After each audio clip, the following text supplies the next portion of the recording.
Be right back. Gonna get myself some food, or make myself some food rather.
Okay, let's get around to doing our chores for today.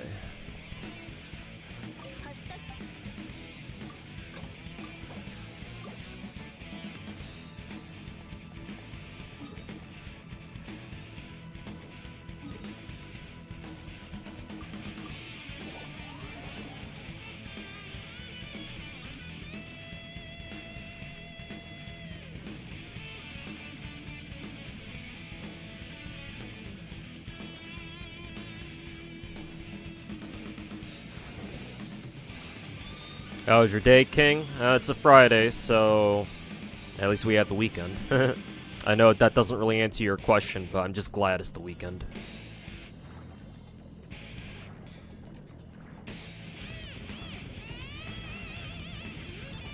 And I have EVO Japan to look forward to over the weekend.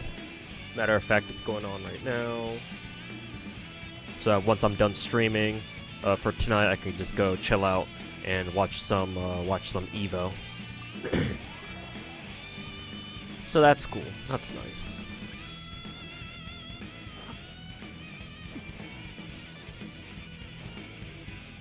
Underwater quest is nice.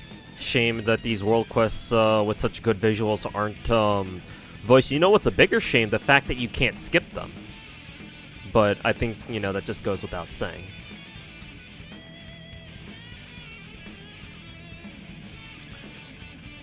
But yeah, it'd be nice if all story quests could be voiced, but unfortunately we don't really quite have that luxury now, do we?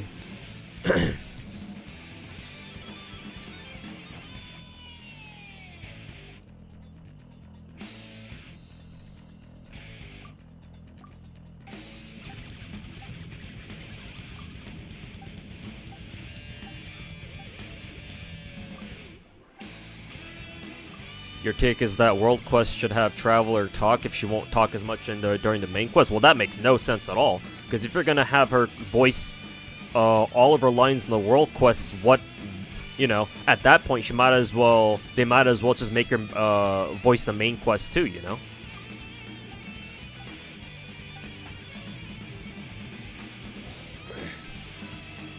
It's like, why are we only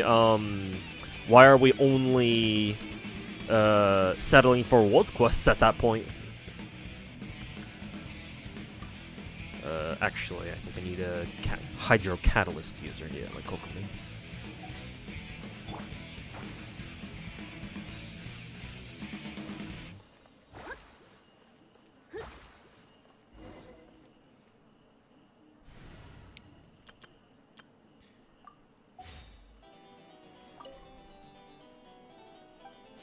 Do you have any favorite gachas? Which ones would you recommend to others? My favorite gacha is still FGO, if only by obligation.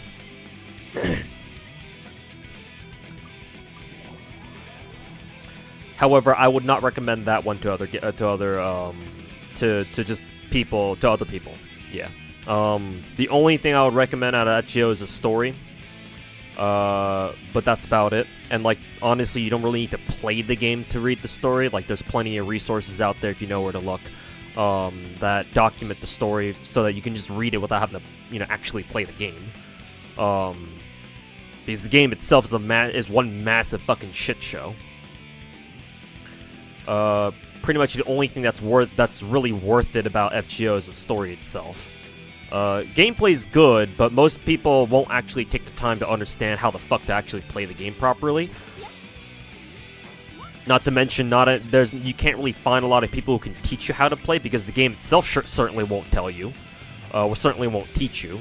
And the few people, and a lot of the people, I shouldn't say most, but a lot of the people who you might end up finding who actually do know how to play the game are assholes. So yeah, overall, not a good time overall.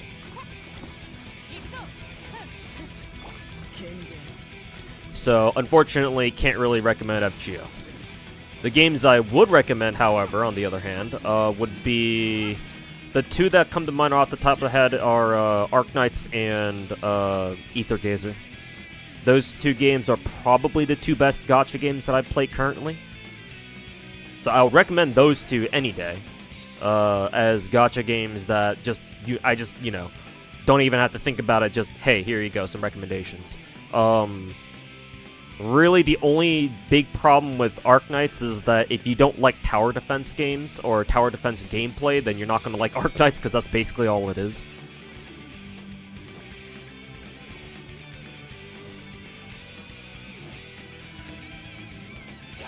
Oh, these guys, we have to go fight against a pyro motherfucker. That's okay, though.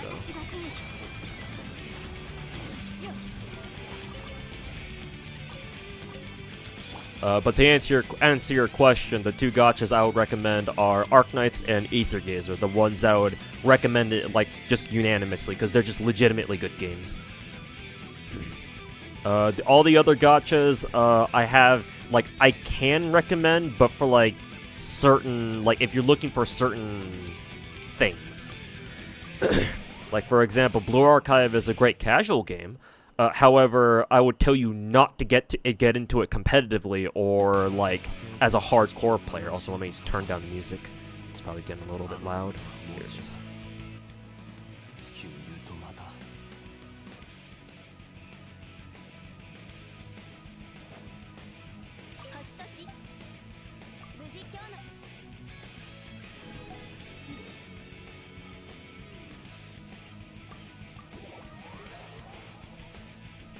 Because, yeah, Blue Archive is a great casual game. However, it is god-fucking awful at a competitive or a, like an endgame level. So, you can forget about trying to play Blue Archive competitively, or, well, maybe not competitively, that's maybe the wrong word to use for gacha games. But you can forget about trying to play them at a high level, because endgame is fucking god-awful, piss-awful in that game. Fuck raids, dude.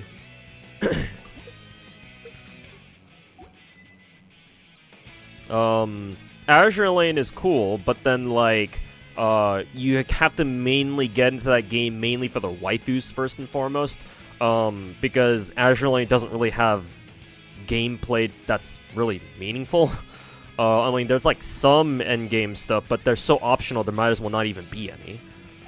Which, I mean, ideally, that's how things should be, but, like, if you don't like the auto-scrolling, like, sides, like, you know, bullet hell shooter type of gameplay where you just kind of sit there and watch your characters just, you know, blow enemies up, then, if you prefer a more hands-on, a more proactive gameplay style, then, I mean, you're not really going to get it from Azure Lane, that's for sure. Unless you try to go for, like, the absolute endgame shit, but, like, if you really want to go ahead and do that, then be my guest, you know?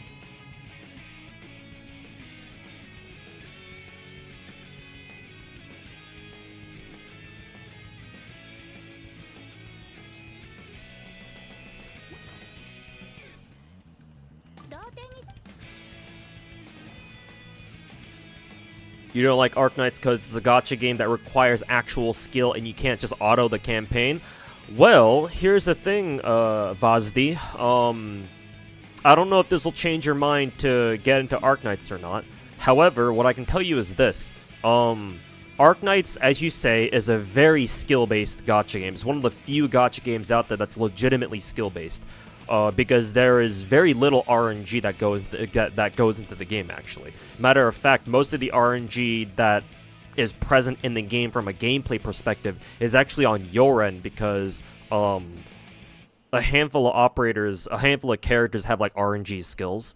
So like a lot of the time, if you're gonna bring RNG, like if you're gonna deal with RNG in the game, like you can eliminate most of it by just not bringing characters that have RNG skills. So because of that, as long as you have the right characters, or like, yeah, as long as you have the right characters, technically speaking, you can do everything in the game. Because all you would need to do is just look up a video on YouTube about how somebody else did it, and you just copy them exactly, and it should work for you too.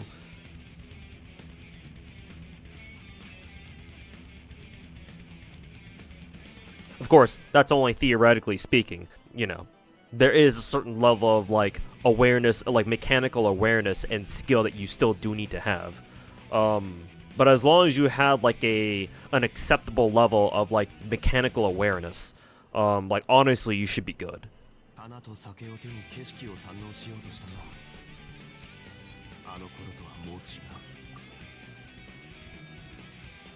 But again, I don't know if that's gonna convince you to pick up Arknights or not, but, you know, it is something to consider. Have I tried Stellar Blade? No, because I don't have a PlayStation. I don't have any consoles. I'm just PC, man. Just a good old PC boy. That's all I am. Anyways, I still need to do my weeklies here. Trounce domain. Okay, we can do this right now, can't we? Yeah, let's go ahead and do that. Can we do multiple weeklies in a row yet? Did they announce that shit? I don't think so, right? This shit ain't like Star Rail, where you can do the same weekly boss multiple times in a row and get multiple rewards from it. Yeah, it's not that yet. Because, yeah, still says only 1 out of 1, so. No idea how we're gonna fight her. Actually, I should probably just keep that team lineup for the time being.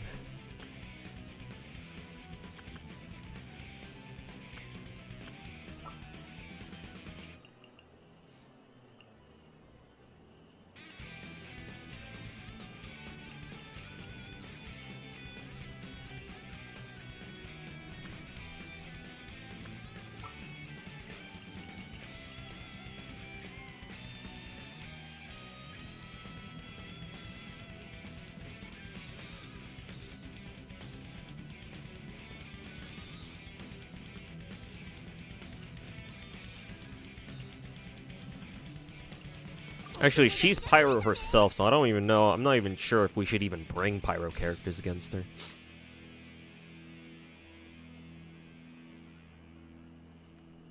You do feel like watching video guides and stages for Arknights is a bit like cheating, or more like you lack the creativity to make a decent comp with your units, just felt like it's not your thing? That's fine. Fair enough, then. Yeah, if you don't, you know, if you don't vibe with a gacha game, obviously you shouldn't play it. Personally, I get where you're coming from, where that, you know, your opinion that that looking up guides on YouTube is kind of like cheating. If Arknights were any other game, I would somewhat agree, but Arknights is a gacha game, so yeah. Like, personally, I don't quite agree that it's like it's a little bit like cheating. Like, you gotta do what you gotta do, man. You know? No matter how skill-based a gacha game can be, at the end of the day, it's never going to be truly fair, because not all of it is, not all of your gameplay is going to be reliant on your skill and your skill alone, right? Because there's always going to be a little bit of luck factor involved And for a game like Arknights, that's going to take the form of, okay, which characters did you roll, right? Because that's always going to be RNG, right? And so because of that, in my opinion, like, looking up guides and stuff like that is like the ultimate equalizer that your average player can use to overcome, you know, their quote-unquote gacha luck, assuming they got fucked. Now, to be fair, a lot of Arknights guides out there still require you to have, like, fucking, you know, 6-star operators out the ass. But there should still be enough of them out there where, like, you know, oh yeah, like any player who's been playing for a reasonable amount of time should have all of these units at this point. And you know, there should be plenty of, like, free-to-play friendly guides out there. So, not to mention, Arknights has such long fucking stories that, like, honestly, I would not, like, I actually don't blame people who look up guides, because reading through story just takes so goddamn long. So it's like, I understand if you don't want to fucking bash your head against one stage for like hours on end, because all you care about is reading the story. You're not really that interested in the gameplay itself. I mean, maybe you might be, but maybe you just really want to read the rest of the story, and, you know, kind of need to get past the stage real quick first, so. But yeah, the fact that Arknights is still, at the end of the day, a gacha game, makes me feel like if you look up a guide to help you through, like, a particular quest, like, that's not really cheating to me. Again, like, you make do with what you got, so.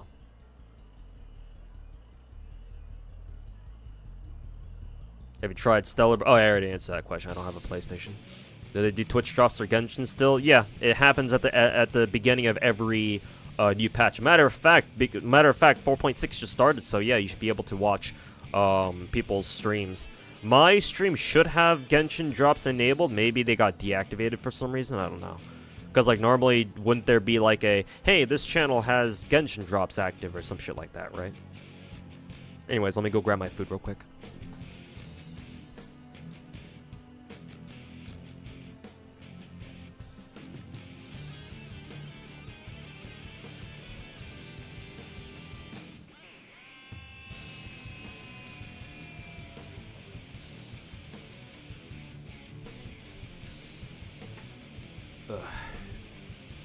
It just popped? Alright, cool.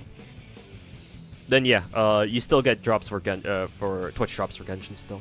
It's still the usual shitty only 30 primo gems, but, you know, 30 better than none, I suppose. Kind of surprised how many people are playing or are gonna play Stellar Blade but don't know about Nikke. It's not surprising to me, man. Not everybody plays gacha games. Still plenty of people out there who do not fuck with gacha games at all. Especially console players.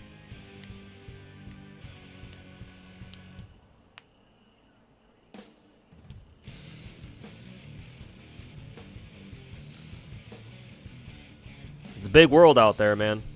Plenty of people out there who don't know what Nikke is, or yeah, who don't know what Nikke is, but know what Stellar Blade is, and obviously vice versa.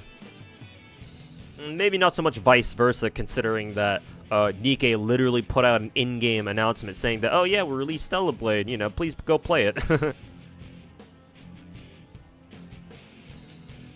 So I would imagine now a lot of Nikke players will know about Stellar Blade if they haven't seen it already. Especially with the free multi that they gave us as part of their launch celebration and stuff. But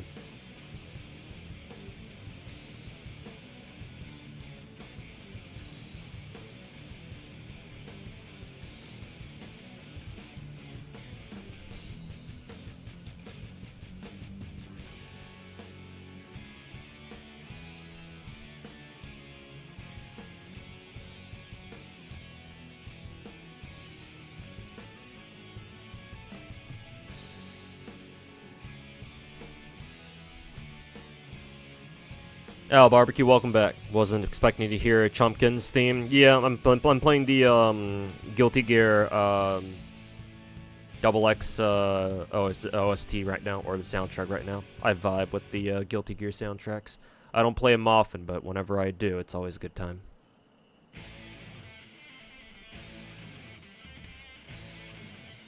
You couldn't resist trying to get Calcit. I mean, this is why you always wonder, you always ask me if it's worth rolling for a particular character, man. And gachas with quote-unquote great endgame.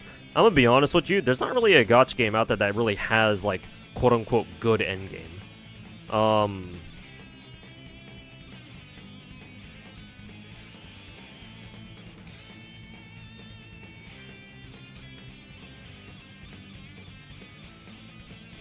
Because here's the thing, gachas, again, like I said, don't really have good endgame. It's, your gacha games are divided into two camps. One, where people bitch about how there is no endgame, Genshin. Or, two, people don't care about whether or not the game has endgame because they're too busy with doing other shit. Or maybe it doesn't exist, and people have already accepted that. I mean, we can go down a list here, right? FGO, technically FGO doesn't really have endgame, except for in the form of challenge quests, which, to be fair, we do get one every event. But the problem with FGO's endgame is that, well, most challenge quests can be cheesed by any of the super broken meta support servants.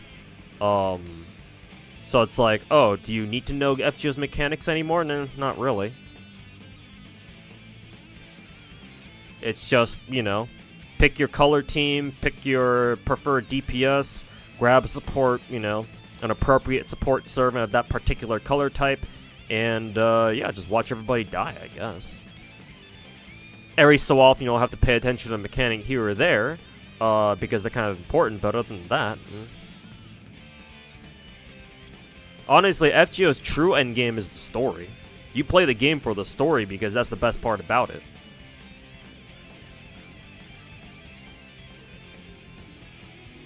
And then waiting for, you know, new characters, I guess. If that counts. Arknights endgame... To be fair, Arknights does have pretty good endgame. Because we have... Arknights has like 2 or 3 different fucking roguelike modes now that are all permanent. Every event has a challenge mode where you get 8 stages, 8 challenge mode stages. There are also medals that you can go for. Which is very satisfying when you get them. There's also story, I suppose, if you count story as endgame. Though, to be fair, almost every single chapter, I think, has, like additional, like, bonus stages that are a lot harder than the actual story ones. Well, there are some story quests that are a bitch and a half to do. So it's not like the story is a complete pushover. There are mechanics that you must respect, and you have to, like, you know, learn how to deal with. But there are bonus stages that you can do that are typically a lot harder than the actual story modes, the story quests themselves. So, Arknights actually does have a good, solid endgame, actually, which is part of the reason why it's so good. Blue Archive endgame is trash. It's horrible. It's the one reason why you shouldn't play it, in case you're the type of player who likes reaching, like, the end games of gacha games. Don't do it for Blue Archive. It is fucking miserable.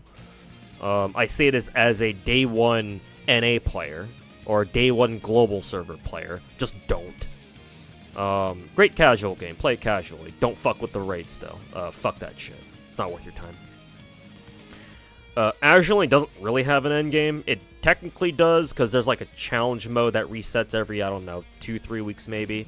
Maybe it's actually longer than that, actually. Maybe like a month or 2. And every event does technically have a challenge quest, but, like, there's no incentive for you to actually do them.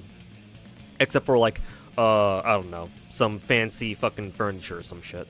No incentive at all. They're completely optional. So, unless you're, like, the type of weirdo, which I used to be this, too, until I ran out of time, actually, you know, playing 10 different fucking gacha games. Unless you're the type of weirdo who actually does do like the challenge modes or like the challenge modes or the EX stages of Azure Lane events. No, for the most part, Azure Lane doesn't really have an endgame. The most relevant endgame Azure Lane would have are like the story chapters, because like anything past like chapter 11, so chapter 12 and above, they're legitimately hard.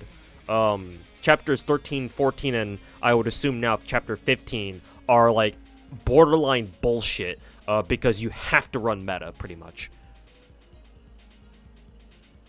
or like you have to tailor your teams to run like the best characters for those worlds, because especially from chapter 13 and up, or world 13 and up, there are mechanics in each of those worlds where they are gonna fucking shit down your throat if you don't respect them. Fucking constant airwaves, airstrikes in like world 13, I think it was, and world 14 has fucking killer subs that you have to counter, and if you don't, you just die.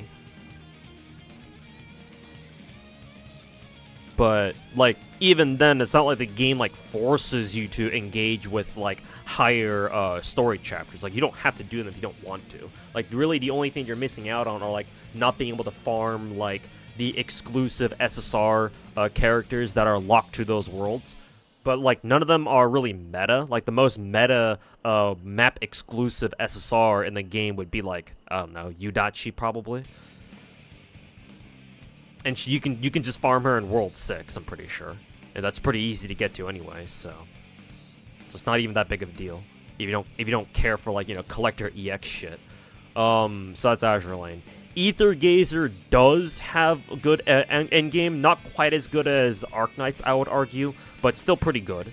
You've got a couple of endgame modes that do reset on a cycle, so think of them as like Abyss-style endgame modes, like what you'd find in Genshin or MOC and Star Rail, that give you plenty of resources to make your characters better and stronger. The only gripe I would have about Ether Gazer's endgame is that there is one endgame mode called Chasm mode, where as long as you're a dedicated player, like you should be able to clear up to you should be able to clear up to tier 5, but there are 6 tiers in total. Tier 6 is meant for the absolute fucking whales, because I can't do tier 6 in Ether Gazer. I thought, I just need like a good fourth team to be able to do it. No, tier 6 is just bullshit.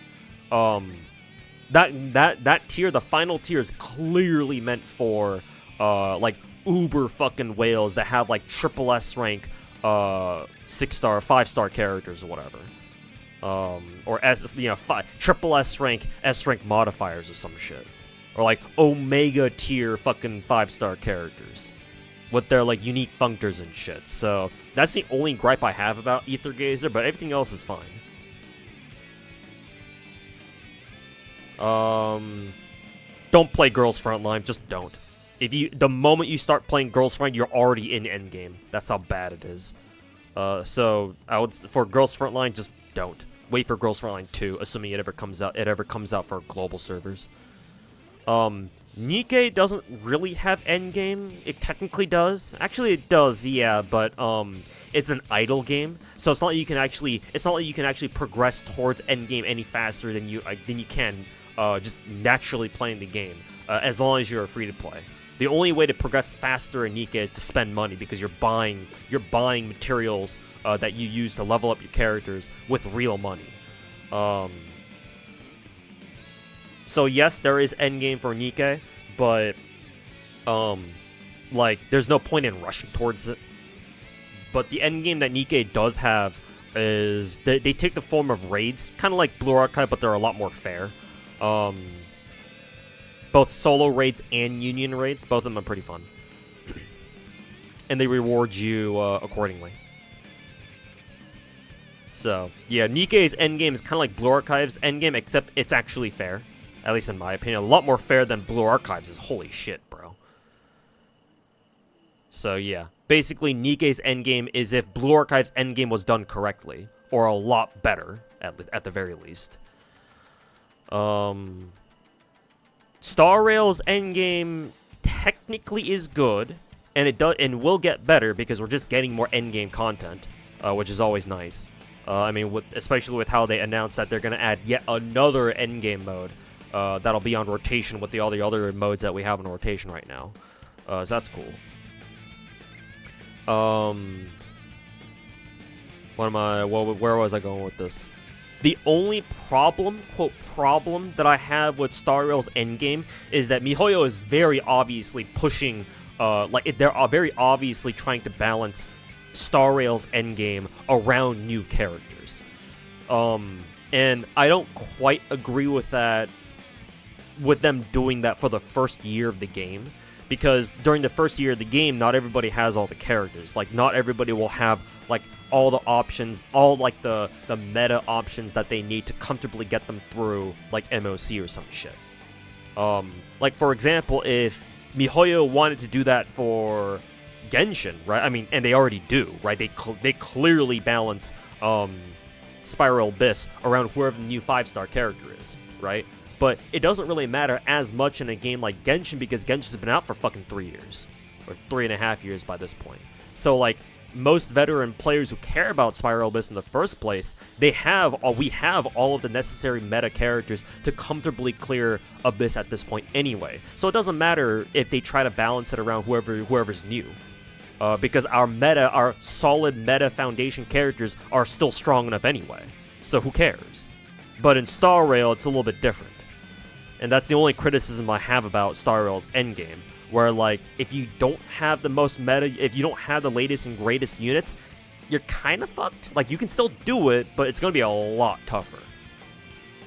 It's really the only gripe I have about it. Other than that, it's like it still has a lot of endgame content, at least compared to Genshin. I mean, hey, it still has simulated universe, multiple versions of it, so if you're ever bored, you can go play that, I guess, which is cool. So Star Rail's endgame is okay, and will get better. Not as good as, like, say, Ether Gazers or Arknights, for example. And then finally, Snowbreak. Snowbreak's endgame is... well, technically it has gotten a lot better. Snowbreak's endgame actually reminds me a lot of Star Rail's, where now Snowbreak does have its own roguelike mode. And it does have that whole... it has both, like, a Spiral Abyss type mode, and it has this, like, boss... like, this like, boss challenge mode that gives you more gems, and it's every week, too, so you get a lot of gems, actually, from that. So that's cool. Plus, the best thing about it is that technically there are 5 difficulties to that like, boss challenge mode. But you don't have to do the 5th one. If you just want all the gems, that's all you care about. You only need to go up to difficulty 4, which should be manageable by anybody who's been playing the game for long enough. You only go for the 5th difficulty if you, like, want to place high on the rankings or some shit. But if you don't care, or you're just not that strong, or if your count is not that strong enough, then yeah, obviously you don't need to care. So that's cool. There's also Discord drops. It does, but, like, you have to stream it on. You have to stream your game on Discord. I don't feel like doing that, so whatever. They can go suck my ass. New endgame confirmed for 4.7. I kind of already knew that, but technically when I heard about it, it wasn't confirmed yet. But I mean, hey, if it's confirmed, then that's cool. But yeah, I've heard about it from, I believe, Razor Language on Twitter. But yeah, very understandable that that we're getting something new like that.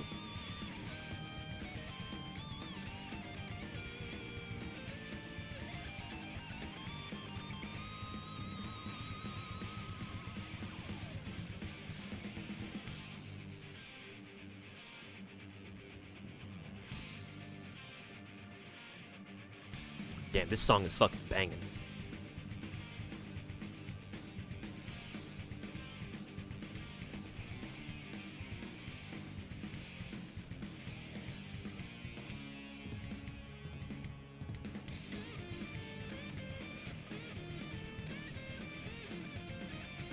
So yeah, chat, I hope you have a lot of Pyro, I mean, I would assume you have a lot of Pyro characters leveled. But I hope you have a lot of Pyro, Electro, and Animo characters leveled. Surely you guys have more Pyro characters than just Xiangling, right? Oh, what's that? You don't? Oh, well, shit. I mean, anyways, let me go check my dumplings.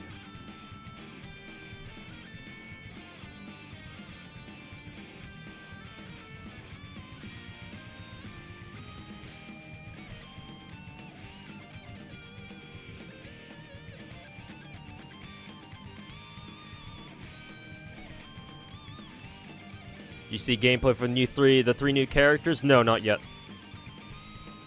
Oh, if you want the song, Rex, just look up Guilty Gear XX soundtrack.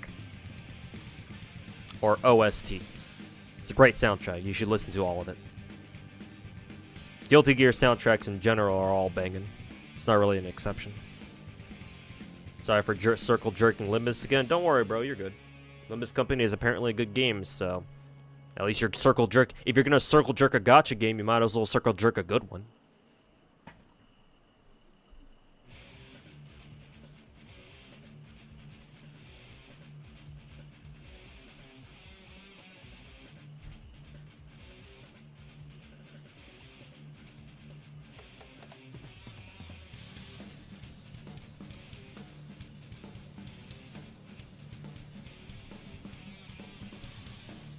Alright, I'm back with dumplings.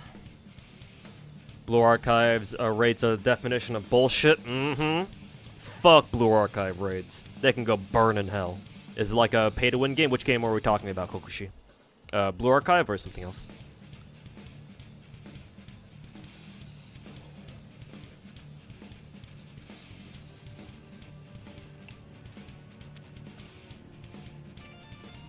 Alright, yeah, no problem. Guilty Gear's Korean themes as well, yeah. The exclusive Korean soundtrack. Shangli is all you need, though. True, unless the new game mode has two sides to it.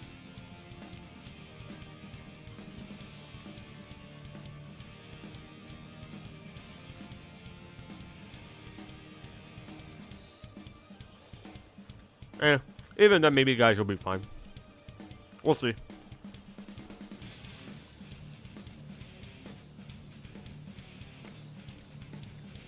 Been trying out Outer Plane. I saw, I remember Lakari did a sponsored stream for them at one point, but that was a long time ago, I think. Guys, they're really good.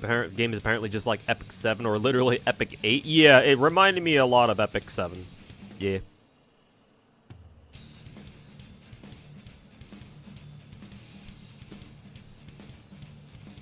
Would you do 9.99 million damage in Genshin or fight for top 10? Oh, Genshin, easy. Because at least in Genshin, that's skill-based. Blue Archive raids are complete RNG. That's not even a question. If you ask anybody who plays both Blue Archive and Genshin Impact, which is very rare, let me tell you that much for sure. But if anybody else plays both Blue Archive and Genshin, you ask them that question, they should answer you with, oh yeah, Genshin all the way through. No, you don't understand how RNG Blue Archive raids fucking are. There's a reason why I say Blue Archive raids can burn in hell. Like, fuck those raids. Holy fucking shit.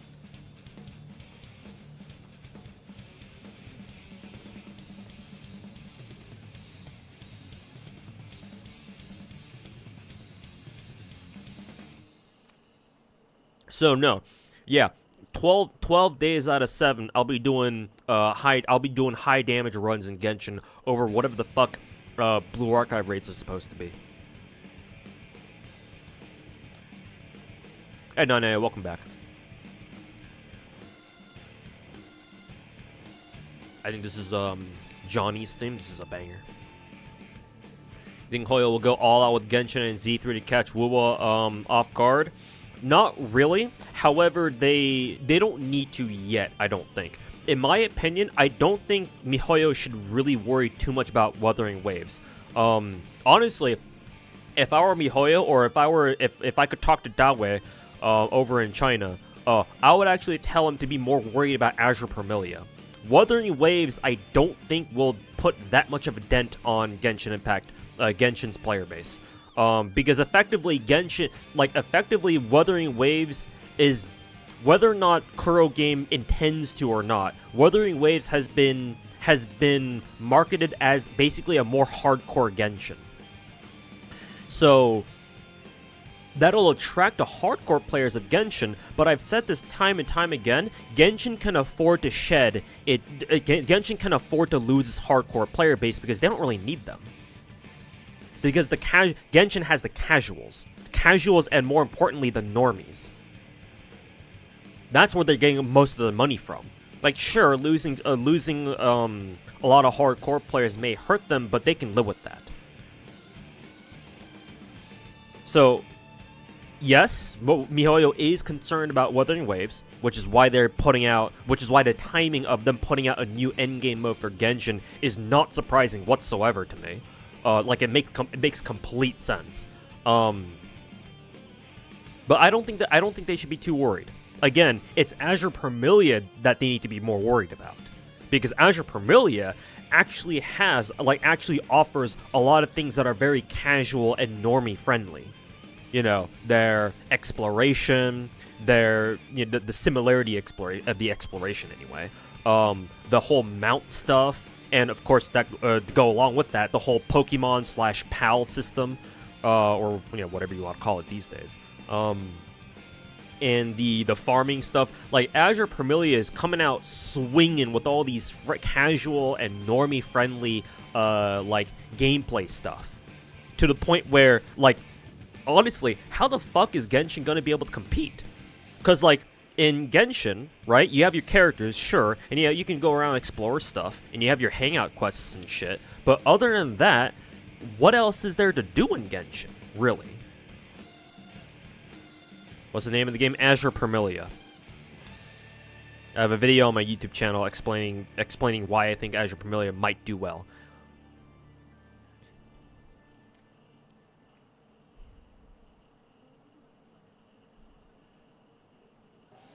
We will have his passionate fan base, probably going to be full of people who are hardcore anti-Genshin players, but I doubt you'll ever be a killer. Yeah, you're right on the I'm 100% agree with that one. Yeah. Like, Wuwa will be successful. And you're definitely going to have a lot of people. We'll see how many people exactly, but there'll definitely be a sizable population of players who jump from Genshin over to Wuwa, because Wuwa offers them more of what they were looking for in Genshin, but Genshin could not provide. Or at least not yet, anyway. But will it be a killer? No. I don't think so. It shouldn't be, anyway.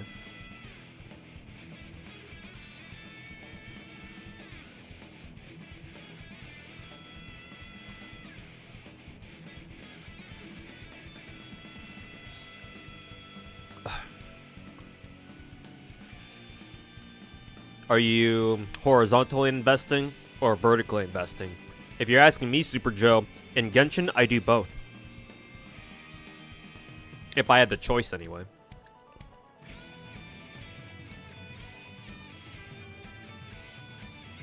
But no, I do both.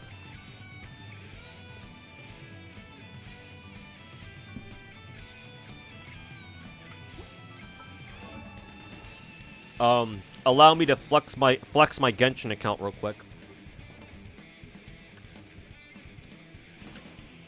Not only do I have every single character in Genshin Impact, but I had them all level 90 with their own signature, or best in slot, or whatever's close to the best in slot.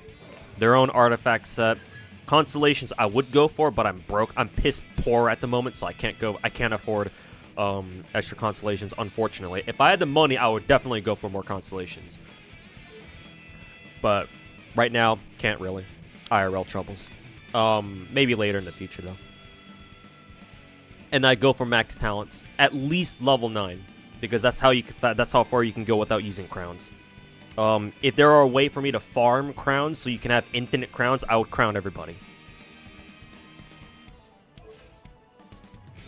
So, Shiori, Dehya, level 90, signature, full artifact set, C6, because Dehya was my very last C6 that I did last year, I think. Yeah.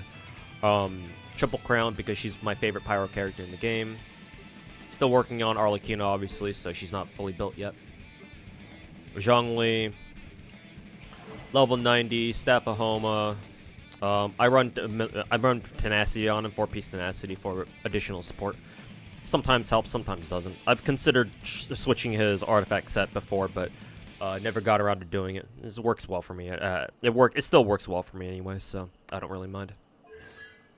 C4, because this was back when I was still rolling for a lot of copies. and not quite triple crown, but you know, he's up there. Yelan, level 90, signature, 4-piece hard depth because I have her at C6, as you can see here, and then triple crown. Mona, level 90, R3 Scoured Atlas. I could probably R5 it now, because I should have like, yeah, I should have 2 more copies with once left over. So honestly, I'll probably give her a cop. I'll probably R5 her Scoured Atlas at this rate. 4-piece Heart of Depth because I run her as a main DPS, C6, and triple crown because she's my favorite character in the game. I can go on and on and on and on. Every single character has their own build. So, when you ask me if I invest horizontally or invest vertically, I do both.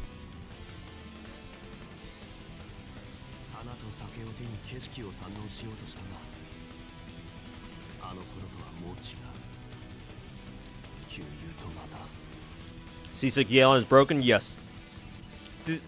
C6 Yelan should not exist. And yet it does. I don't know why, but it does.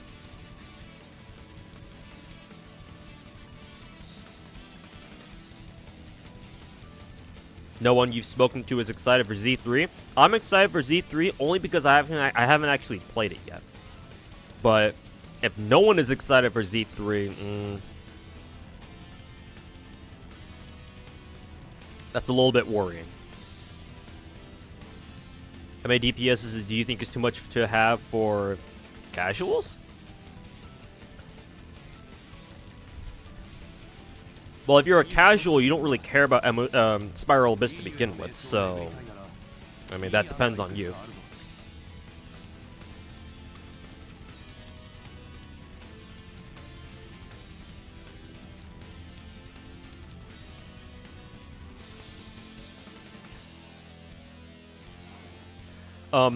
So let me rephrase your question for you. If you're asking me how many DPSs do you think for example, a free-to-play player should have for, like, Spiral Abyss and stuff,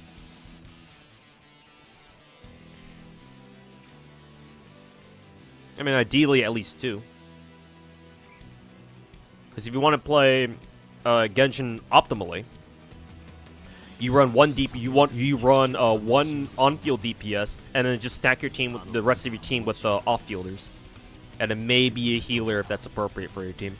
Like maybe you're running Farina, so you need a healer in there somewhere. Investing diagonally, true. Line go up, I guess.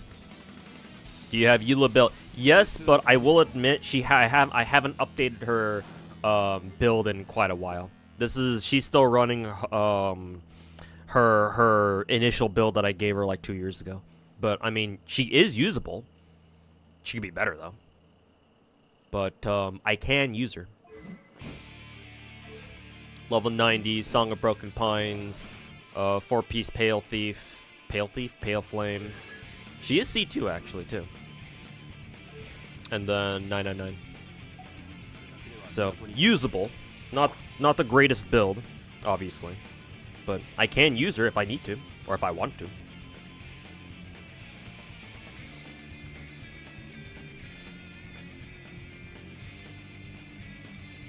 Hey, Stupid Jace, welcome back.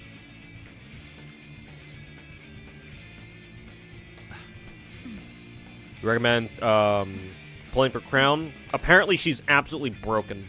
So, yes.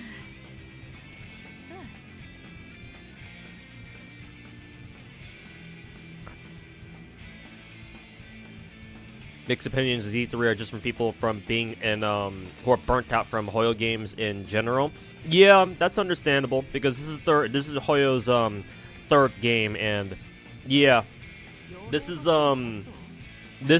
what you about expect from MiHoYo only players, which is unfortunately a large number of MiHoYo, players. Yeah. Now they're understanding why you should not play more than like 2 or 3 gacha games at any given time.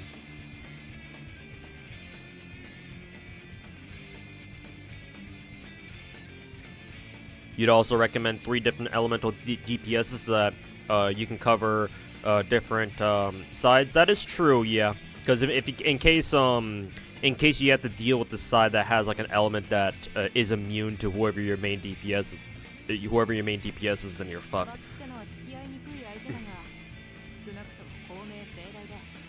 Hey Zara, welcome back, and yeah, it's been a while. Hopefully you've been doing well. How am I doing? I did get a new job. I've been working there for the past, I believe, 2 weeks. It's absolutely fucking brutal. I fucking hate the commute, but at least I'm getting... Well, I haven't gotten my first paycheck yet, so I can't say I'm getting paid yet. Hopefully soon, though. But the pay should be good. Well, then again, I'll see how much taxes get cut out of that, But yeah, I've gone back to just part-time content creator again, and working a job now. So, at least that's good. Hopefully I don't have to worry about whether or not I can fucking pay my mortgage bills every month now. That'd be nice, at least.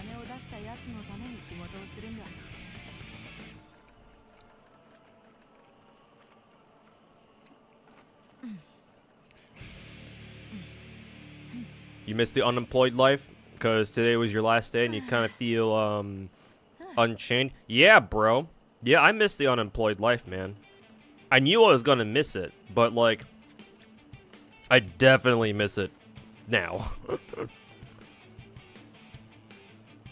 Yeah, just, I'm the type of dude who really values, like, freedom. I mean, I am American after all, but, like, just being able to do whatever the fuck you want is fantastic. Especially for a dude who's grown up in a family who controlled his, like, every fucking, educational move, for, like, the first, like, fucking 18, 19 years of his life. That was pretty suffocating.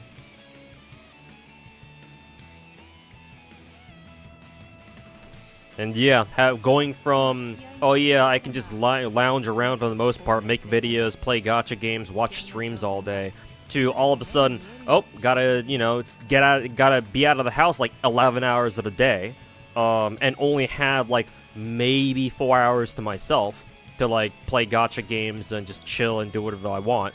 And like 11 hours, yeah, like 9 hours of the day I'm fucking sitting in an office, stressing out over whether or not I'm doing my job at work properly or not. And then 2 of those hours spent sitting in fucking traffic, because downtown LA traffic is god-awful. Yeah, that sucks. So, I fucking hope that the pay is good once I get my first paycheck. So yeah, Rydia, enjoy your newfound freedom, at least while it lasts. Until you know, inevitably you have to go look for another job.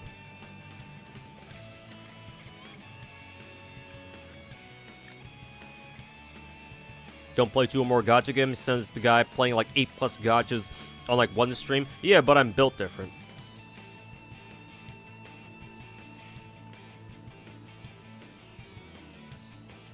For all these games on the layout, exclamation mark, gachas. Oh yeah, Hannah's already got you covered.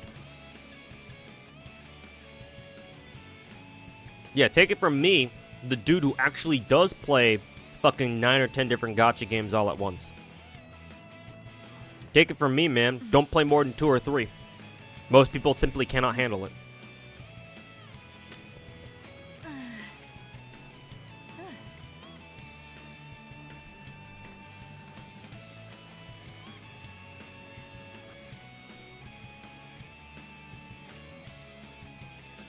Being your own boss, yeah, it's real nice.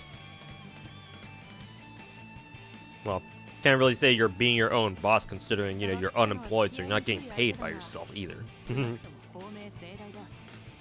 I mean, hey, part of the reason why I wanted to make you know, the whole content creation thing work so badly is because if you're a content creator, you can technically work whenever the fuck you want, work whenever you want for however long you want. Like, that's a dream right there, isn't it?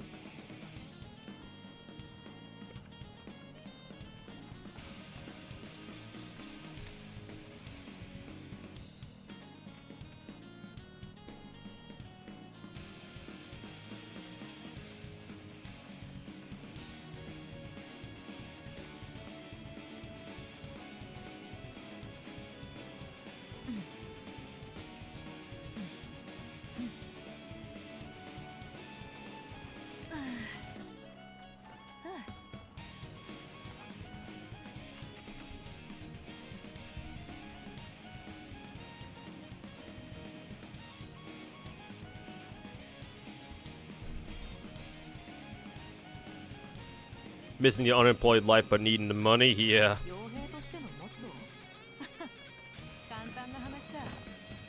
Mm-hmm. Unfortunately, that's life sometimes, isn't it?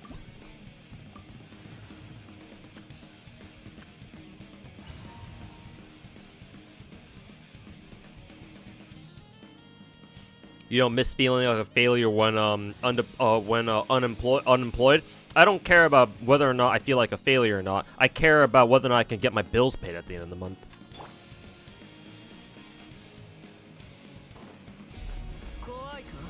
Also, what is with this camera angle? Something about this camera angle feels kind of weird.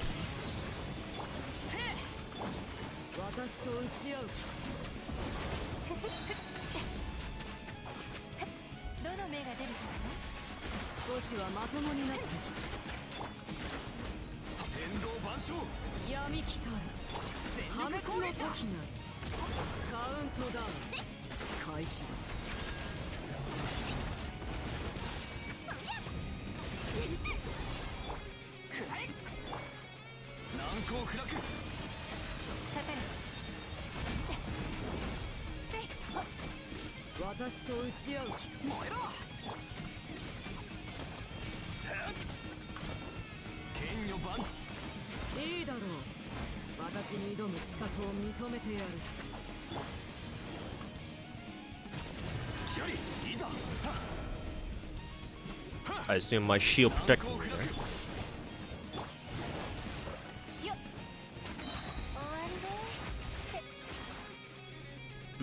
Phase 2.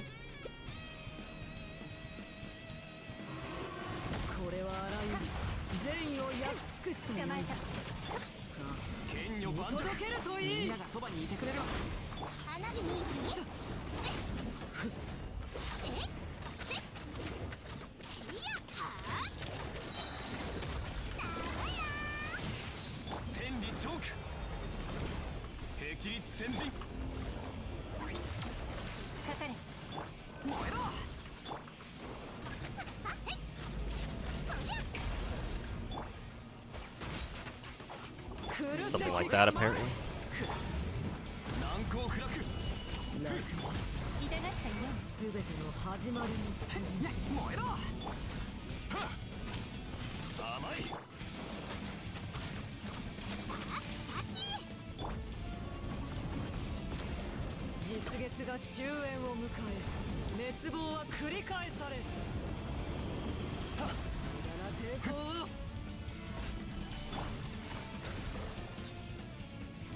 Okay. Apparently Twitter said that you have to pay attention to mechanics or something. Ooh, we got lucky this week. Got 3. Very good. It's a world boss? Yeah, the Arlecchino world boss. Still haven't done my weeklies for this week, so there we go.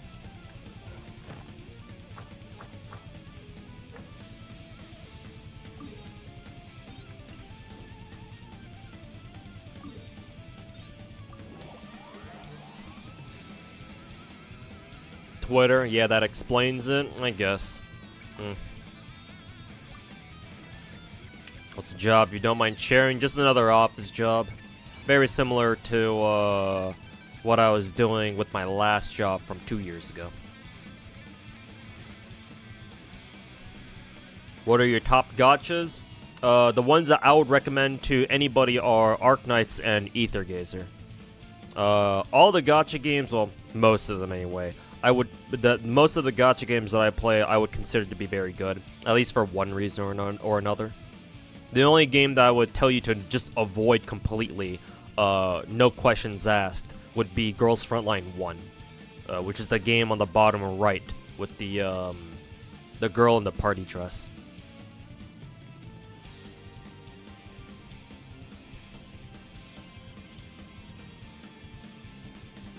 Hey Valor, what's going on, man? Welcome back. That was work week, awful. But you know, work is always terrible, so ain't no difference there. Can't imagine juggling 2 different gacha games. Most people don't, or most people can't. Like, if you want to play anything more than, like, 3 gacha games, you have to be pretty hard committed to, like gacha games as a genre already. Most gacha players can only handle playing like at most 3. Two they could probably handle pretty well, but 3, anything past 3, then you're no longer a casual player, I would say. Well, maybe you can play a lot of gacha games casually, but you know.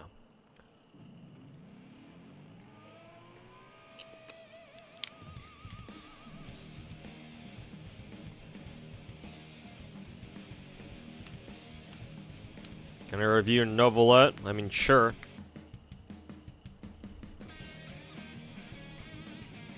I don't know how good he's gonna be when you literally only got him like 2 days ago. 2 or 3 days ago. Actually, no. Arlecchino's already been out for 2 or 3 days. So at this point, he's, what, like 5 or 6 days old at this point?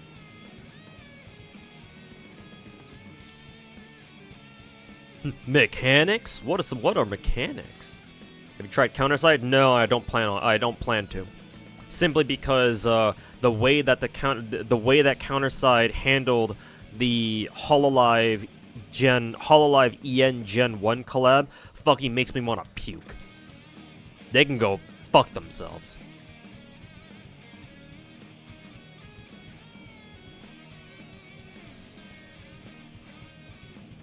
Not Girls Frontline 2? Oh, I mean, I haven't played it yet, so I don't know how good that game is. I still hope that a global server does come out eventually. Because, I mean, if Mika Team still hasn't folded yet over in mainland China, and they're still continuing development of that game, then maybe there might be some hope after all for a global server. I mean, didn't they just release WA2K? I mean, I'll play Girls Frontline 2 just for WA2K alone, because she's my best girl. But yeah, no opinion on Girls Frontline 2 yet, because I don't play it. I don't play the Chinese server.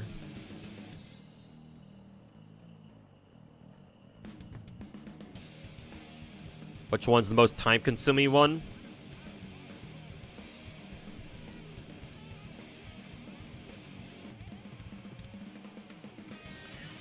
If you mean in terms of how long it just takes to do dailies, probably Nikke.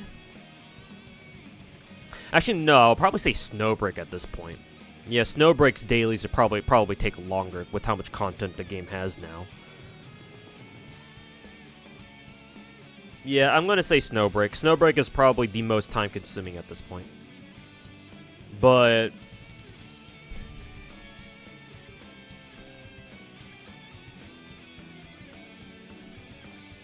I would actually say Genshin and Star Rail are worse, not from a daily perspective. Obviously, you can do dailies in Genshin and Star Rail pretty quickly, especially in Star Rail. But if you also account for, like, if you're trying to, like, build characters and then pre-farm for characters in the future, then Genshin and Star Rail beat out Snowbreak. At least just from my experience, at least.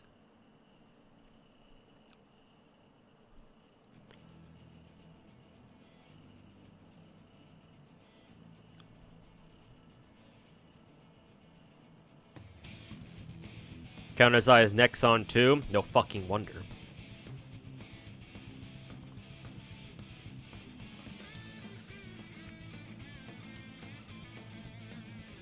Or do you redeem the SR servant ticket? They usually have to take a couple of days before you can redeem the SR ticket. At least that's how they usually do it. They never let you redeem for the 4-star servant like immediately. So come back in a couple days and it should be there, I think. Unless they changed how they do it this time around, but I don't think so. You have a favorite character playstyle in Genshin? Playstyle would actually matter if characters were actually that, like, deep enough. But here's the thing. Character gameplay in both Genshin and Star Rail, for that matter, they're not that deep. Like, characters are pretty simple in these kinds of games. Like, how complicated can characters really be when, like, they only have one skill? Like, every character only has one auto combo, one skill, maybe 2, depending on whether or not you can hold your skill or not. And one ultimate. I don't really have a favorite playstyle in Genshin or Star Rail, simply because like the combat in these games are not so deep to the point where there would even be a fucking noticeable difference in between gameplay styles in the first place. I have favorite characters, but as long as they get the job done, I don't really care what they do.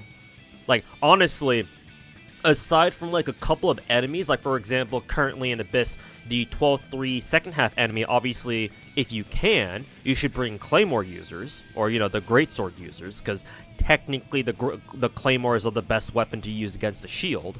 But, like, even then, you don't really need to, because, like, all you need to do is just plunge attack over and over with either spears or swords, and that does the job just fine, too. Like, honestly, character weapons don't really matter all that much either, if they ever do at all. Like, really the biggest advantage that, like, different sorts of weapons give you are like, oh yeah, if you're a bow user or if you're a spear user, you're automatically goated because you have a lot better of a selection of, like, crit rate, crit damage, spears, and bows to choose from. Whereas when it comes to claymores and catalysts, it's like, well, I mean, okay.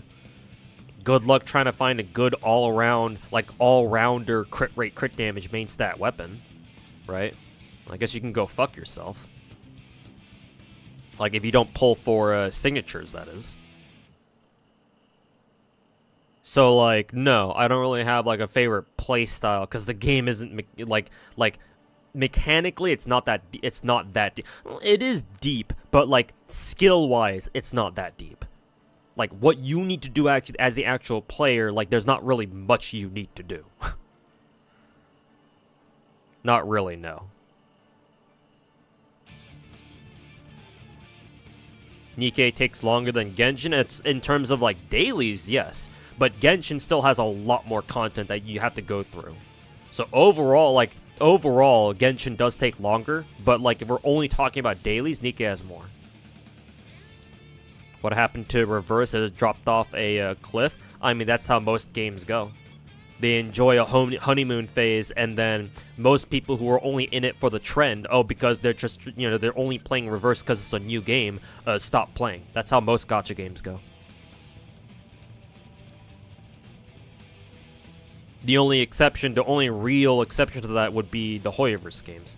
And even then, Hoyoverse games, like Genshin and Star Rail, are not completely immune to that shit either. It's just that they're MiHoYo, so these automatically have a better player retention rate because it's popular. And if you're rolling for Arlequina, Valorant, best of luck, man. That was a job so far. It's going hopefully okay. I fucking hate it though. Mainly the commute. The job itself is fine, but I fucking hate driving and having to drive there and back every day.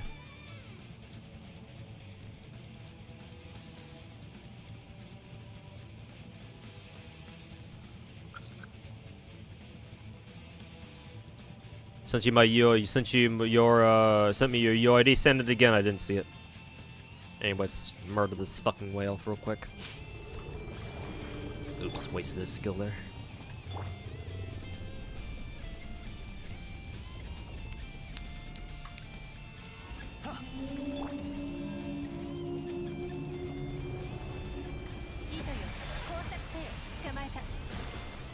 Hell did it go?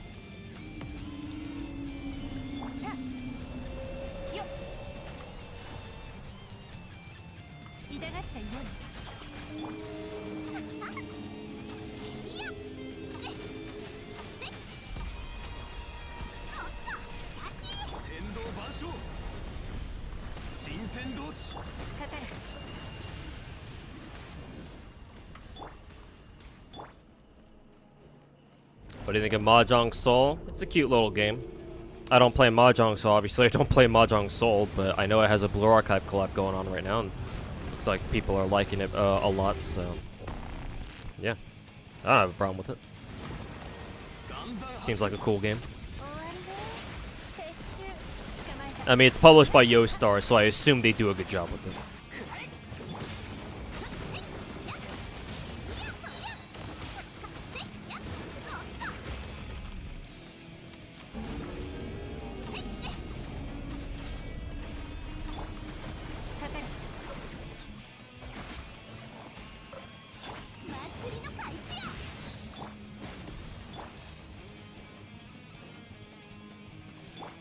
Though most gacha games have those paywalls, pay to defeat content.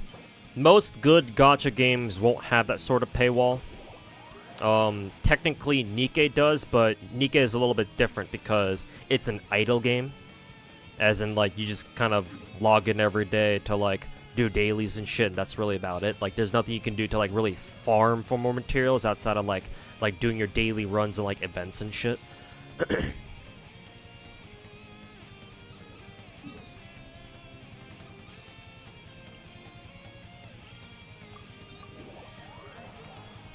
As long as your commute an hour going, hour back. It's fucking awful.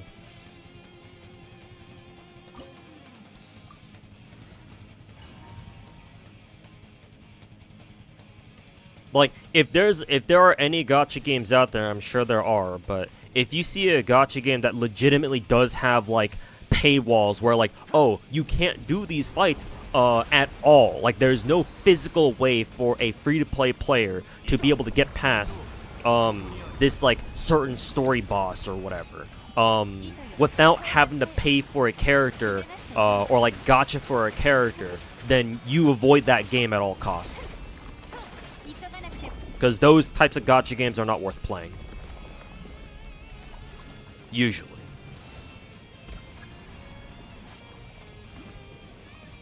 I would say that, thankfully, I don't think there should be that many games like that out there. Honestly, the gacha games that you should be worried about most of the time are, like, gacha games that have PvP. Like, gacha games that have PvP and, like, oh, these are the kind of games where, like, if you don't roll for the most recent characters, then you're just gonna get shit on in PvP because, everybody has to run super fucking meta and shit like that. I mean, yeah, that's kind of the point of PvP, right?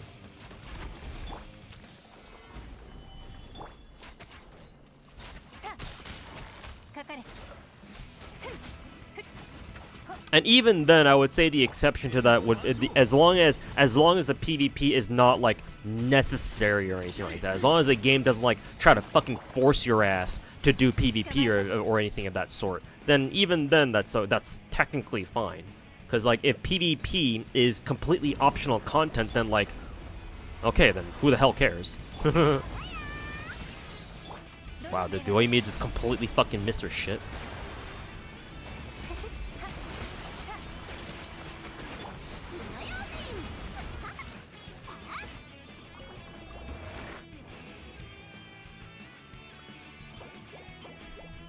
Decent Hydra damage bonus cup. Low fucking crit rate roll though.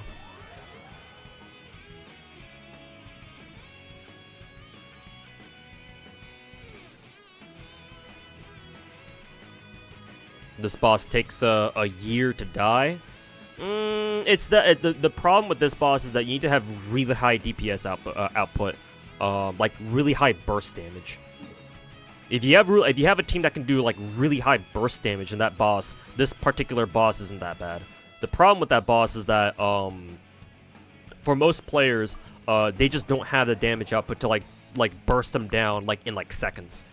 Because if you can't do that, then you have to respect his mechanics of, like, oh, you gotta hide in his, like, little bubble shield thing to avoid his insta kill gimmick or some shit. And you know, yada yada yada. And yeah, if you have to respect that boss's mechanics, then yeah, it takes a lot longer to actually kill him. And yeah, obviously that sucks. So yeah, like, having, like, good burst damage teams there are really nice. That weekly boss and I mean technically, you know, having really good burst damage is good for every boss, but it's especially apparent on Dvalin because you can one cycle him. It's actually, let me go over all of the weekly bosses now that I'm on this topic. Yeah, Dvalin, you can, if you have high burst damage, you can one cycle this bitch. What else? Wasn't there another weekly in Mondstadt? Yeah. Who is it? Lupus. Actually, for Wolf Boss, having high burst damage doesn't really matter. Because when he gets to half health, he starts running around in a circle anyway. It's really hard for anybody to actually catch him. There are setups. I've seen setups where you can just either one-shot him or one-cycle him. I think one-shot, yeah, because I remember seeing Eula setups where you just buff the shit out of Eula and she just one-shots Dvalin, or not Dvalin, sorry, Wolf Boss. She just one-shots Lupus, so you can just skip the entire, like, him running around in a circle. But if you don't want to run Eula setups for that, then you have to deal with that shit. So Lupus, it's half and half. I usually don't bother going for Eula. I never really bothered trying to go for like the Eula one-shot teams for Lupus. So I just kind of had to deal with this whole, you know, mechanics and shit.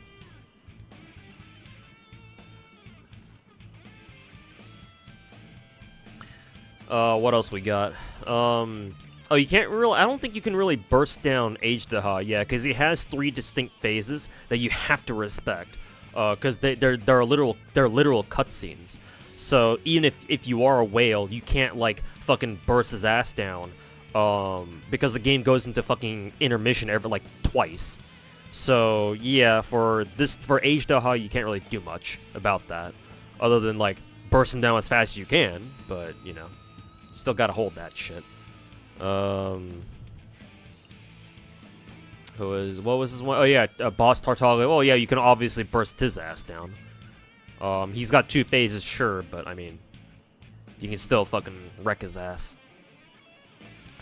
Oh yeah, the boss Raiden Shogun. Yeah, you can burst this one down really fast.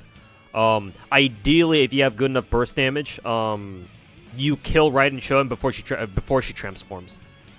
Actually, can I demonstrate that now? Because I do have the right team for it. Let me go back and heal this team up. But if you go in, my favorite Raiden Shogun killing team is this one actually. Yelan, Yoimiya, Zhongli, and Bennett. I do have to go into it with everybody's ults charged first though, but I'm sure that's not really that big of a deal. Actually, well, I can go get energy if I go farm for the. I go farm the Praetorian Guards for today. There we go. And yeah, I can show you. I can show you how easy it is to burst Raiden Shogun down. I mean, actually, I don't even need to show you. You probably can imagine it for yourself, but I'll show it anyway.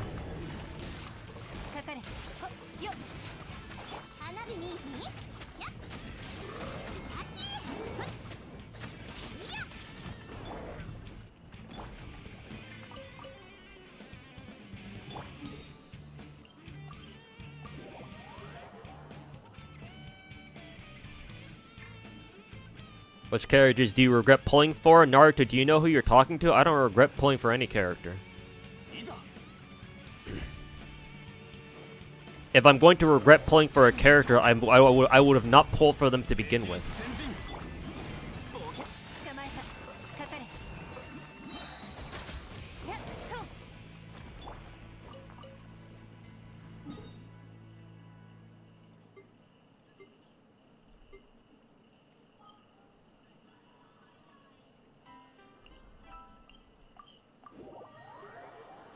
For those who play Star Rail, if you have a quick question. If you fail the 50-50 on adventuring, save.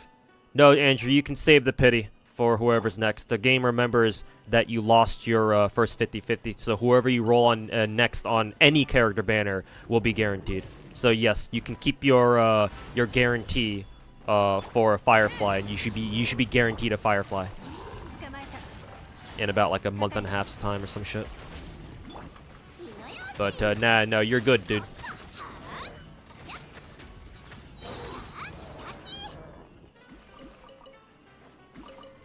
Okay. Let's go back and let me try bursting the Raiden Shogun boss down real quick. Do you like design or kits? For Genshin, design. I prefer how characters look, because that's kind of what games like Genshin and Star Rail are intended to be. If I cared about actual gameplay, I would go play other games like Arknights or maybe like Ether Gazer, because Ether Gazer is a game where like gameplay style actually does matter.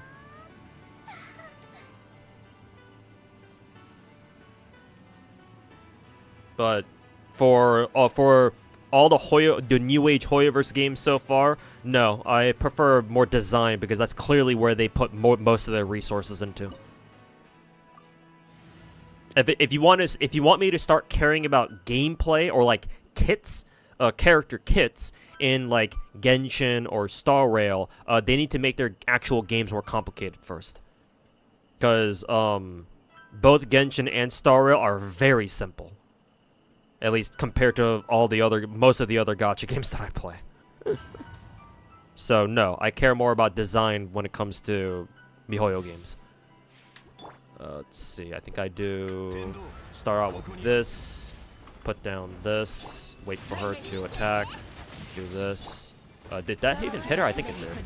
Did it? Actually, it didn't even hit her. Okay, well, whatever, doesn't really matter.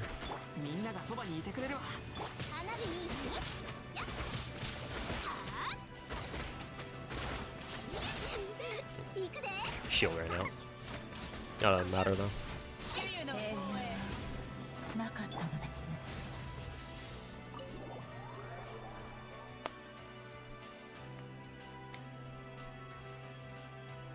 You don't really much to one cycle old bosses. Oh, the reason why I was going over like whether or not you can, I was going over whether or not you can one cycle the old weekly bosses or not. Not I wasn't trying to say like, oh, you know, older, like how hard. I wasn't trying to talk about how hard it was. I was just going over if you could or not. And yeah, obviously a lot of the newer bosses you can't really one cycle, because they have like distinct phases that you have to fucking deal with and shit. But that wasn't the point that I was trying to make. Also, while I still remember, let me take a look at Naruto's novelette real quick. Because if I don't do it, he's gonna keep fucking asking.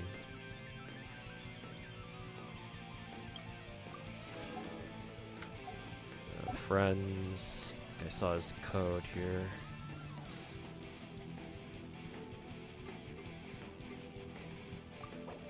Ow, fuck. Get your novelette to level 90. I believe his essential stat is... What was his essential stat again? Novelette.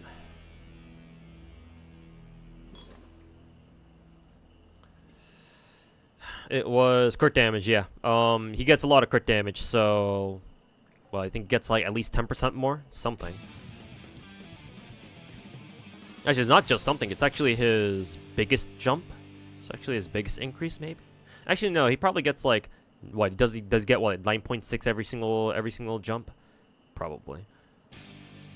9.6. Yeah, he does. So it's not nothing actually. It's quite a bit. So get his ass to level 90. I assume you're running 4-piece hunter. Yeah. Naruto, don't bother asking me to look at your build when you don't even have max level artifacts yet. Like, what the fuck is this?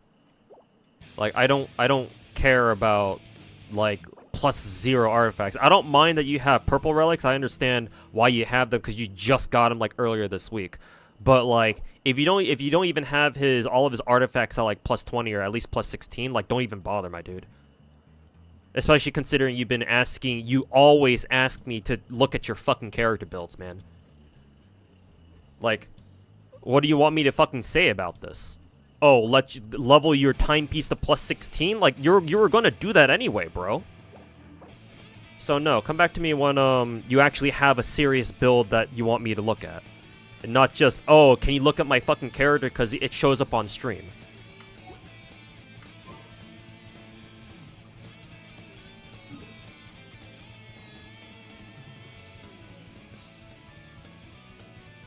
Like, I don't have any problem looking at your characters on stream, my dude. But, like, at least give me something to actually talk about.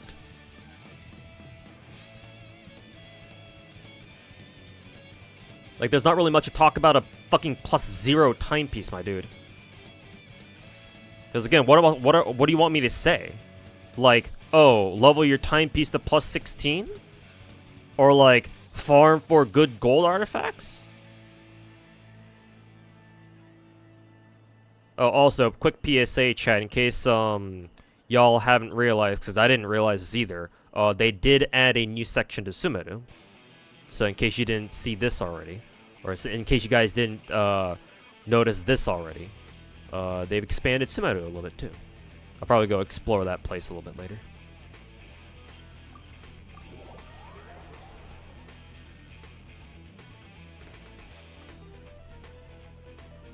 If they complicate Star Rail or Genshin, they're gonna lose a big part of players. Yeah, exactly.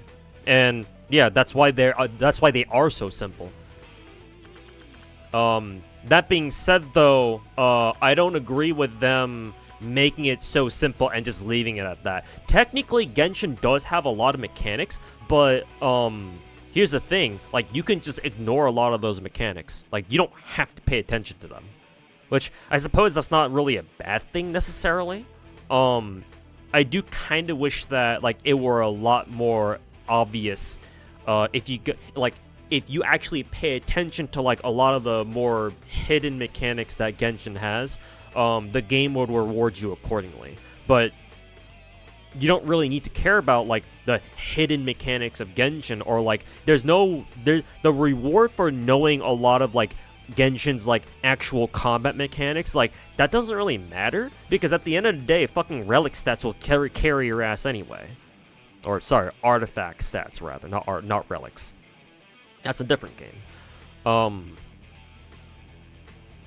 Like, if MiHoYo were more competent, then they can come up with a combat system that's both very casual friendly, but also has a very high skill ceiling. That's how, I mean, in my opinion, that's how all games should be. Like, low barrier to entry, but high skill ceiling, right? So that way it caters to everyone, right? Anybody can, and make your game easy, simple to the point where anybody can play it. But if you're willing to put in the time and effort to actually learn how to play the game properly, or at least more efficiently, or, like, better, then you absolutely should be able to. But yeah, obviously Genshin, like, technically Genshin has, like, the whole, it does have layers to its gameplay, right? You have shit like, you have mechanics like fucking elemental application levels, because, like, different skills and different ults have different, like, elemental application levels, right? Not all skills in this game, like, you know, obviously if you're a pyro character, you can apply pyro, right? And that's all pyro characters can do. But did you know that different pyro characters can apply different levels of pyro onto enemies depending on what they use, right? Not all pyro skills and ults are created equal. There are some skills and ults that put, like, a higher degree of pyro onto enemies than others. And so because of that, it's actually harder for you to remove pyro from those enemies if you try to react it with them. Whereas some skills may be a little bit easier to do that. Like, that exists. And there's a, like actual like smart boys like Zajef and other people on YouTube can explain to you all the fucking, like, the nitty gritty of Genshin mechanics far better than I can. That's the one that I really know the most about. But, like, here's the thing: do you need to pay attention to them? No, not really. Like, how, like, if you know them, then that unlocks a couple of new, like, teams for you, I suppose. Like, for example, like you can start running Kazuha with fucking 4-piece Thundering Fury. It was either TF or something else, I think. I'm forgetting what it was. I'm pretty sure it was Thundering Fury. So that way you can, like, trigger Aggravate better or some shit. I forget what exactly it does with 4-piece TF. But, like, you can do some nifty things, but, like, it's not necessary. Or, like, it doesn't confer to you a big enough, like, impact to where, like, it's worth going out of your way to do things like that.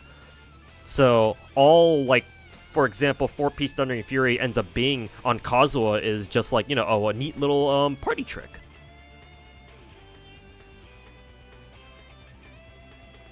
What am I doing here? Ah, right. I want to switch over to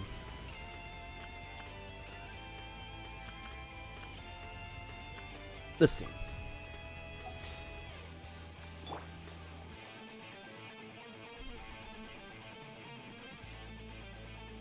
What will make Genshin more complex? Another ability for everyone? Yes, another skill for all characters would make Genshin immediately more, like, at least I would say 30% more complicated. Because now you have 2 skills to think about and deal with. Yeah. That's actually what I suggested in my own How to Improve Genshin video. Give all characters a second skill. Give everybody a second skill, and then, allow all characters to have access to both their skills at once. Because if you make it so that all characters have a second skill, but they can only take one or the other, what that's going to do is it's going to create a skill meta, where every character is going to have one skill that's clearly better than the other. Like, giving characters 2 different skills, but only giving them access to one of them will only work if every character has, like, every character has 2 skills that are equally competitive or like equally viable, and so it's an actual decision you have to make on, oh, do I use this skill or do I use that skill? But most of the time, they're not going to balance the game to that extent. I mean, characters like Dehya exist, so of course they're not.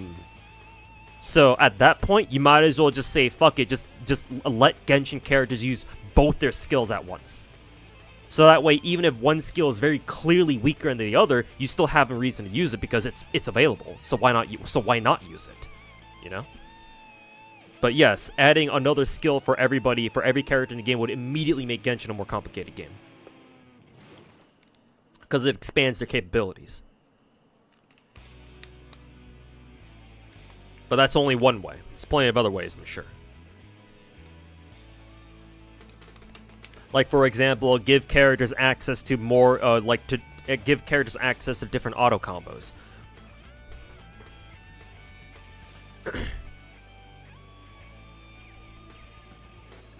Oh, and allow the player to be able to target which enemy they want to, instead of them auto-targeting whoever's closest to them. Honestly, they should have given players that ability ever since the beginning. If I'm gonna be honest with you, I've always found it pretty fucking dumb that you can't auto-target or you can't manually target enemies on your own, and that you always go for enemies who are closest to you. But you know, mobile game and all that, so I kind of get it, I suppose.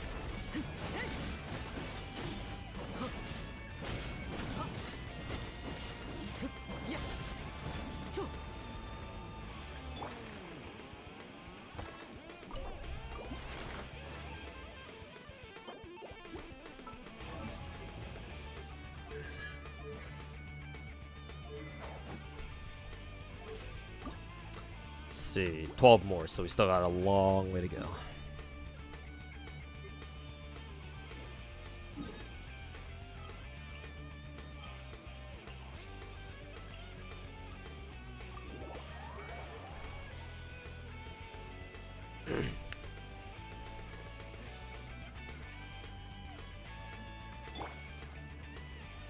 Nobody's going to Stario or Genshin expecting something like Limbus where playing around a boss gimmick isn't an option.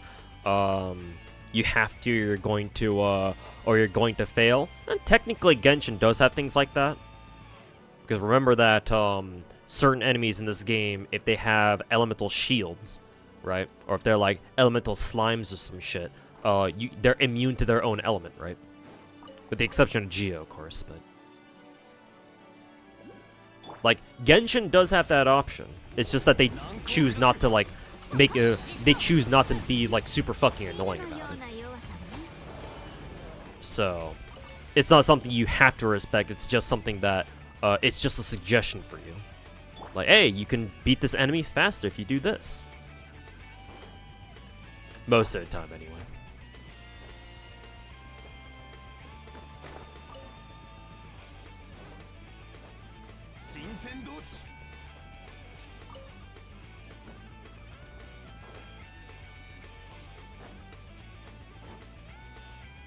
I believe this is SD, yeah.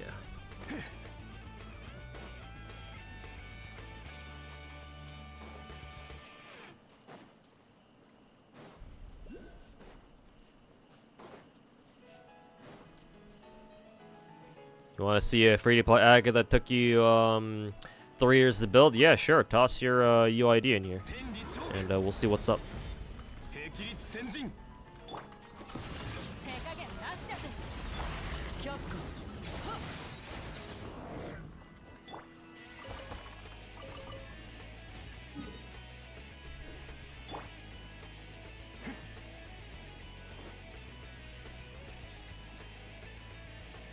You did not know this? What the elemental, like the different degrees of elemental application? Yeah, that's a thing in this game. But you would never know that unless somebody actually told you, or unless you just had godlike observation skills. But that is an actual thing in this game. Because the game certainly doesn't tell you.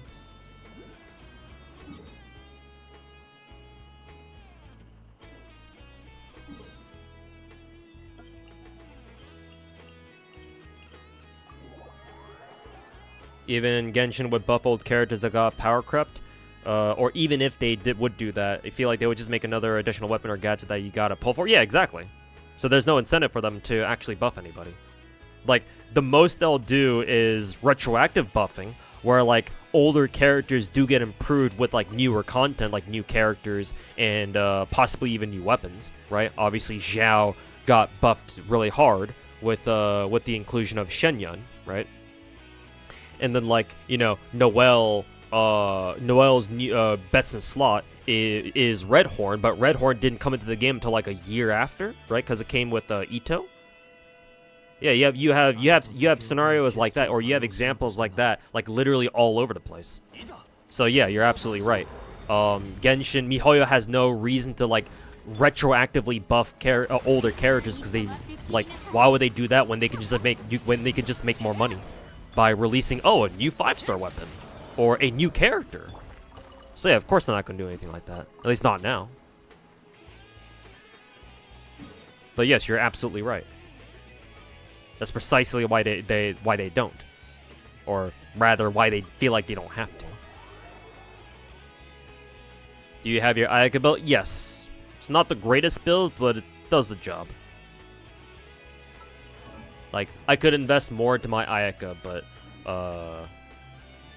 I think she's okay for the time being. If you've been working on your Ayaka for like 3 years, I would expect your Ayaka to be better than mine at least. Also, why is every character only at level 89? I assume that's just like a little like inside joke for you. Let's see, 46. What you got? 4-piece Blizzard. Okay, good. 4-piece Blizzard Stray should give you 55%. So yes, you do have perfect crit rate. Perfect crit rate, 237 crit damage. That's very good, and 46 ER. Very nice. I like that, man. Both really good stats and really high ER. Mist Splitter, of course. I would assume R1. Yeah, that's fine. And a 4-piece Blizzard Strayer. Cup. Your cup is not as good as I thought it would be. It could definitely be better. Then I suppose you don't really need crit rate, so I suppose all you would need to do is just find a inset cup that just has crit damage. That's all you really care about. Your timepiece is actually not. Oh no, I flipped the stats around. No, your timepiece is actually really fucking good. Actually, it's okay. It's okay. It's what, 32 CV, 32.4. It's actually not. Well, it's not 40 CV at least, but it's still really good. Considering it's an inset attack percent timepiece. So I mean, it's got all four stats too. So that's really what you're really looking for. Your feather is not that good. Let's see, but you do have a lot of ER off that, so I suppose that's what makes it worth it. This should be 40 CV. Yeah, this is easily 40 CV. I can tell, or I can tell just at a glance. Double digit, double crit. Yeah, that's gonna be 40 CV. And then, oof, bad rolls on, lower, min rolls on your crit rate here. That sucks. But at least you got a lot of ER for here. Triple crown? Actually, no. But your ult is crown, that's all that really matters. Yeah, pretty good. I do like the perfect crit rate. I think that makes your build very, very strong. As for my Ayaka, mine's the exact opposite. She doesn't have perfect crit rate, but she does have higher crit damage. I want to say I can take Ayaka to 300% crit rate. I think, or not crit rate, crit rate. Crit damage. It's gonna be kind of tough though, but I think I can do it. I would have to like super hard focus on my Ayaka though, if I'm gonna do that. But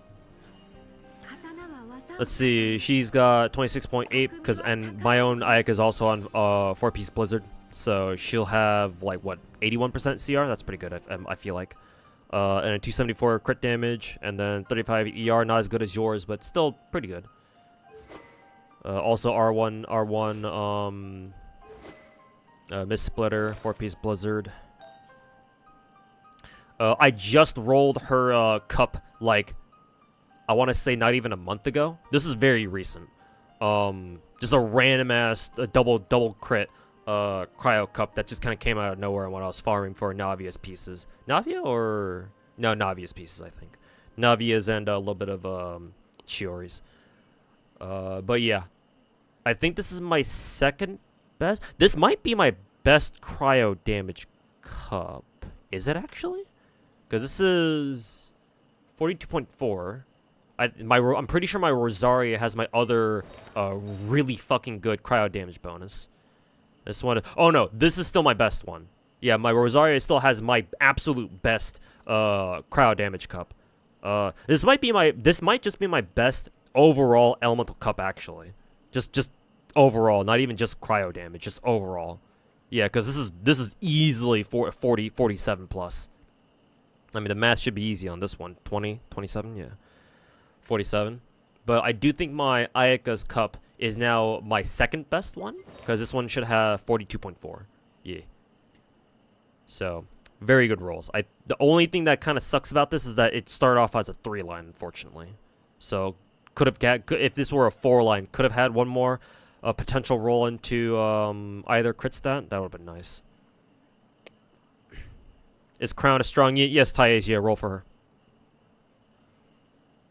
her. However, apparently you should hold off on overloading her gear for some reason. I don't know exactly why, but you should roll for a copy for her. Just don't overload her gear for now. Again, I don't know why, but apparently that's what people are saying. But yes, if you only care about rolling for her, then yes, you absolutely should. She's very strong. Her timepiece could obviously be better. It's by far her weakest piece. So I would like to look for a better timepiece for her, obviously. Her feather's okay. Has a lot of crit damage. Also got a little bit of ER, so that's fine. But could definitely find a better feather for her, that's for sure. Definitely a better flower for her, too. Her circlet's really fucking good. 14.4% crit rate. So that's nice. Would have been better if one of these percentage stats were like attack percent instead, or even better if one of them were like ER. But I mean, this is by far my best crit damage circlet, so I'm not taking that off anytime soon. But yeah, like my Ayaka has a ton of space for improvement. I just need to actually get around to like actually fucking strong boxing more Blizzard Strayer pieces for her. And she is C6 too, so she's not exactly hurting for stats now, is she? I am still kind of debating whether or not I want to triple crown her. I may triple crown her eventually, but admittedly kind of a low priority, but maybe one day. Maybe one day. Also, did the Guilty Gear soundtrack end? Yes, it did. Let me go ahead and pull up the, let's see, Guilty Gear. Maybe listen to the Korean soundtrack. I wonder if there's a single video that just kind of plays it all.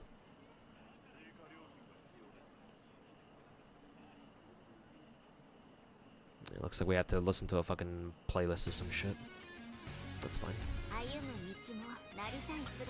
You mean as an example on release, the boss, third chapter, You attack it with burn or bleed, attacks it heals 30%. There's no way around it because you can't change teams during the eventual near fight because people bitch that they got hard locked into had to restart the entire dungeon.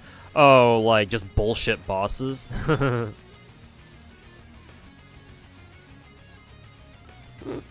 Yes. Limbus, if that's what Limbus players had to bitch about, they would not last a second in Girls Frontline. I mean, hell, even some Arknights fights kind of feel that way too, but I would imagine doing a whole ass dungeon in Limbus took more time than doing a single fight in Arknights, to be fair. But I would love to see them play Girls Frontline, that's for sure. Anyways, let's go farm some pieces for Arlecchino.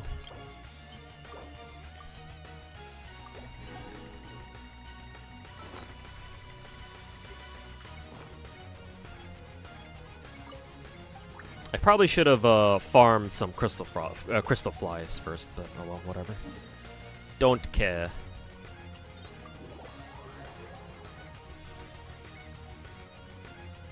To be honest, you don't know why they would even do that though, because eventually people would realize that people would catch on that, oh yeah, like people would start bitching more and more about power creep.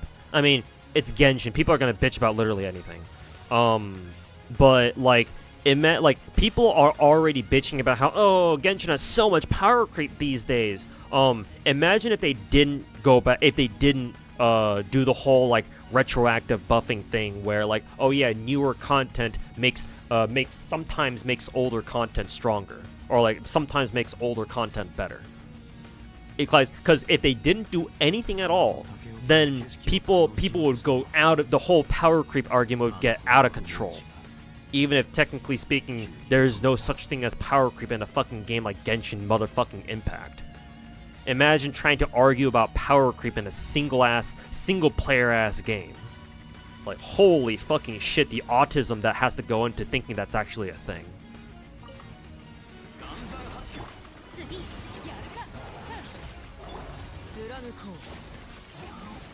But I mean, we all play Genshin here, so we're all sort of artistic at the same time anyway, aren't we? Oops. Wrong angle, I think. Actually, no, we're good.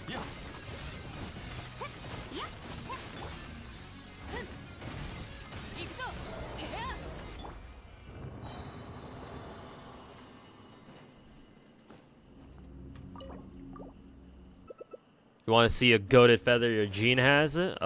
Sure, why not? Let's see. Yeah, this is the Bond of Life one. Shit, Goblet, don't care.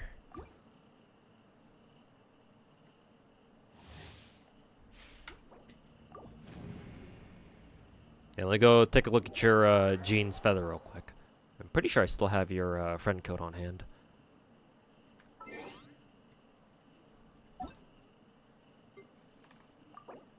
Yeah, this should be you.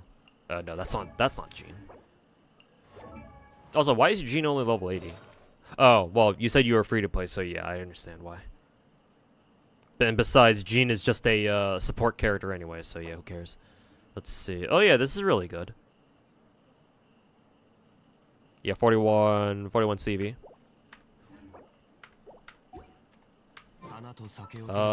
Who has my best feather again? Was it my Shenhe?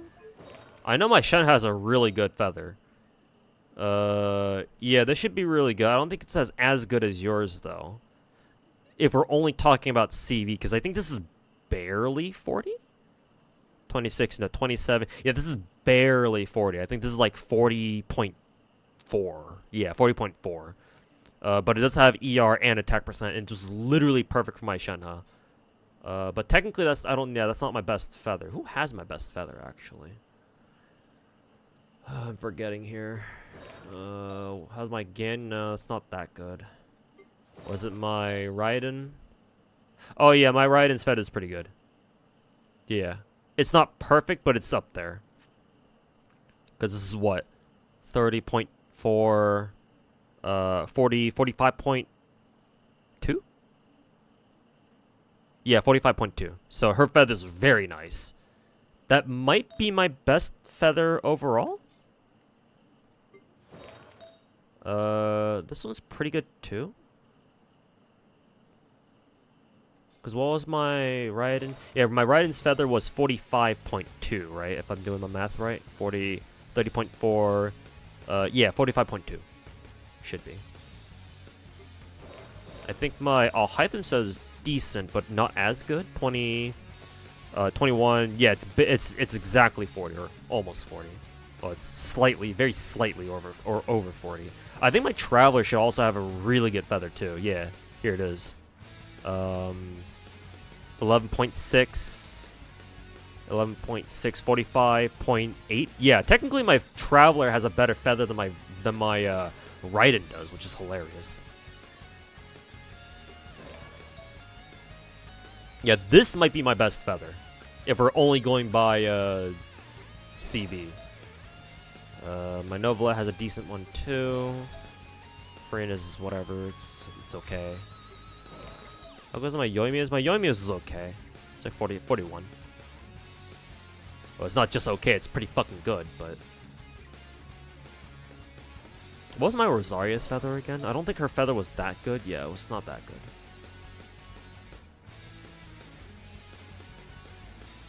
I think that's about it.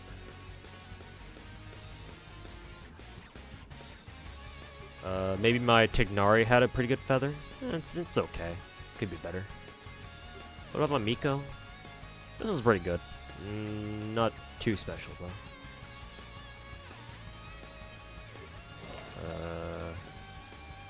though. Risley's okay. Yeah, Navia's kind of whatever. And Mona has like basically an exactly 40 CV feather though. But yeah, your feather is pretty good though. Do I do first anniversary Trailblazer report in what, Star Rail? Is it like one of those survey things that gives you more stellar jades? If so, then no, not yet. I'm gonna have to remember to do it after I'm done streaming. Genshin players complain about Genshin, but nothing ever changes. Yeah, because they don't need to. That's what happens when you're in charge of the biggest gacha game in the world. Again, it's something that I like to call top gacha privilege, where if you're the biggest gacha game in the world, you get to just kick back and do whatever the fuck you want. Right? The only way for Genshin to actually come out with like meaningful content updates, at least from like a gameplay perspective, is one, if enough time has passed, right? And two, if they realize that, wait a minute, other games are coming out that's actually trying to compete with us. Am I autistic? Probably. I mean, look at my fucking screen, or look at my fucking stream. I don't know how you can play 9 or 10 different gacha games without being at least somewhat autistic. So yes, I probably am. I'm pretty sure if I were to take an autism test, I would probably exhibit a lot of symptoms. I also probably have a speech impediment, probably, because I find it very hard to talk. So yeah, I probably am. So whenever I roast people for being autistic, just remember that I'm probably somewhat autistic myself.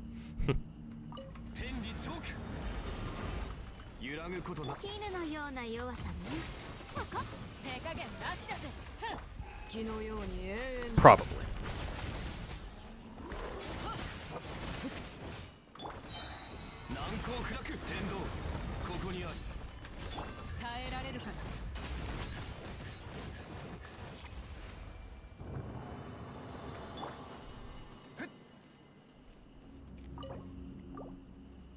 Also, why is the, oh, all these videos have, like, a random-ass, like, 3-minute, like, fucking dead time after them. What the f...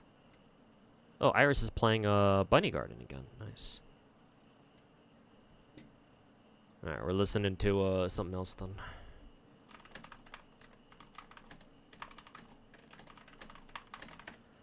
Let's listen to the Third Strike, OST, then.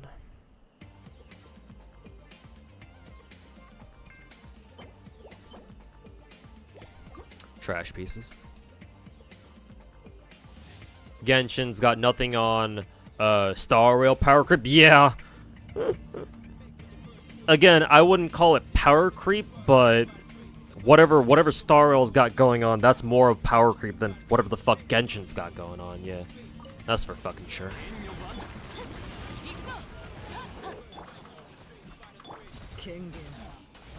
In case that were somehow ever a doubt to begin with.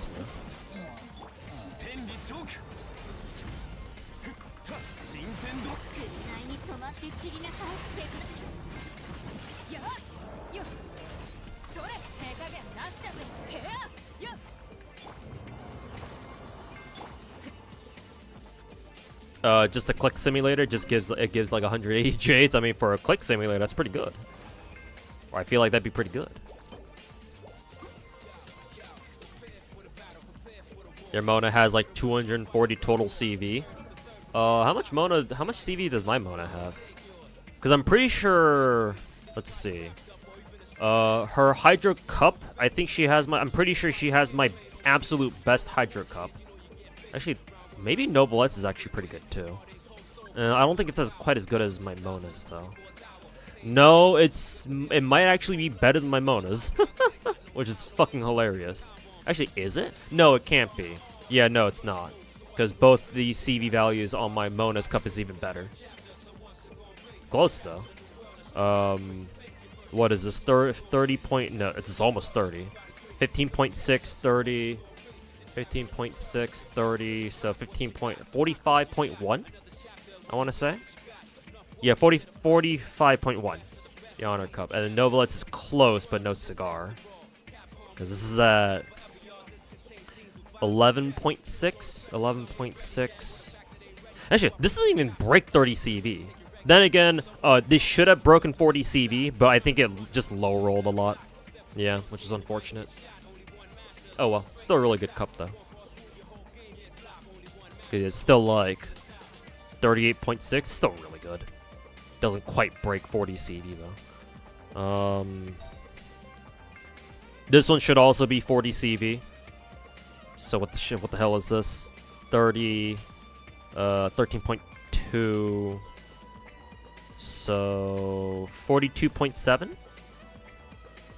Yeah, 42.7 or something like that. And then her feather should also be 40 CV, 40.4, I think. Her feather should also be 40 CV. 20, 41, 20, 21.8. Actually, yeah, both their values are actually the same. So 43.6. And her hat is okay. Her hat could be a lot better, unfortunately. Haven't actually gotten a good good enough crit rate circlet though. Yeah. Still okay though. I don't know how much CV that is, but Third Strike OSD, yep, goated soundtrack. It's not a survey thing, just in a summary of your account's in-game. Oh yeah, they do that for Genshin too, don't they? Yeah, okay, I should know what that is then. Genshin is like the Apple of Gacha games. Yeah, you're not wrong. You're not wrong, man.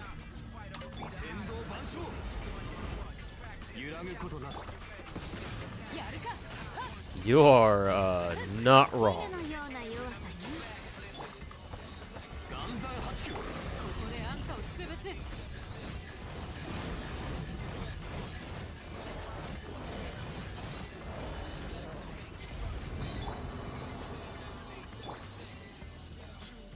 Star Rail already power creeping.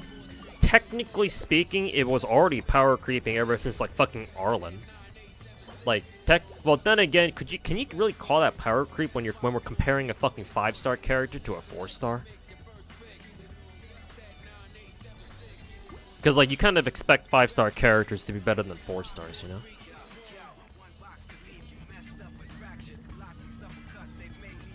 Who greenlit Akron? I don't know, but I'm glad that they did.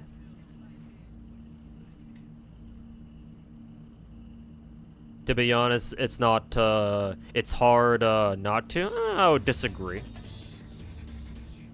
Actually, technically speaking, yeah, well, yeah, technically, it can go both ways. because Star Rail is such a simple game, mechanically, like they kind of have to come up with crazier and crazier mechanics for characters, so that you know, that way it keeps people interested in the game. However, do they really need to make characters like Akron come out so busted so soon? I don't know. Probably not. But hey, whatever. It's their game. Certainly makes Star Rail's meta feel more exciting and more dynamic, that's for sure. If you can even call it that. What else will we call power creep in single-player gachas, though? Like character rusting? I don't know. Call it whatever you want, but it's definitely not power creep. Did you see Robin's kit yet, too? Entire team action advanced. Rip Bronya. Do you really think Bronya is gonna get replaced by Robin? Because if you think Robin's going to replace Bronya or like completely take over her role, I think you're misunderstanding what Robin's supposed to do. Not only that, but you say rip Bronya until you realize that you probably want to use Bronya specifically for Robin anyway. So, just keep that in the back of your mind when you roll for Robin.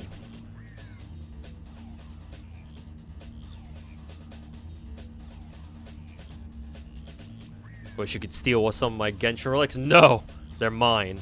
I fucking bled out of my balls for these relics, man. Or for these artifacts, man. Hey, bro. It took me 3 whole goddamn years to finally get a motherfucking 20 crit rate substat circlet for my account. And it's on my Navia. This will forever stay on my Navia and nobody else can have it. It took me 3 whole goddamn years to get a fucking artifact that looks like this. So y'all can go fucking suck my balls.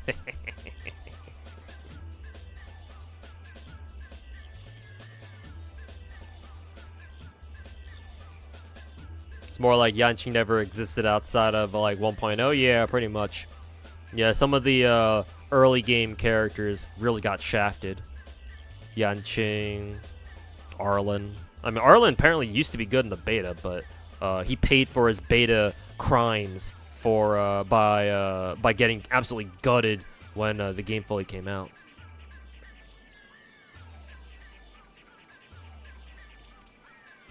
And like Himeka wasn't exactly meta until Pure Fiction came along, and the erudition path in Simulated Universe. Your prayer is that Firefly ends up being as busted as Akron. There's no way she's not gonna be strong. People are gonna fucking throw a goddamn fit if she's not like fucking busted to the moon and back. Novelet's power creep is something else. Apparently, yeah. Apparently so. And like, bro, I recently got my Novelet some better pieces because I've been leading up to Arlecchino. I've been farming a lot of golden trope pieces, and luckily I got him some really nice pieces. First with this cup right here, and then, well, his timepiece still sucks ass, but actually technically no, his timepiece is actually okay with 14 CR with 14 crit rate. It's not bad. Could definitely be better though.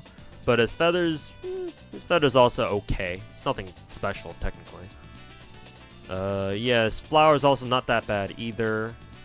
Yeah, and his fucking whatever the fuck his circlet is. But like even with that shit, like I can even my Novelet can easily reach what 70 because you had 36 to this, so 78. Yeah, 78 CR, and he's got over 300 crit damage because you know 88% crit damage. Fucking main stat weapons are busted. And yeah, he just kind of I see him kind of do 60k damage per tick, running mono hydro. So I'm just like, yeah, this is balanced. Just mama farm a laser. Blah! Instead of Biden blast, it's Novelet blast. Shut up. What's a common Abyss enemy? Shut up, Fatui agent. Novelet blast. Blah!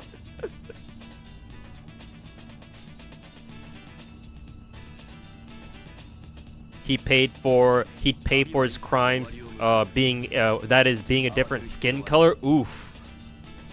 Don't want to say that around Mihoyo now, do we? I mean, hey, at least he has Dehya there for company. Same with Herta, yes. And now Herta is the absolute GOAT for pure fiction.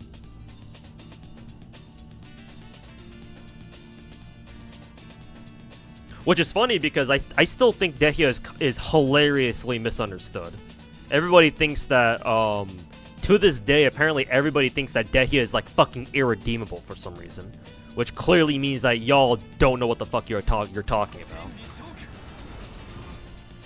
But, you know, whatever. We'll just keep this between ourselves, I guess. Our own dirty little secret.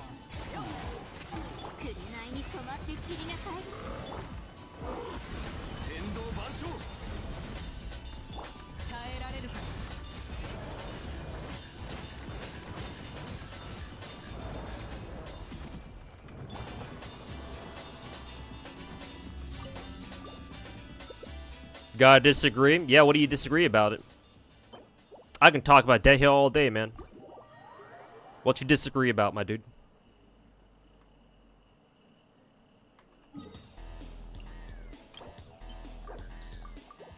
I think this is Remy's theme. What's the concept curse with different skin color? Oh, we were talking about Arle and how he used to be good during Star Rail beta, but now he's trash. Or they completely gutted him for full release, which is unfortunate. That, and I decided to throw Dehya in there too, because, you know, everybody thinks Dehya is trash too.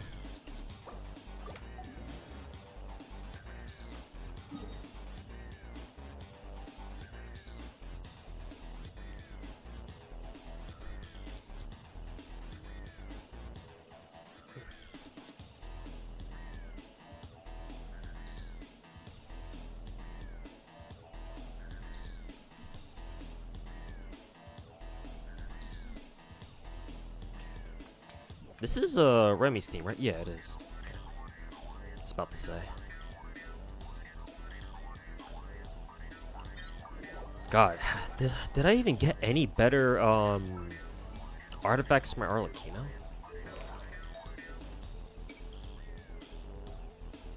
Oh, excuse me. At C0, you just don't see any use for other than being a Burgeon and bad burn team for Ganyu to melt. Oh yeah, okay, that's your problem. You're thinking of Dehya as a support, or like a an off field. Oh no, you got that one wrong. You got that one wrong, my dude.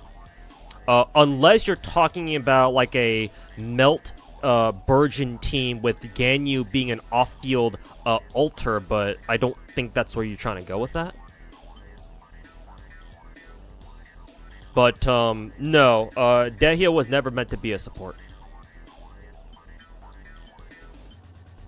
Damn, I haven't gotten a single fucking, the Bond of Life artifact, piece of feather yet? Jesus.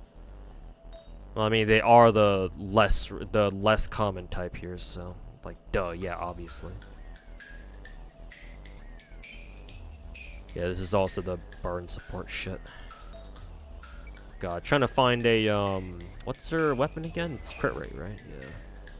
Trying to find a, an inset appropriate circlet for her is gonna be fucking awful. What would I even give her? Crit damage? Yeah, I don't even have a single circlet for her in the first place. Ugh. God.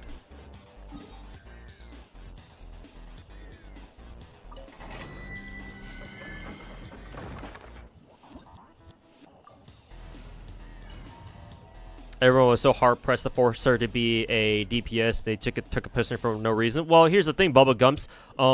She's supposed to be a DPS. The biggest problem with Dehya is that is her opportunity cost. In order for you to make Dehya good, you have to do several things. One, well, just investing into Dehya means that you're not investing into another potentially good, potentially better 5-star character. Somebody who's going to give you more immediate returns on your investment, right? Like for example, our Dragon Boy dude, Novelet over here, right? Like, if you have somebody like Novelet, and you had a choice between leveling his ass up or Dehya, who are you gonna pick? Like, obviously Novelet. That's a very extreme comparison, I know, but even if you were to compare somebody like Dehya with, I don't know, somebody like Shenyun, maybe? Like, honestly, Shenyun's a better investment just because she's a support, so that means that she doesn't really need that much investment either. And obviously she'll work for any plunge attacker for that matter. So, like, even with a more even comparison between like Shenyun and Dehya, you'd rather level up Shenyun more, right? But besides that, her biggest problem is with her fucking artifacts. If she's at C0, you're farming 4-piece emblem from her, no question.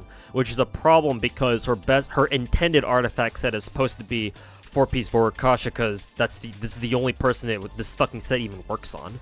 But if you farm Vorukasha, that means you're farming this fucking domain, which means that you're also farming Nymstream, which nobody fucking wants. Because like if you're gonna run Nymstream, you might as well run 4-piece Heart of Depth. So like you're farming a domain, an artifact domain, for literally one character, and that's it. Right? It's not like you're farming, for example, like Emblem Domain, everyone's favorite Emblem Domain, or the new Emblem Domain with Hunter and Golden Trope, right? At least with this domain, right? If you have a few Fontaine characters, then you're always going to be rolling for somebody, or you're always going to be farming for somebody, right? Somebody's going to want some Hunter pieces. Somebody's going to want Golden Trope pieces. Obviously, Golden Trope is in higher demand than naturally. But, you know, as long as you have a Wriothesley, as long as you have a Novelet or somebody else, or like a Lenny or a Lynette even, they can take your Hunter pieces, right? So farming a domain like Hunter/domain is more worth it than fucking farming this piece of shit domain, where, again, you're only farming for one character and the other artifacts that you're gonna get more pieces of anyway. Because for some reason Vorukasha is the less common one. Is like, who the fuck is gonna use Nymstream? Right? Oh, maybe you'll get lucky and you get like a good off piece here and there or something, which can happen. But like, hey, you can get good off pieces literally anywhere else too. For example, in the Golden Trope domain. So that's one of her biggest problems right there. The fact that when you farm for artifacts, you're literally only farming for her and her alone. This is something that Iosobu brought up. She's very Constellation dependent, more so than any other 5-star character in the game. Yeah. C0 Dehya is a pretty big fucking bro moment. You can still make her work, but bro, she scales the hardest out of any character in the game with constellations. That much I will say. Which is part of the reason why she's a fucking permanent character to begin with, because they know. So even though at C0 she can still function, the difference between, like, for example, a C0 Dehya and like a C4 is night and day. Because obviously her C4 is her most important constellation, because that's when she switches her preferred artifact set over from 4-piece Emblem over to 4-piece Vorukasha. C4 is where you can finally start running her intended artifact set on her, which is a huge fucking problem, but that's how it is. And obviously her last issue is that everybody thinks that she's supposed to be a support when that's clearly not how she's meant to be run. She's supposed to be a DPS. But like you said earlier, people tried making her DPS, but then came to the conclusion that, well, she doesn't, you know, high enough DPS output to warrant even running her as a DPS anyway, so people tried running her as a support, but figured out that didn't work, so yeah.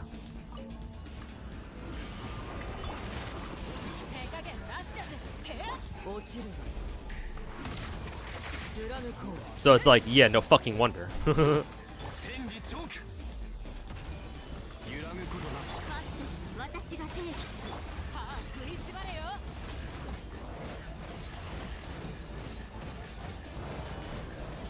Oh, and not only that, I should probably mention this. Dehya's best team in the game, in my opinion, is Monopyro with Kazuha, Xiangling, and Bennett.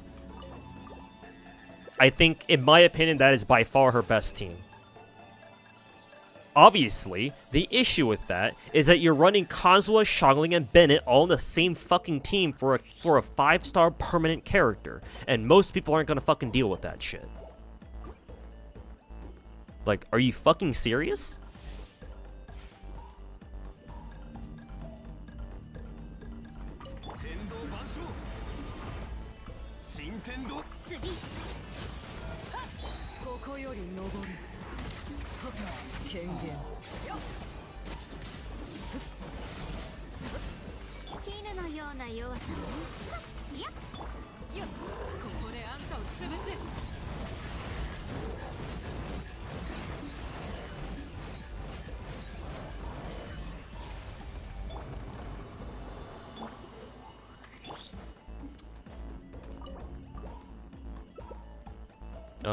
But if you are willing to drag your balls through all that, then Dehya can become good.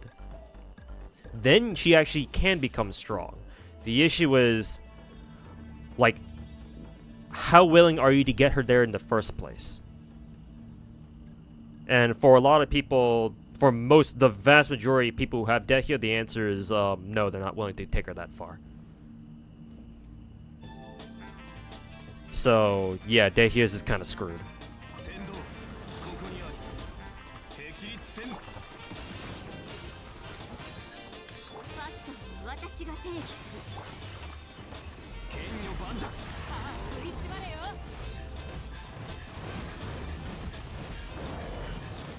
If Dehya wasn't meant to be a DPS, she wouldn't have a burst like that? Yeah, exactly. You look at her ultimate and be like, okay, well, why does she fucking punch people all the time? If she was meant to be a support or some shit. God, these artifacts fucking blow dick. Salty bet music. Yep, third strike. Third strike, my beloved. Who's my SR ticket for FG? I'll probably go with Zenobia, assuming she's on there.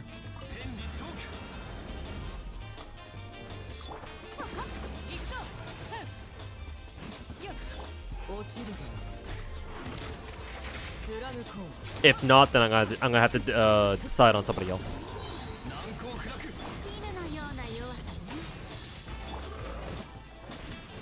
Yeah, I'll fucking ult this bitch, cause why not? Actually, I should probably kill this guy first. Actually, he's almost dead.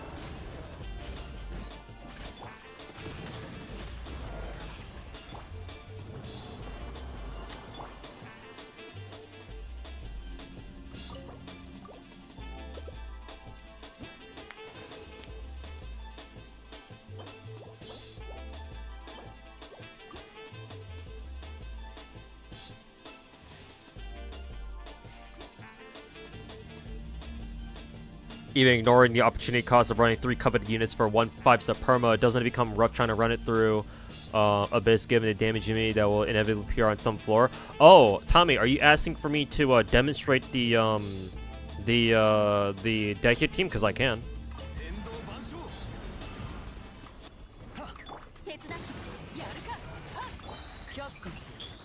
Oh, does somebody want to watch what happens when a good Dehya actually when people actually see what a good Dehya can do? Oh, what's that? You want to see what Dehya is actually capable of?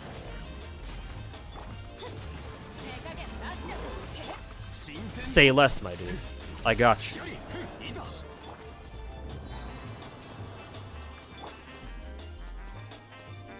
You would love it if Perma Star Rail characters had good Eidolons.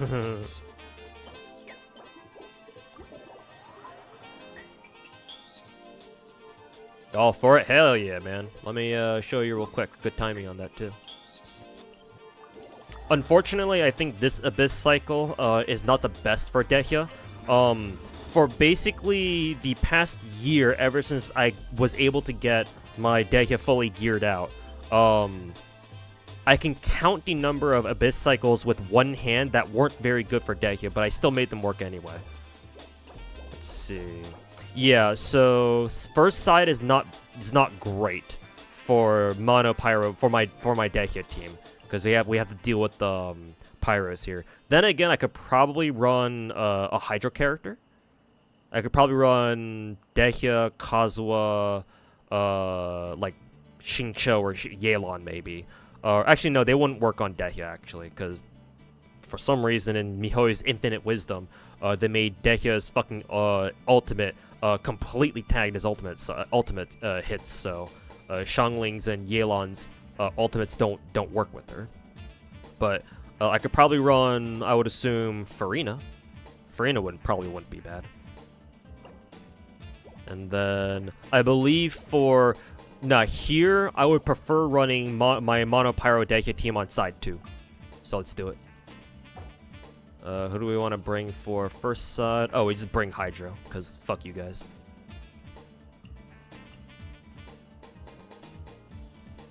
And look who we have here. Oh, I'm bringing Hydro. Say less. Say less, my dudes.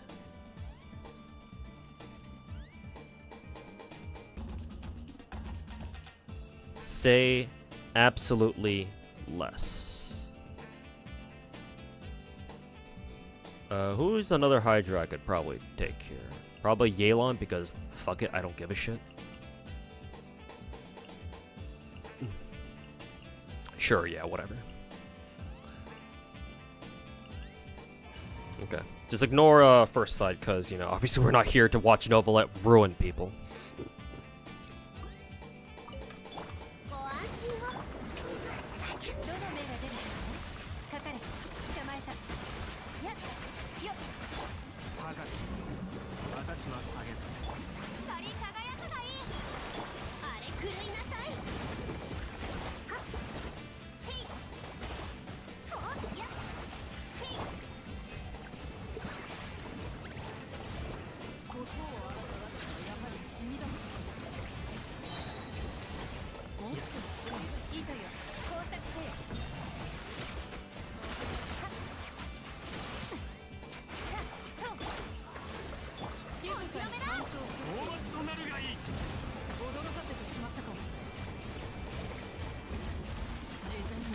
No.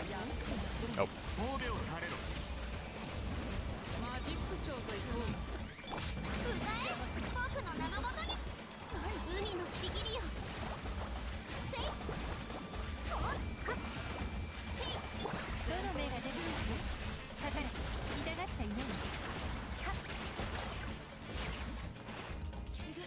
I think my Yelan was shooting the exact opposite way.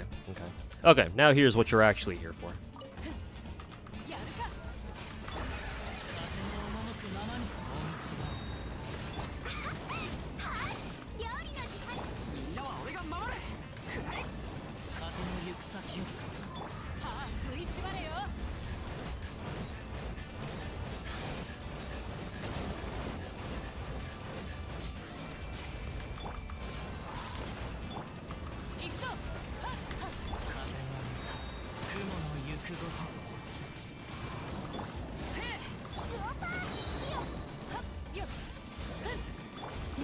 I'll just spam Kazuha skills here because I want to save everybody's ults for next side.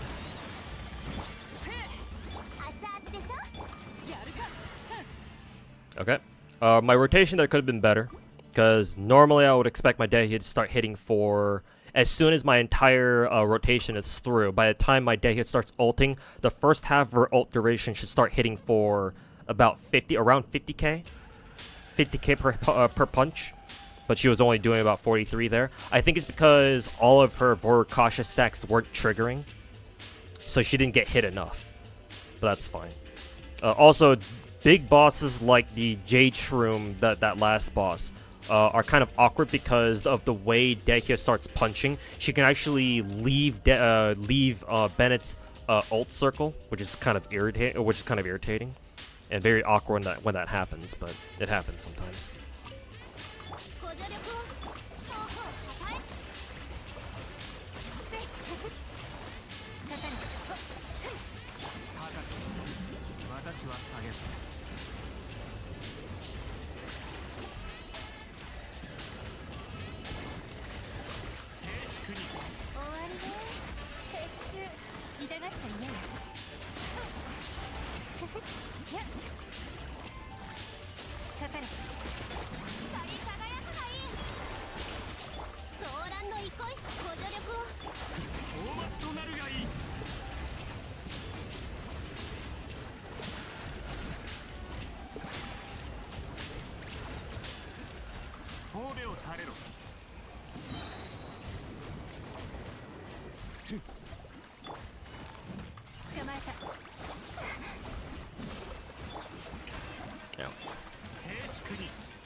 And the Virus that doesn't shred ran out. Probably, yeah. The problem with Dehya's rotation is that she will eventually lose Kazuha's buff and then Bennett's buff towards the end.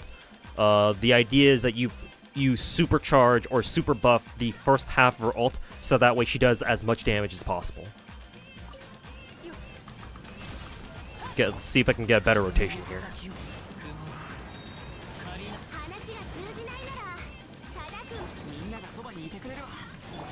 Shit, that was not good because I forgot to use Kazuha's second E burst there, or his second skill burst, or skill rather. That's fine though. This dude is almost dead.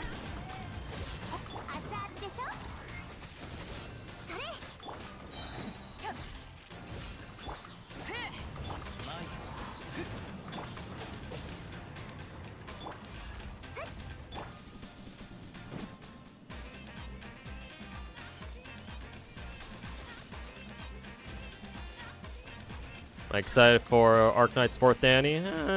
Mildly. It's cool that we're getting Virtuosa, I suppose.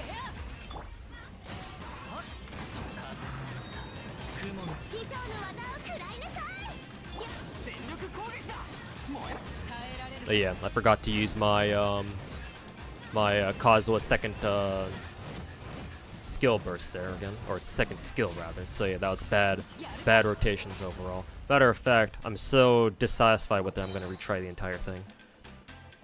Because normally I would do Kazuha E into skill, then Changling ult, then Bennett ult, E, and then Kazuha, another Kazuha E again to refresh the his elemental damage burst or elemental damage bonus, and then go into Dehya ult.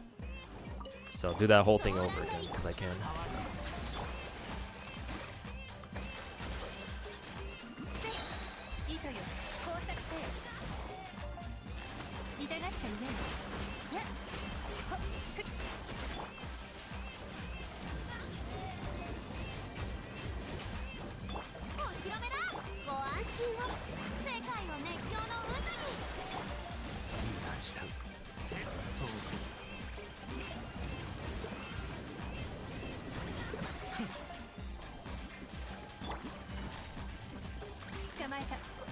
Be dead.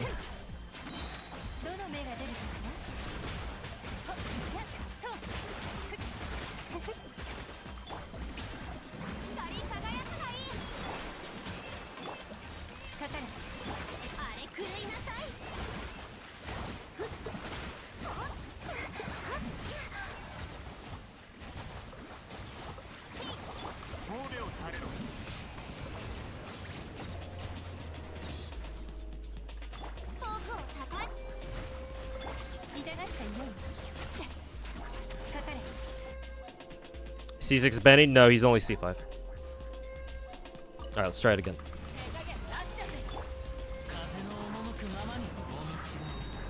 See if I can hit my rotations better this time. Alright, switch to Kazuha, make sure to use his burst or skill first and then go into ult.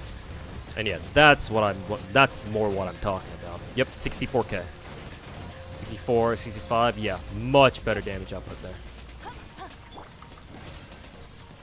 Just wait for this dude to end, and then, yeah. That's the kind of damage that my Dehya can do.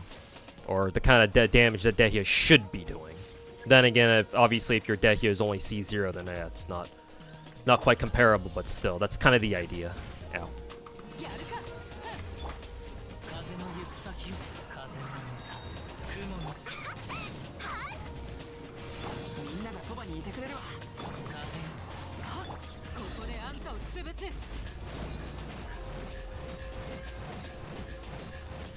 Honestly, I probably shouldn't have even bothered ulting with the Dehya there either, but considering the boss we're up against for 12-3 second half, it shouldn't be too bad, I don't think. Because we have time to regen energy there anyway. At least we should be. Or we should have anyway.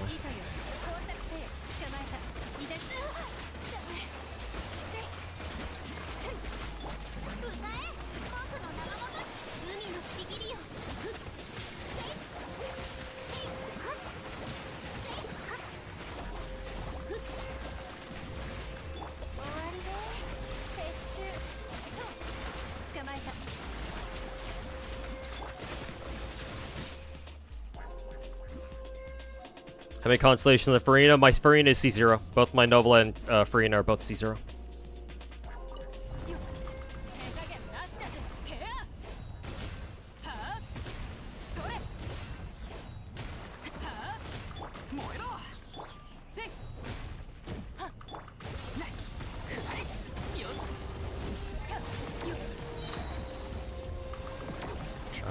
Actually, let me try that again. That was a little bit awkward. Was focusing too much on getting Dehya her energy. Need to set up the I need to set up the rotation a little bit better.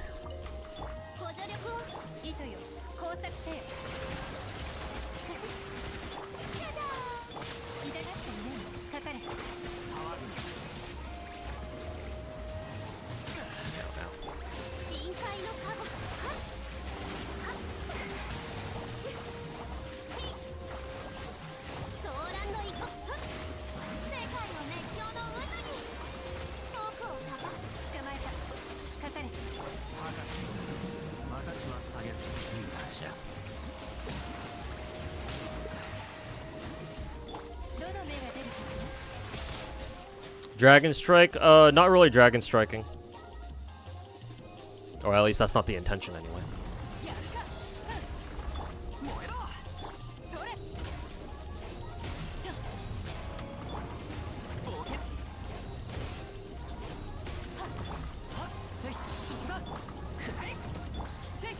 Okay.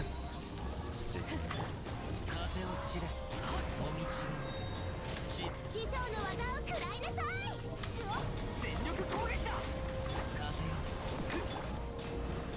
That's awkward.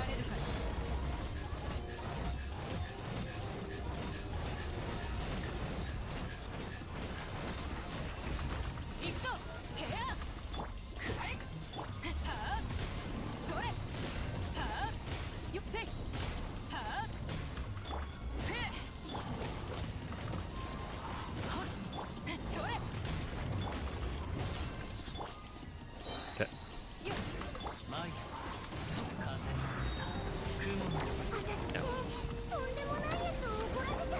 Ooh, that's pretty awkward.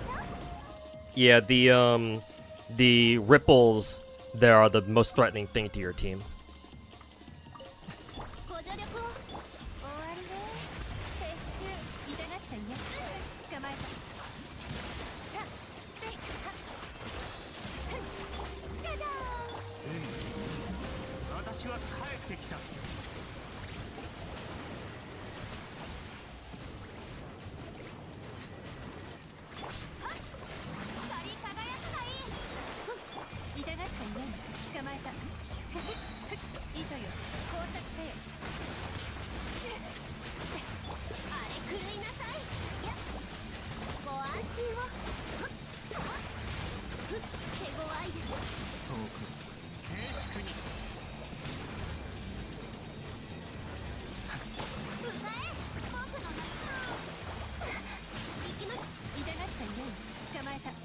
Man, that bitch attacked a lot more than usual this time. Is that killing Moon? Yes, it was.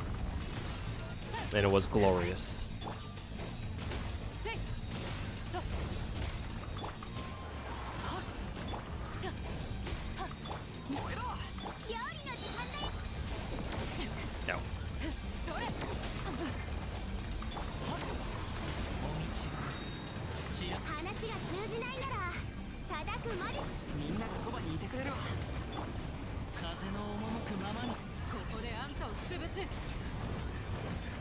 Okay. 52, 55.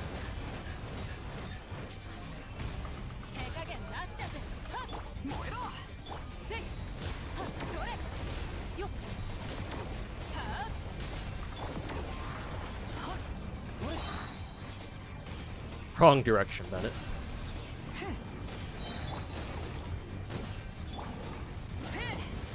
No. Okay, we're good to go.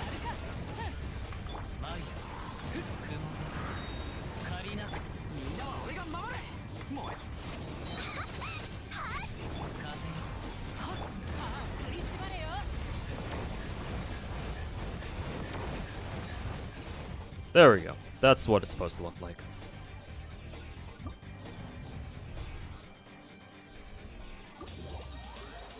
The biggest perk of Dehya, in case you didn't notice, is that she is completely immune to any interruption. I'm pretty sure that boss at 12-3 has like the biggest interruption, or one of the highest interruption stats in the game, but it still can't stop Dehya once she's ulted. Like, as soon as Dehya ults, nothing can stop her from attacking, except for unless an enemy has like a way to like make her leave the ground. And even that doesn't really stop her, but it does bug her out, where she can no longer attack as fast as you can click, or she no longer has access to her her double attack speed when you spam left click when she's ulted. But other than that, once she's ulted, there's nothing that can stop her until she actually dies. Can I ask a question for Genshin? Yeah, sure, what's up? If you fight your 3 weekly bosses or half res and you just got lucky with Arlecchino, should you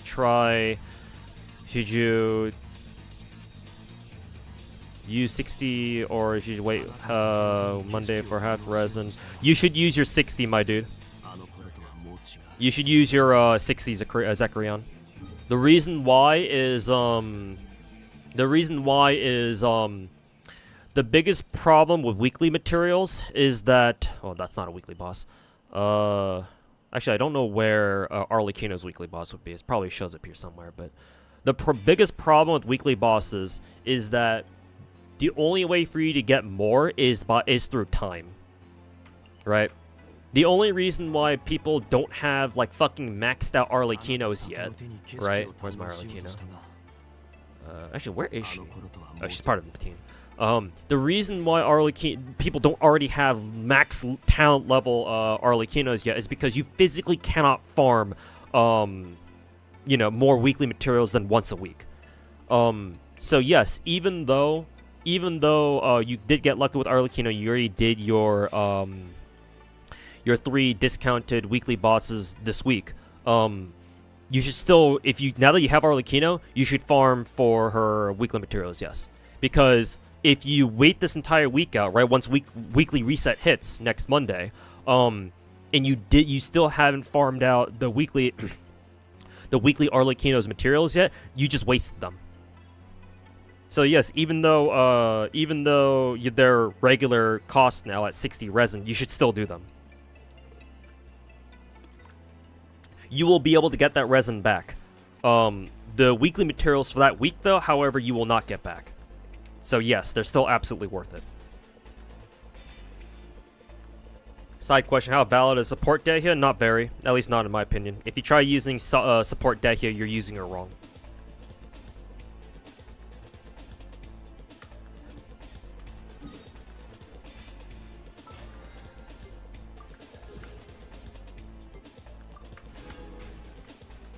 If you want to use Dehya as a support for any team, you have to incorporate it in such a way that you still use Dehya's ult.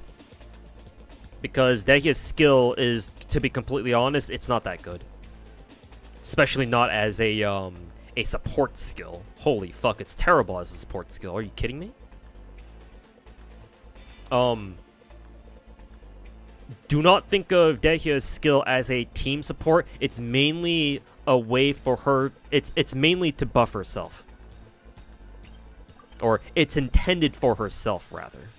is how I should say it. And even then, there can be some discrepancies between whether or not it's actually intended for herself or not. But one thing's for sure, it's not a great team skill. Or it's not a great team support skill. Like, damage, you don't really care about damage mitigation in a game like Genshin motherfucking Impact. Because guess what your best damage mitigation skill is? It's something that everybody has. It's this. Guess what? You can just dash through everything. So, who gives a shit about damage mitigation when you can just take no damage for free? Well, not for free. Maybe for like, I don't know, 20 sprint stamina maybe? But yeah, that's kind of the that's the point. Nobody gives a shit about damage mitigation or like more defensive mechanics, except for shields. Shields is the one exception, obviously. But like whatever the fuck Dehya has, like damage mitigation, like who the hell cares? Like she cares, but nobody else does. So, anyways, what was I gonna do again?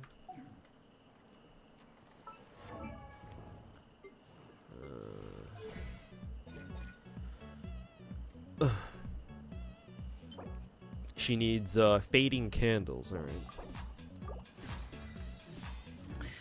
Alright, bet. Fading candles it is then.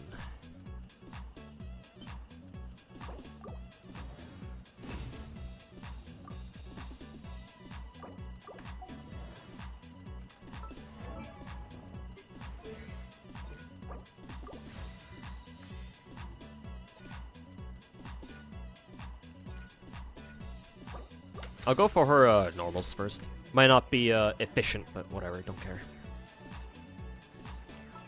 Also, I did get the new whale boss materials.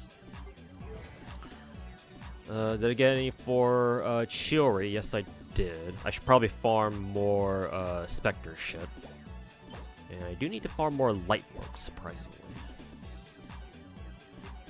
Can I level anything from Shenyan yet? Yes, I can, actually.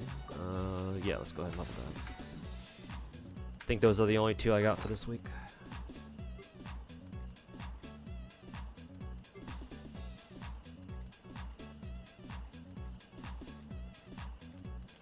Actually, no, I do have one more. Who needs, lightless silkstring?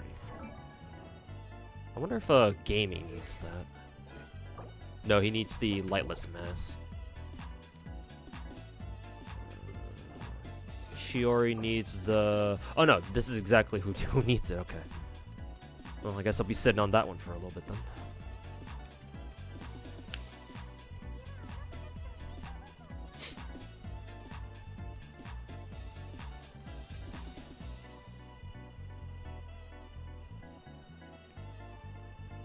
Yeah, he is okay as a support. Not even, man.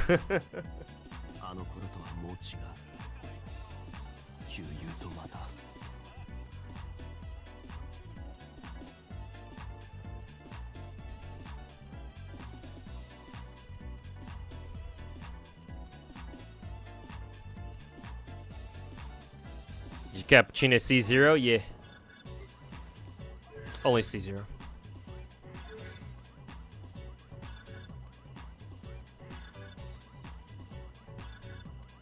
How do you have level 8? Yeah, I just convert it. It's not like anybody else needs her own materials for the time being. And even if they do, that's fine. I'm just giving them all, I'm shoveling them all into Arlecchino for the time being.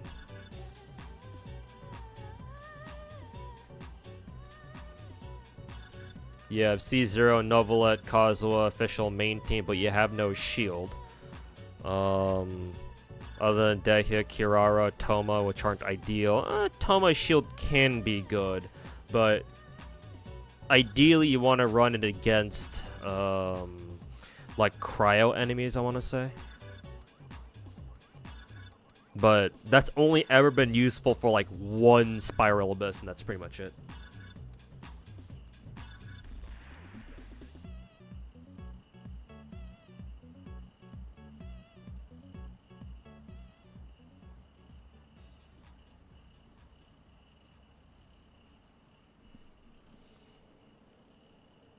Now, did you have Arlecchino 90? Arlecchino, Kazuha, Xingqiu, Bennett might be doable. Should be, yeah. Don't see why that wouldn't work. As long as you make sure to swirl Pyro, that is, yeah. Can be a little bit tricky with the Xingqiang team, but should be okay. Thinking of Toma or Xingqiang, probably Xingqiang. Xingqiang will be better. Again, you might have a few awkward moments where Kazuha starts to swirl Hydro instead, but honestly, it's not even that bad, considering Kazuha's ult can start reverse vaping enemies that get hit with Pyro anyway. So honestly, it's actually probably not that bad. But yeah, probably Xingqiang.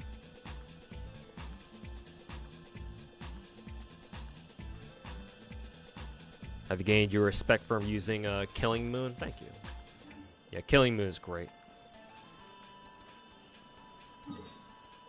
Anyways, we have like 5 more minutes left on another point of resin. Actually, I should probably check if I can get Arlecchino's weapon to... Yeah, I should be able to. We need 2 more.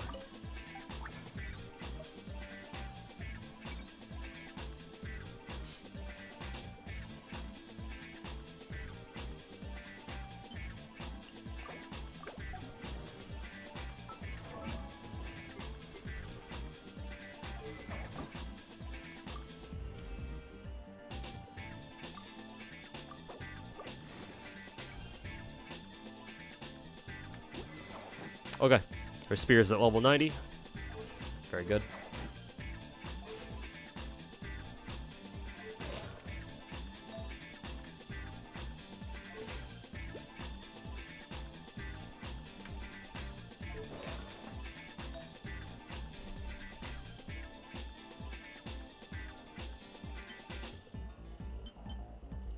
Huh, I could actually give her this for the time being. It's actually not bad as a starter artifact.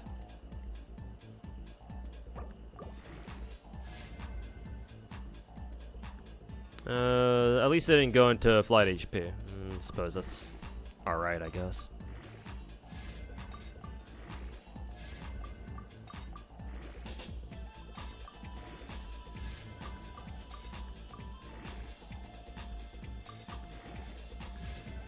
Hey, mineral crit rate, but whatever.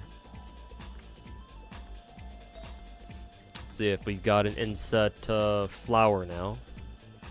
1, and it's complete trash, but whatever.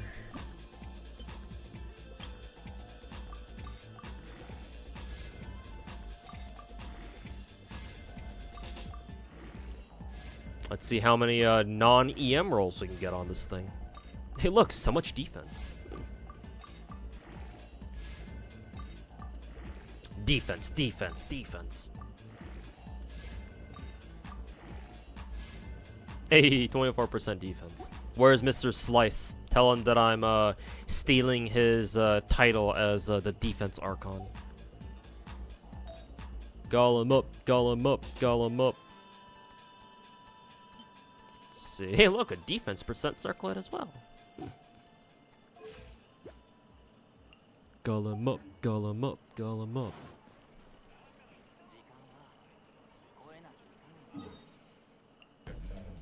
3 more minutes in that.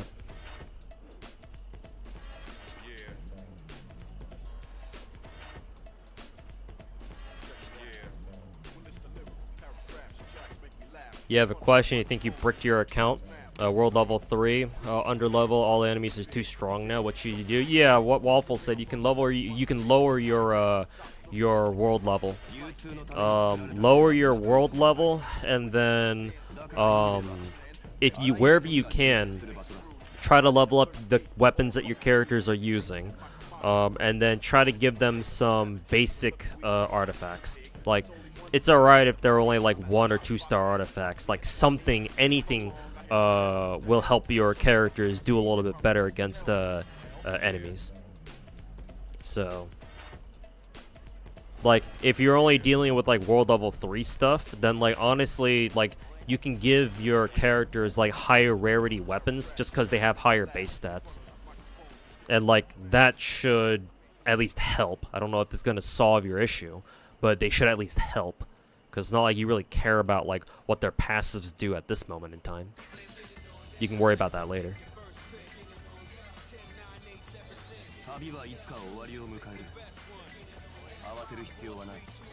You know, like reduce world level once you hit world level 5. Well, shit. If that's true, then yeah, dude, try to do what I told you to, where try to get some better weapons if you have any. Like trade in your characters like 1 and 2 stars for like 3 and 4 stars if you have any. Get them some preliminary artifacts, because some is better. Like something is better than nothing. And then level up character talents if you can, if you have the materials to support that. Got MP5 Aoko, only cost you 3,100 Sane quartz. Was it worth it? It probably was, but yeah, sucks to hear.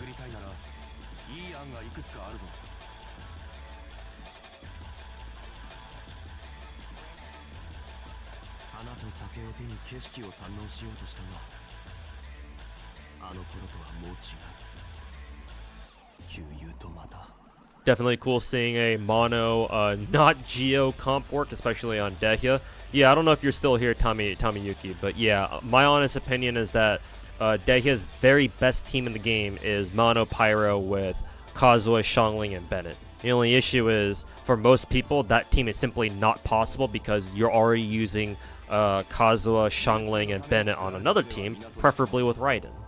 So yeah. Most of the time, like, most people simply cannot even run that to begin with. I mean, that assumes you even have a invested Dehya to begin with, and most people simply are not going to have that, so. Been here? Alright, cool. Thanks for hanging out, man. But yeah, that is my absolute favorite Dehya team. In my opinion, it's the one that works the best on her. It's just, that's another problem with Dehya, or that's another problem that Dehya has, is that she's just very awkward with a lot of other characters in the game. Like I said before, she doesn't work with Yelan or Xingqiu because her ultimate is tagged as an ultimate all the way through. And so Yelan's ult and Xingqiu's ult just do not work on her. They don't shoot out their coordinated attacks or whatever the fuck they're called. So yeah, Dehya just does not work with them. And because her ult lasts for so damn long, most people's rotations, like Dehya will outlast most people's rotations, which is kind of awkward, which is also really bad. Oh, and for some reason her ultimate doesn't snapshot either, which is why whenever Dehya leaves Bennett's ult field, that's also really bad too, especially if she leaves it prematurely, which she oftentimes does just because of how awkward her ult targeting can be, and like depending on the enemy as well, depending on what kind of boss enemy you're fighting, like the terror mushroom boss or whatever the fuck he's called. Dehya can sometimes have a little bit of a hard time against him just because he's so fucking round. He's kind of, Dehya just kind of ends up like punching him in circles or some shit, like a boxer kind of shit. But despite that, I still think Dehya's, because of those reasons, Dehya is just best in mono Pyro. Like literally, I think the only two characters that she might do relatively decently with are like Raiden and like Farina, and maybe Miko as like a third runner-up. I think as like a third place or some shit. There's probably other characters that Dehya actually doesn't, can work decently well with. Maybe even Fischl as well. Maybe, but.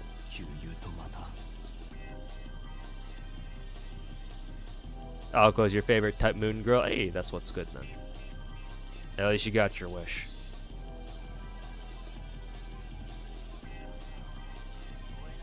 If I try a Dehya with Chevrolet? No. But, like, if you take Chevy, then you're not taking Bennett. Unless you want to run triple Pyro, which I suppose could work. But, like, if you bring Chevy, that means you have to run a Electro character, which will probably be Raiden. Oh, and here's also another very awkward thing about Dehya. I don't know how many of you guys remember this, but remember when before Farina came out, right? People were like, "Oh, Farina might actually be might actually be a good support for Dehya." Turns out it's the exact opposite way. Dehya is a good support for Farina, and the reason why is Dehya attacks so fast with her ultimate that she puts pyro faster onto enemies than anybody else can put any other elemental application onto enemies themselves. So, in a situation where Farina should be helping Dehya do vape damage, it's actually the opposite. Dehya is actually helping Farina do reverse vape damage. So, like, any theoretical support for Dehya just kind of goes out the window because Dehya is not going to be doing, like, for example, like overload damage on her end or like vape damage on her end. No, she's going to be setting up enemies so that her teammates, if they have an off-field effect, to be doing, you know, overload on their end or like like reverse vape damage on their end or something like that. Yeah, it's super fucking awkward. It's another reason why I think Dehya's best team is Mono Pyro with Kazuha at the very least. Kazuha and then Bennett. And I suppose you can bring another Pyro character if it's not Shangli.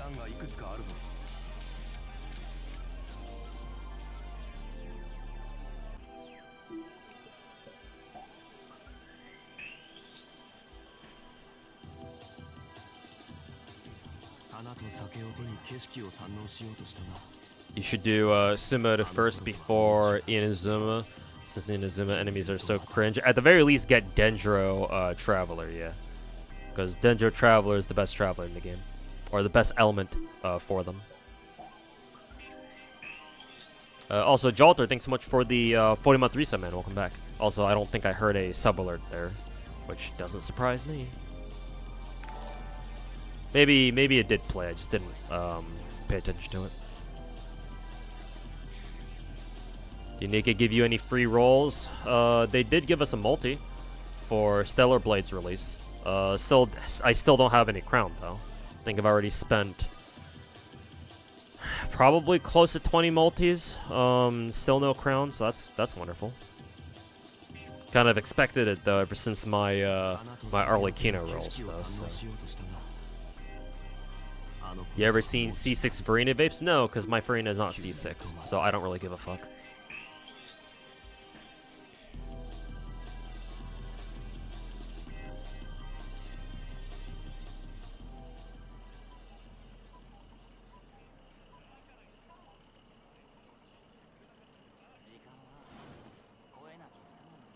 Check a video on it, it's crazy. I don't need to. I kind of already assume it is.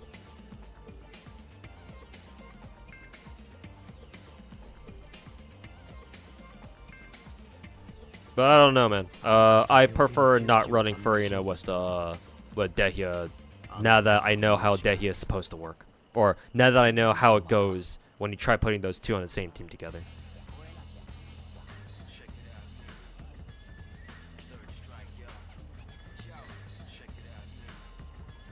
Good old stage select.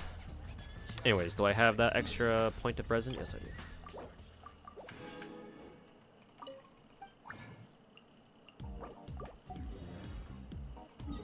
Crownless, but not maidenless.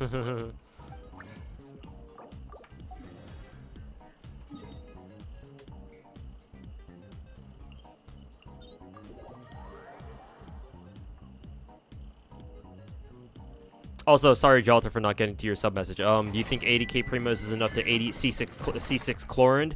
If you get lucky, because I remember my Yoimiya, my C6 Yoimiya costing me around that number.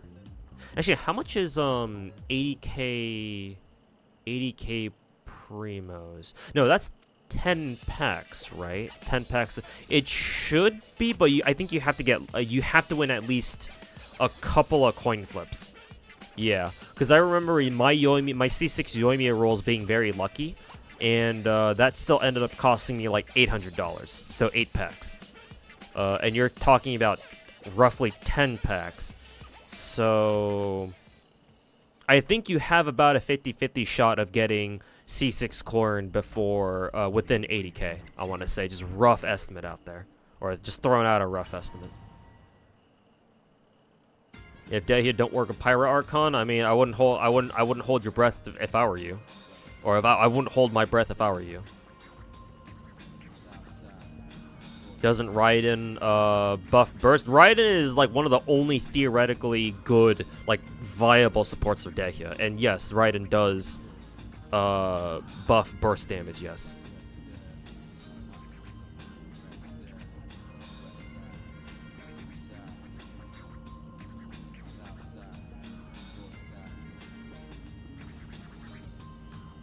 You've been saving already. 35k ever since Novelet's rear. Oh, okay, gotcha.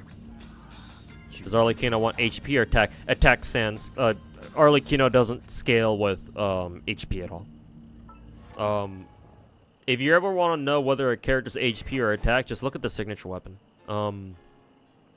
At level 90, Arlecchino's signature gives her 674. That's the highest base attack stat in the game. At least for spears. It might be different for... Yeah, because... Actually, no. Technically, Shenhe's spear goes even higher. Yes, at 741. So that's an exception. So technically, it's not the highest base attack, but it's very high. It's the second highest in the game. That obviously means she scales with attack. Like... Why would, like, if a character scales HP, you'll probably know because their signature weapon should have very low base attack. For example, on both Farina and Novelet, because they both scale with HP.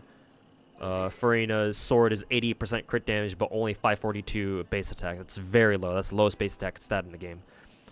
Same with the Novelet, where it's identical stats. Same base attack at 542 and an 88% crit damage. So these two very clearly do not scale with attack, because, you know, it doesn't really synergize very well with low base stats, or low base attack stats. Whereas Arlecchino, hers has very high base attack, at 674. So yeah, she very obviously scales with attack percent, not HP.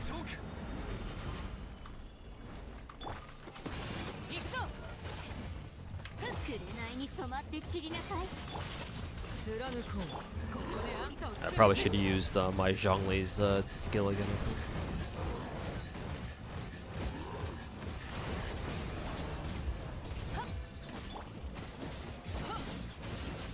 God, it's so nice that Arlecchino's skill doesn't run out just because you switch her off to another character. God, that's so convenient.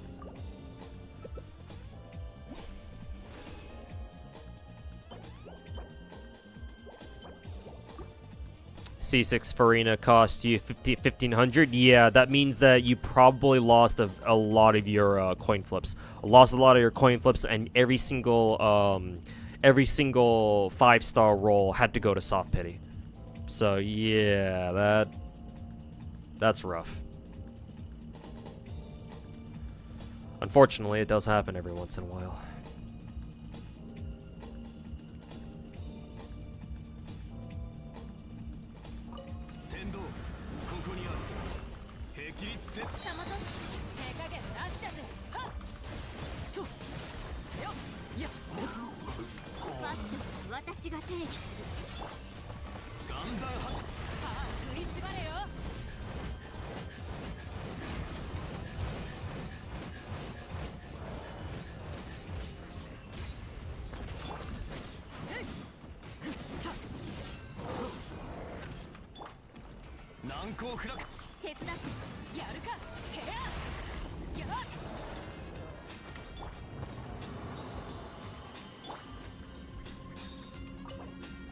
Packs for Genshin and Star Rail too expensive. Yeah, I mean, Gacha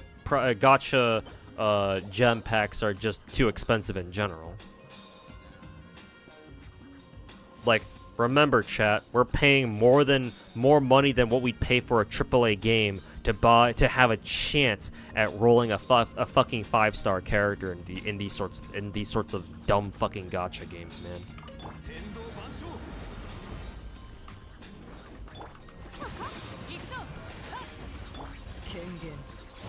Like, actually, what the fuck is wrong with this, you know? What kind of dumb shit losers are we to think that fucking spending $100 for a chance at a fucking anime wife or husband was okay? And yet here we are. In the end, we're still us.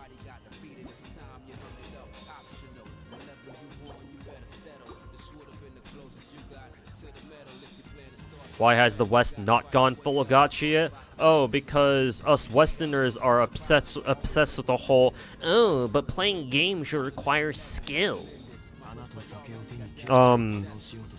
In general, the West is not as receptive to microtransactions as, say, for example, the East is. There's a lot of reasons why.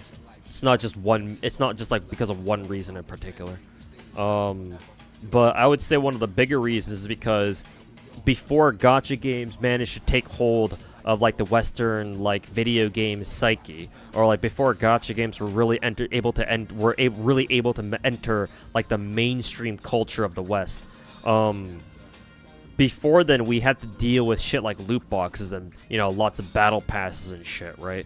And so a lot of the time, Western game devs and publishers would like abuse that sort of shit, right? And make shit like super pay to win and crap like that, or just be very obnoxious with like all their microtransactions. And so a lot of Westerners have just developed a very bad taste for anything microtransaction related. Like, even if they're technically nothing but cosmetics, there will still be some dumbass out there be like, oh, but microtransactions are bad. Like, they're all bad, no exceptions. Right? So, us Westerners as a whole are a lot more wary of things like gacha and shit like that. And I mean, hey, you spend with how fucking expensive it can get to roll gacha. Like, no wonder us Westerners stay away from that shit, bro.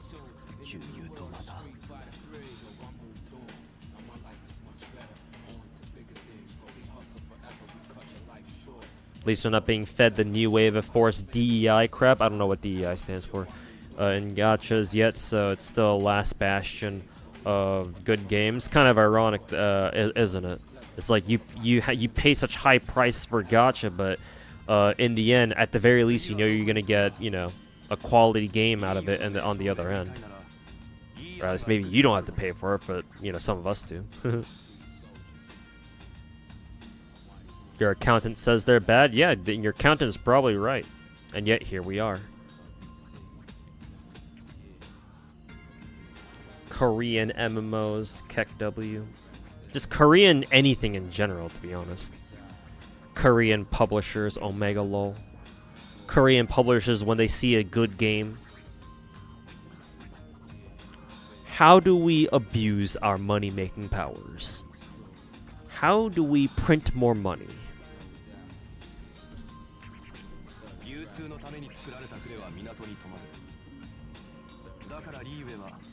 Nexon, Netmarble, who else?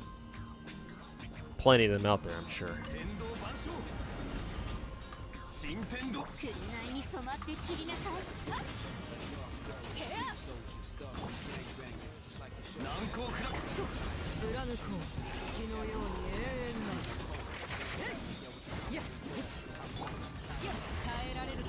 Ain't Nexon the one with the desire sensor in games? Do you know what desire sensor is? I think you might not be using the term properly.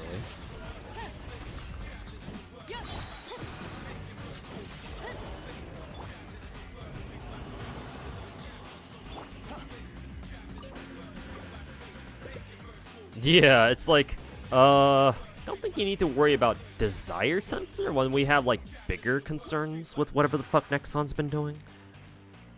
Yeah. It's like faking your rates, or like artificially or screwing with your gacha. Yeah, I think that's a little bit worse.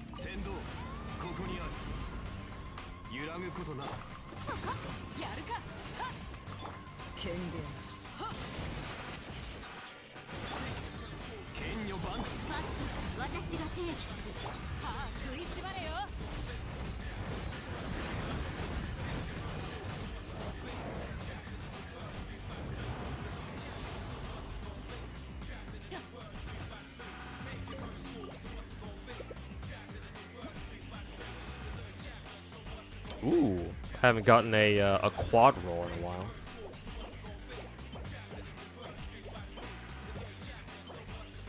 I did get an attack percent mask. I could actually use that for the time being. Not gonna lie. Just so that I can complete Arlecchino's artifact set for the time being. And then hopefully maybe I'll be able to get something better for her. Maybe, just maybe.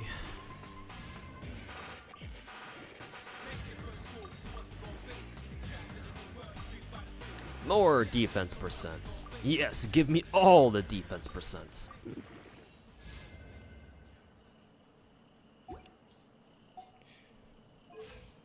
And her stats are complete shit. Hilariously enough, Arlecchino feels like she does a shit ton of damage even with shitty stats. I'm not gonna lie. Cause like even when she was missing an artifact, wasn't she still doing like fucking 14, 15k?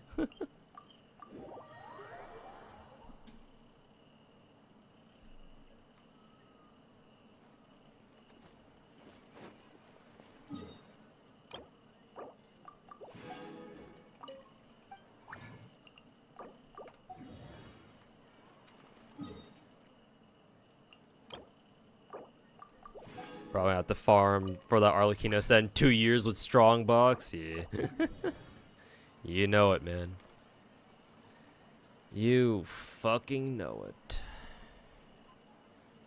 But alas, it is what it is.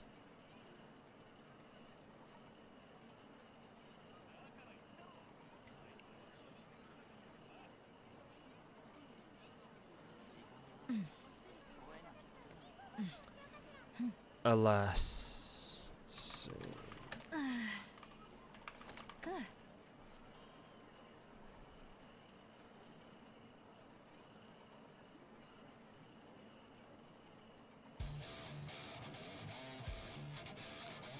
Jam out to some more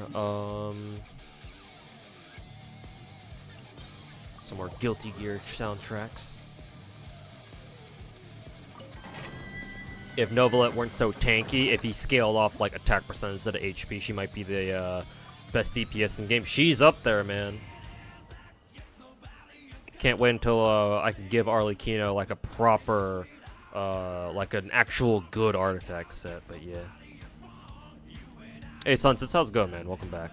Hope you have a good weekend. Hey, thanks, man. Same to you too.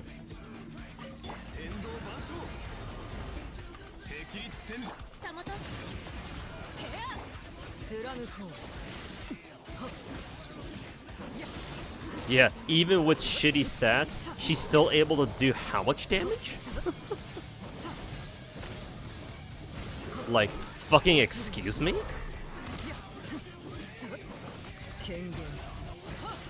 Probably not even playing her optimally either.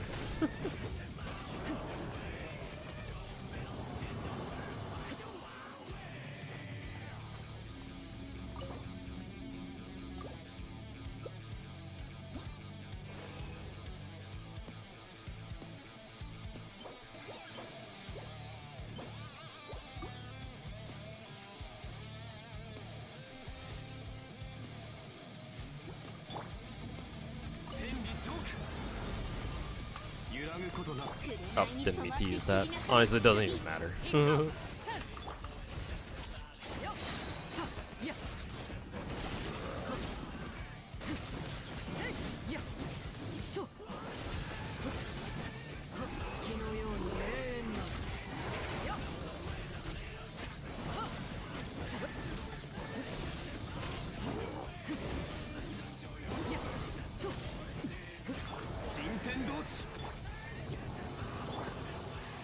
As Hu Tao Man was love at first sight, I would imagine, man. It's basically Hu Tao, but she attacks faster, and you don't have to deal with the whole fucking dash cancel bullshit. It's like, it's all we've ever wanted. Did you get crown? No, unfortunately not. I've been getting screwed on her rolls recently. I think I've already done like 20 multis. I still haven't gotten her yet, so that sucks. But you know, it is what it is.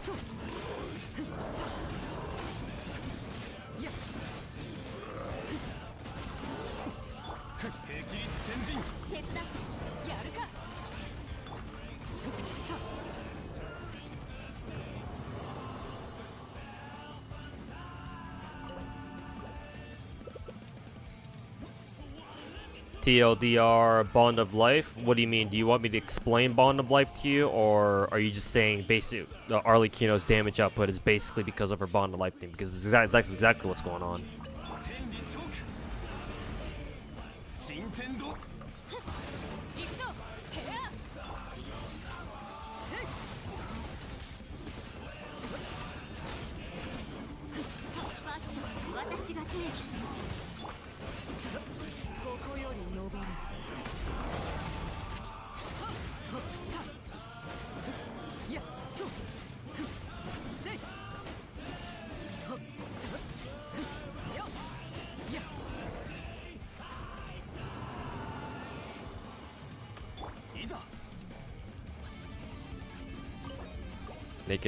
Nikkei devs might be one of the most generous in the gacha scene. I would agree. They're up there for sure. Ooh. Oh no, you shouldn't have. I mean, that feather has to actually roll decently though. First and foremost.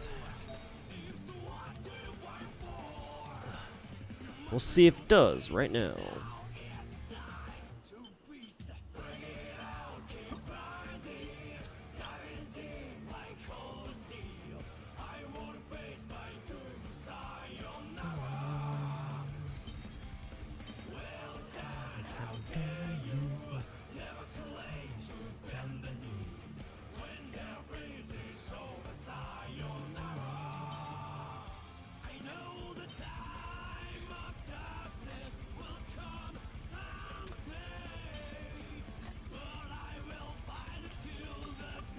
Yeah, whatever. We'll just level it up individually. Hey, look, defense percent. All right, I guess all my future rolls are gonna go into defense percent here. Watch chat. More defense percent. Oh, fucking EM. Defense percent. Ew, second EM. All right, crit damage. See what the last one rolls. Defense percent. Only EM. I think that's technically still better than this one. Is it? 8.8, 8.9.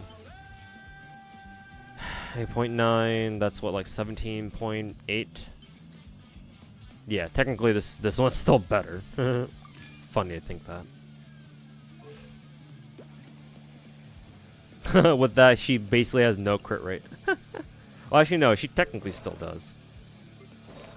Yeah, because Arlecchino's weapon still gives her 22.1. Funny.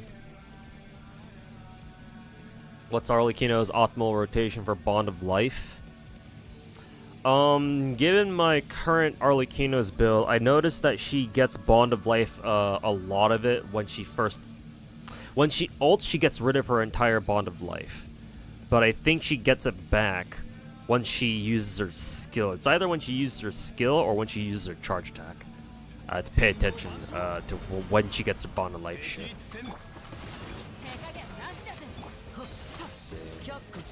Yep, is when she charge attacks, I think.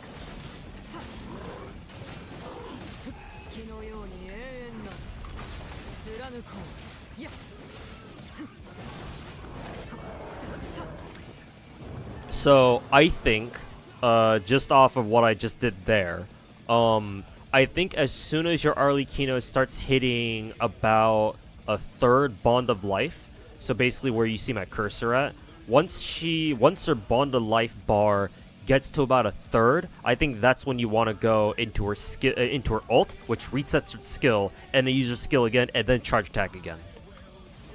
That's my estimate for now.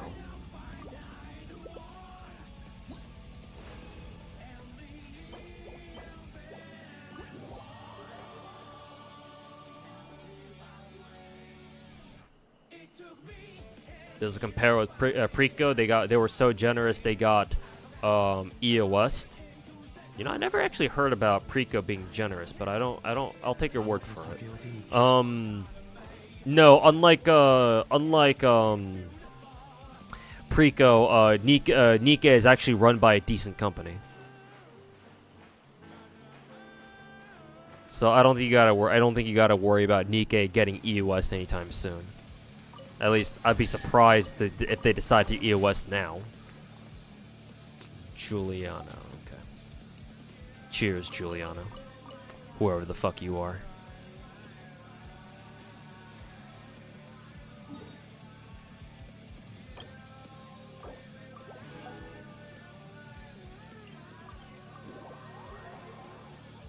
It's charge check or if an enemy dies. Okay, I'll keep that in mind.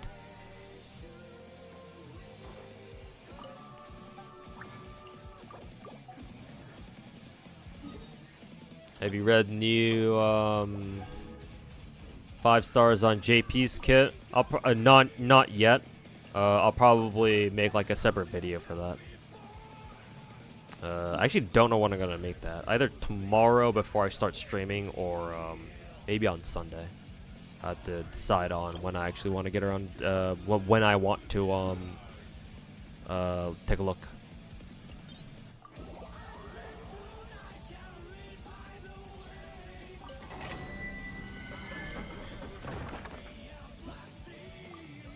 Her kit requires 200 IQ. Who, Arlecchino? No, I don't think so. It's just, oh, you charge attack, either you charge attack or you kill an enemy. She gets bond of life.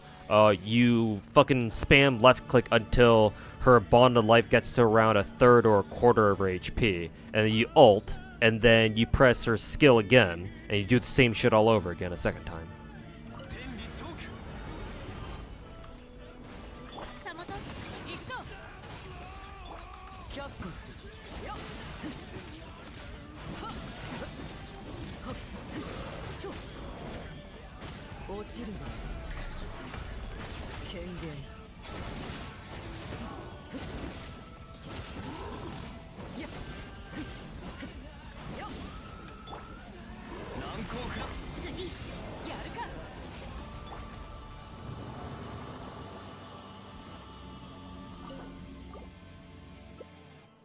Oh, you're talking about Aoko, okay. Not Arlecchino. This flower has crit damage, but no crit rate.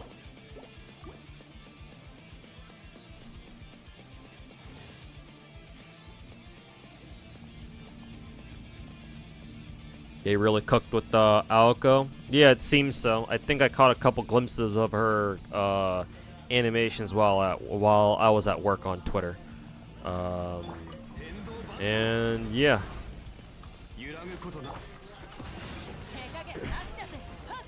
Now, if only they could make, or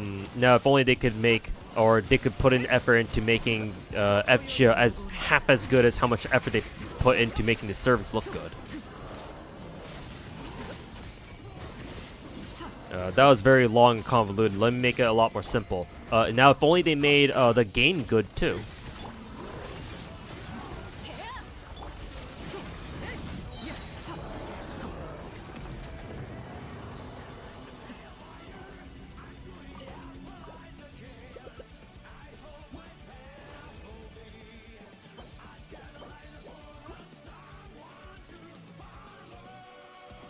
Aoko is kind of what Jekyll and Hyde should have been like. What, a stance switch character? Because I didn't really see any indication of Aoko being a stance switch character. She might be, actually. I don't know. I don't know what she does yet.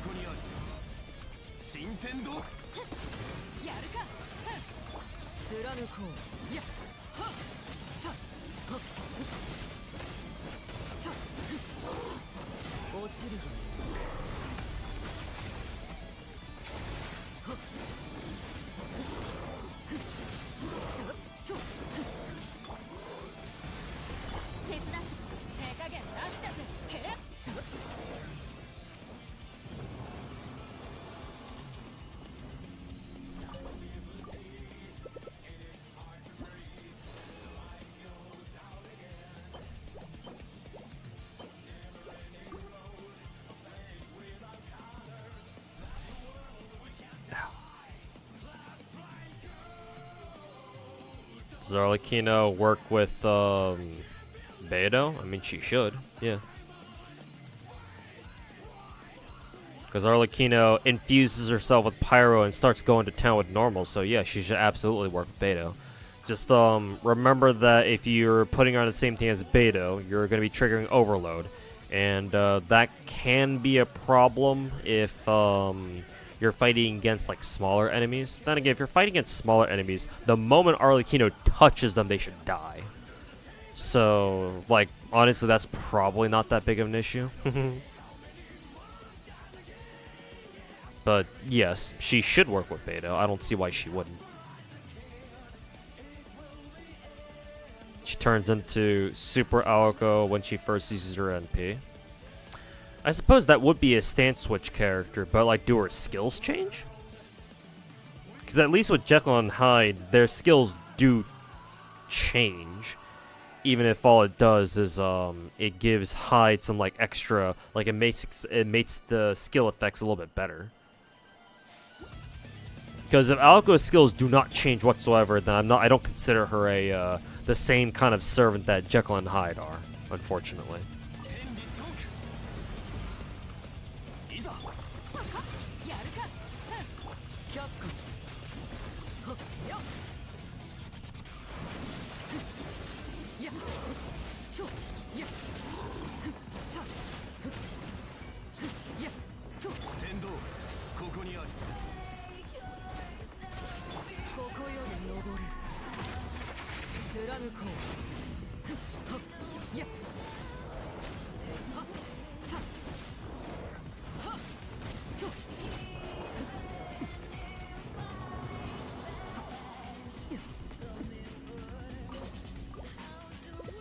How many copies of Arlecchino did you get? Only one. And that'll be enough for me for now. They do change, alright.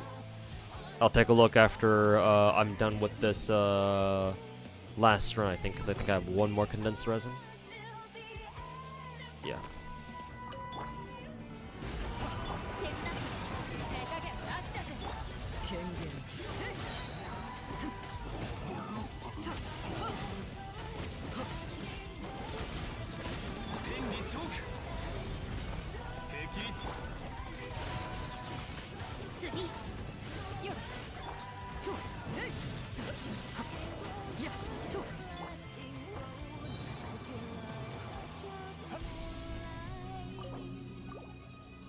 You're actually excited how we actually now have logins instead of transfer codes? Yeah, I heard about that. They're finally fucking putting in like proper account binding now.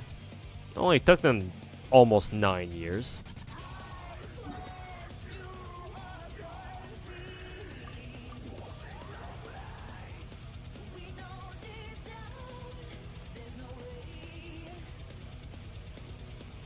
Only took him 9 fucking years. Anyways, let's take a look at oh, go.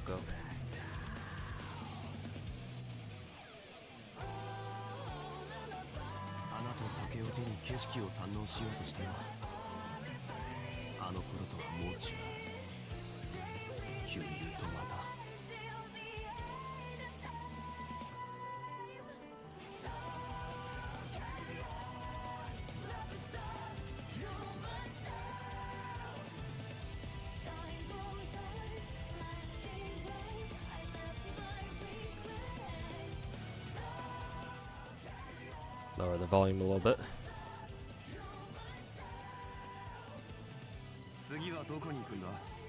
Okay, let's take a look.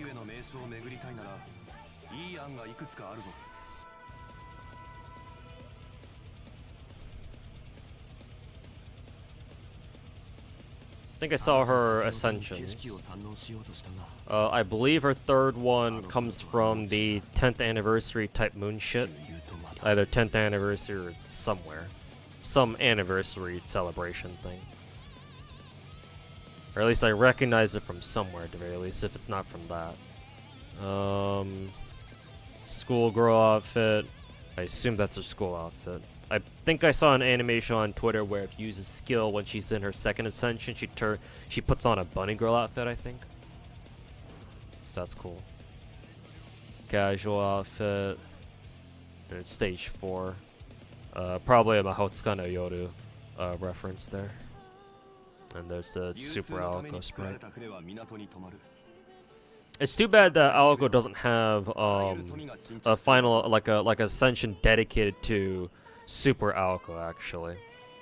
Honestly, I think what they should have done was they should have made they should have kept Ascension 1 stage or first stage, made her current stage 3 her second ascension, and then made Super Aoko like a permanent sprite for her third ascension. But then again, if they do that, I suppose that that wouldn't really make sense with her, with how her stage 1 NP works. But I don't know. I feel like it would have been pretty cool if they made her Super Aoko like either a stage 3 or a stage 4. Because like I'm sure a lot of people already like this, but like personally, I think I felt like it would have been cooler if we got like a Super Aoko like Final Ascension sprite or something, or Final Ascension art or something. Probably my red hair bias kicking in. Anyways. What is she? Foreigner? All magicians are foreigners. 14,000 HP. Kind of low attack, but it seems like when she changes to Super Aoko that she literally changes her stats. Kind of wonder what happens if she's already at like low HP. Does she like kill herself when she turns into Super Aoko? She probably goes down to like 1 HP or something. And then when she becomes Super Aoko, she gains 1,000 more attacks, so her attack is a lot better as Super Aoko. Aoko is voiced by Tomatsu Haraka. Huh, interesting, I didn't know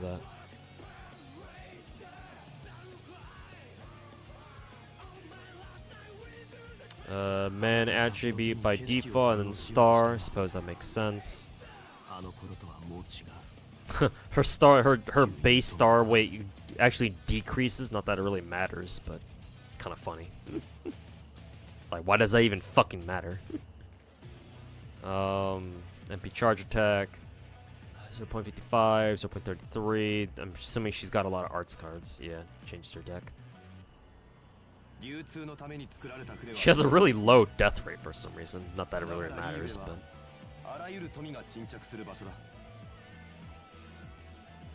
lawful good.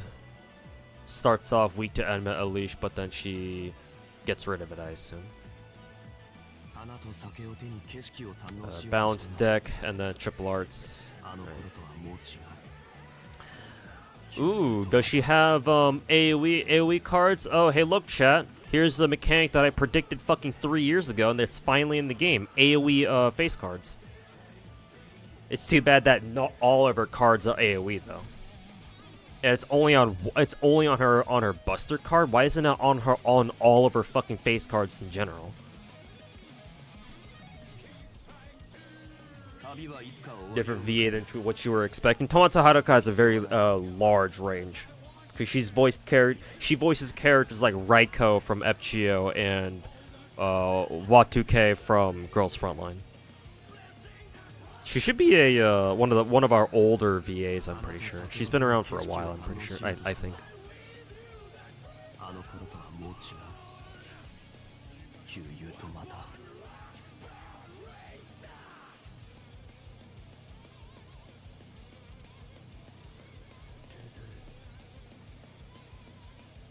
Yeah, only on her Buster and extra. Cowards.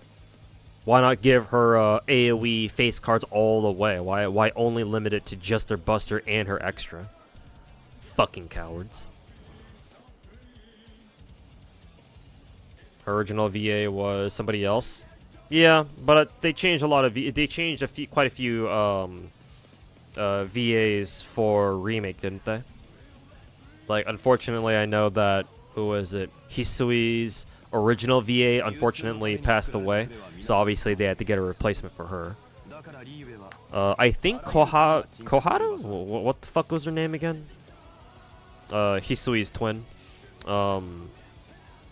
I think her VA is the same, actually, so she's reprising her role.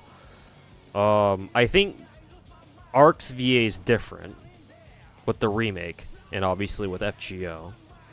So, a few different voices, that's for sure. Alright, take care, Tommy Yuki. Thanks for hanging out, man.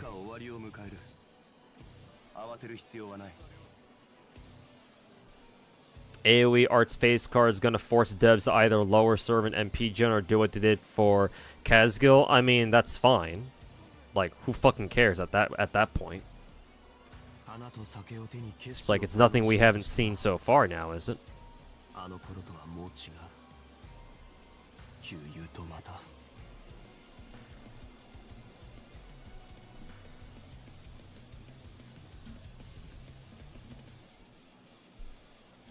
Because, yes, we're so scared of getting servants really busted MP gen when Castoria exists. Yes. We're so scared.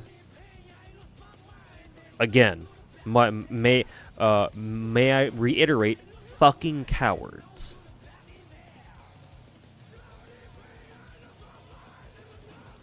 If they pass away, that's one thing, but Aoko's originally VA is still alive, and she's even voicing Jade in Star Rail. Huh, hits closer to home than I thought.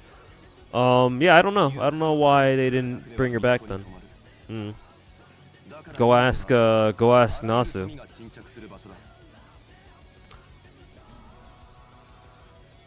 Original Mahoyo didn't have VAs, I think. Yeah, but for example, Aoko was voiced in Melty Blood, and I'm assuming that's where Kotono voiced Aoko, I assume. But in any case.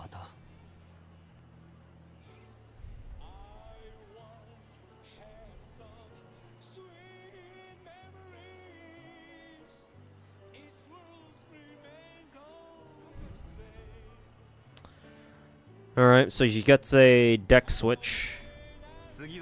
That's cool, I guess. Also, the AoE face cards are also cool. Once again, chat, may I remind you that I predicted this 3 years ago. However, I'm quite disappointed that all of her face cards don't turn into AoEs. That's, I feel like, is a missed opportunity. Even with, even with, you know, considering that they would most likely completely, you know, gut her MP charge attack on attack with their arts cards being AoE. I still feel like they should have done it anyway.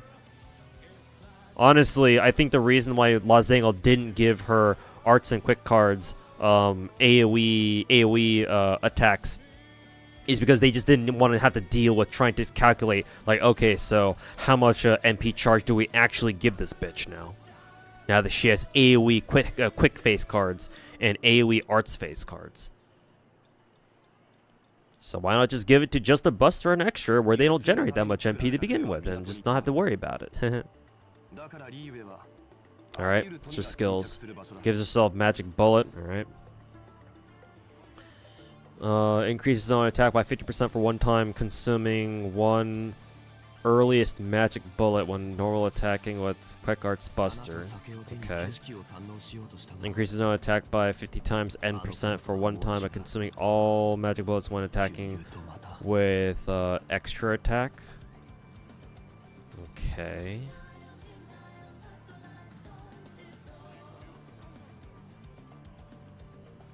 And the max 20 stacks.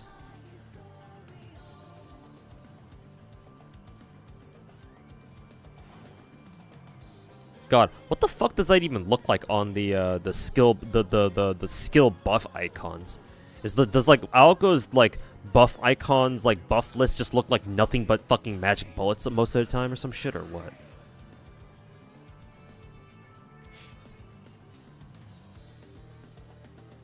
But in any case, this is literally a energy gains crit star. So Star Bomb and an instant 50% attack buff that doesn't even scale. You just get 50%.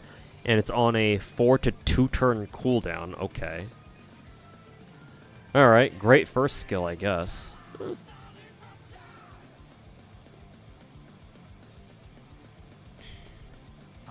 Second skill is a 100% battery. I'm kind of looking for a 100% battery here somewhere. Self buff regen for 3 turns. Charges parties MP gauge every turn for 3 turns by 20%. So 60 total. Gain stars every turn for 3 turns. Okay, 10. Okay, 9 to 7. But then these will be removed when she turns into Super Alco. Alright. Kind of wonder what the point of this is. Well, this obviously pairs with her first skill just so that more stars. Oh, so I just realized that at... Actually, no. Her first skill gives... Oh, yeah. Her first skill is just a one-time star bomb. Okay. I was about to say, like, if it were also another star regen skill, it's like, huh. Okay.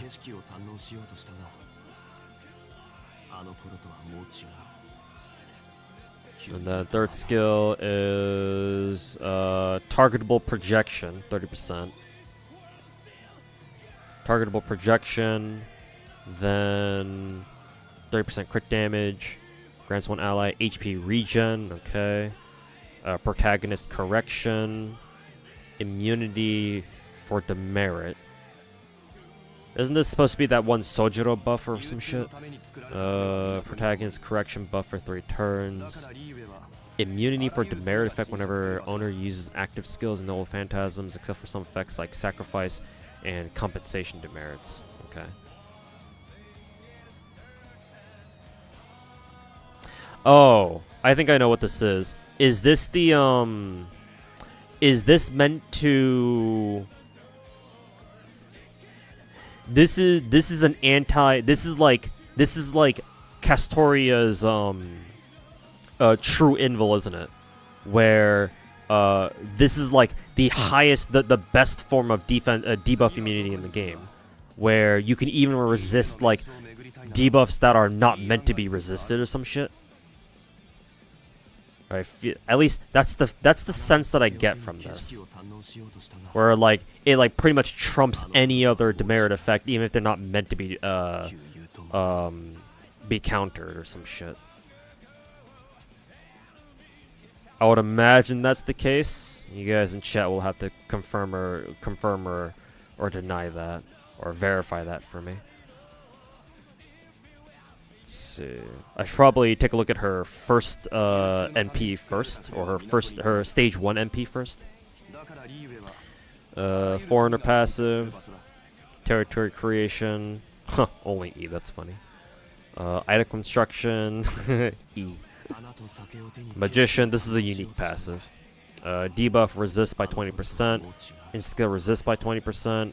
Buff removal resist by 20%. The best part is the debuff resist. That's really good. Converts own invul into... Oh, hey, look, she gets true invul too. Wonderful. And it's on a passive too, so I assume this is this makes this unremovable, right?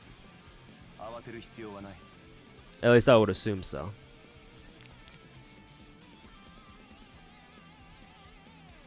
So hey, look, chat, this is the best invul in the game. Okay. What's her third append? Anti-saber. That's funny.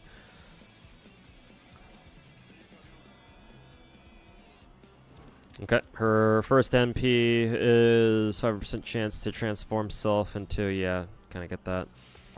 Increases busted performance permanently by 20 to 50%.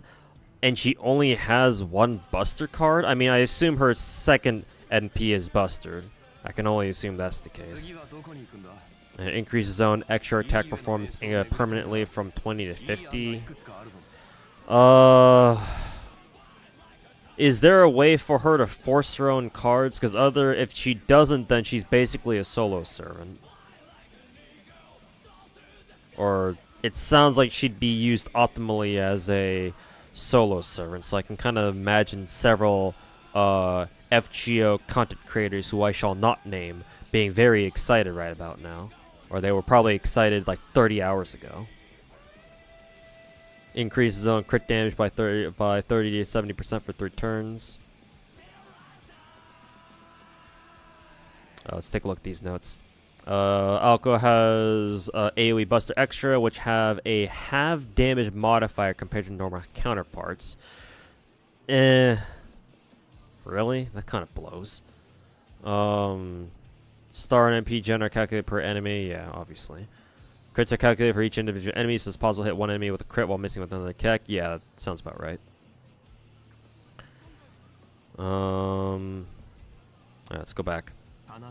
Super Oko, first skill. This is...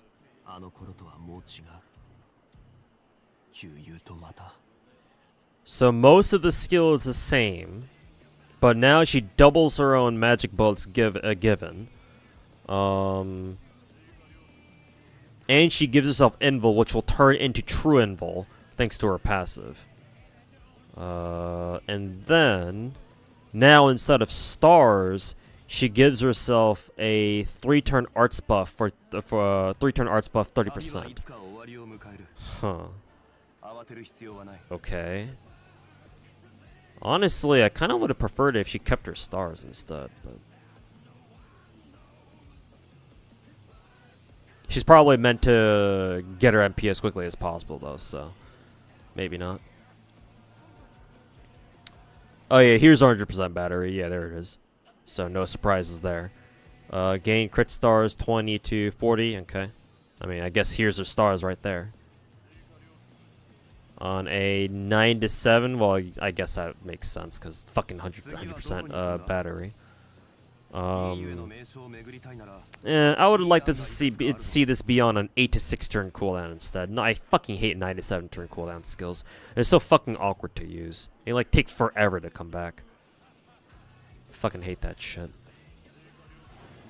And then, oh, is this one of those third skills that you're never gonna use kind of type of shit? So she's got like a fucking Saber Liz scenario here. Consumes on MP gauge by 100%. Increases on Buster performance by 50%. Extra attack performance by 100% for 5 turns. Charges parties MP gauge except for self. 50%. Oh, cool. She gives everybody in her team 50% MP gauge. Reduces party skill cooldown by 2 except for herself, and recovers party's HP on a 10 to 8 turn cooldown. Oh god, what the fuck kind of abomination of a skill is this?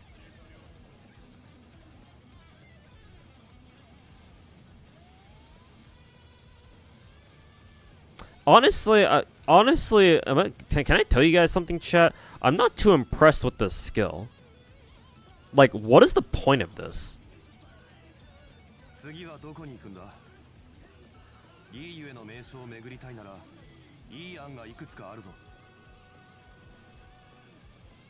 Because I'm not really seeing the utility of, like, this skill.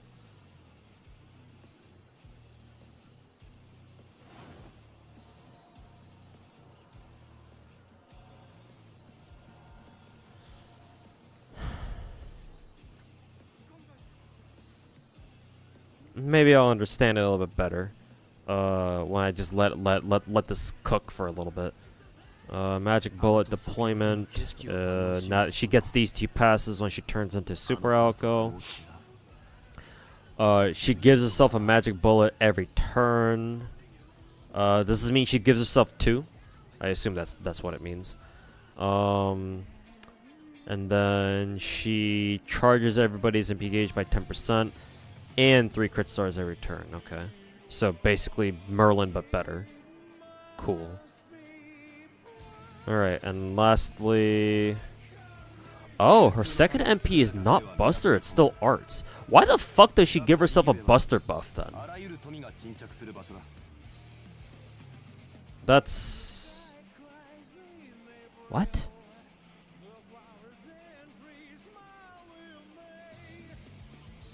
Okay, ignores invul, ignores defense, yeah, of course. Deals damage, AoE, AoE MP, extra damage with how many, magic bullets she's got, cool. And she consumes up to 10, alright, cool. And it reduces all defense, all enemies' defense for 10% by 10%. Honestly, this should be higher. Where's the fucking 20%? Why is it only fucking 10? Okay.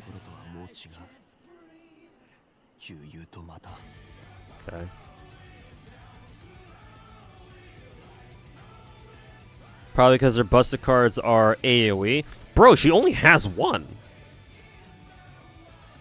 Like, maybe she still had two, I'd understand, but she only has one. Like, her extra attack buff makes more sense than her Buster buff. Why the fuck does she even have a Buster buff? Why not just make it another Arts buff instead?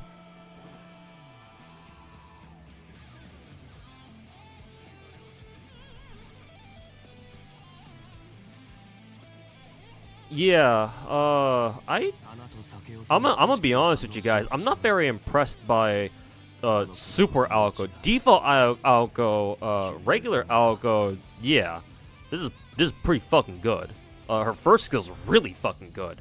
On a 2-turn cooldown, you fucking kidding me? Her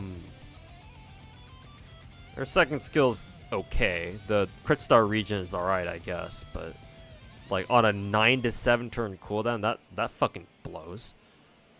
Like, why is this on a fucking 9 to 7 turn cooldown? Why not just make it like 7 to 5? Well, 7 to 5 might be a little bit too much, but like at least 8 to 6 would be my preference there. And her third skill's really fucking good. Again, assuming that the protagonist correction buff works the way I think it does. Oops. But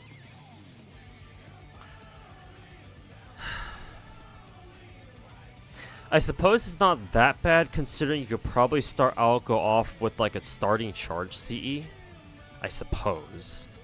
Because what is her first ult? Her first NP just a it's an install, right? Yeah, it's an install. She doesn't actually do any damage with it. Yeah, it's an install. Okay.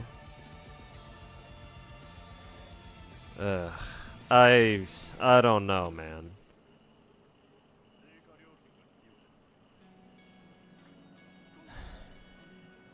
Yeah, my biggest problem with this is that they change her deck type to a caster instead of keeping it the same as balanced. If they kept it the same, then I think it would be much better, having double Buster cards, so that way she can AoE Buster a lot more often.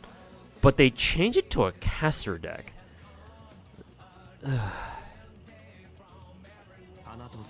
Probably because the Buster cards are AoE? Yeah, but apparently they do like half damage, right? Where does it say this?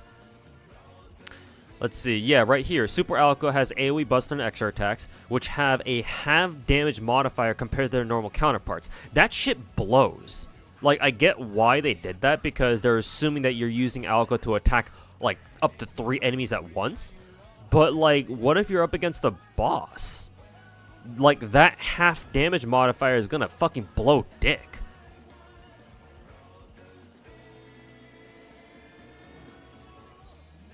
You like her uniqueness? I mean, I guess, sure. But uniqueness doesn't mean shit when nobody's gonna fucking use her. I mean, it's not that nobody's gonna use her. Obviously, people are gonna use her because it's Aoko. But I'm gonna be honest. I'm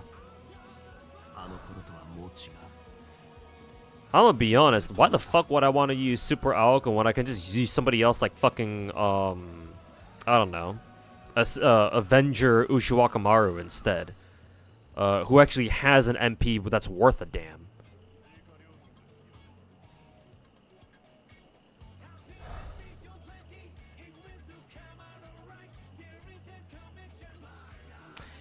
She's still arts, so that means that technically speaking, you just run her in an arts team and like, whoop-de-doo, here you go.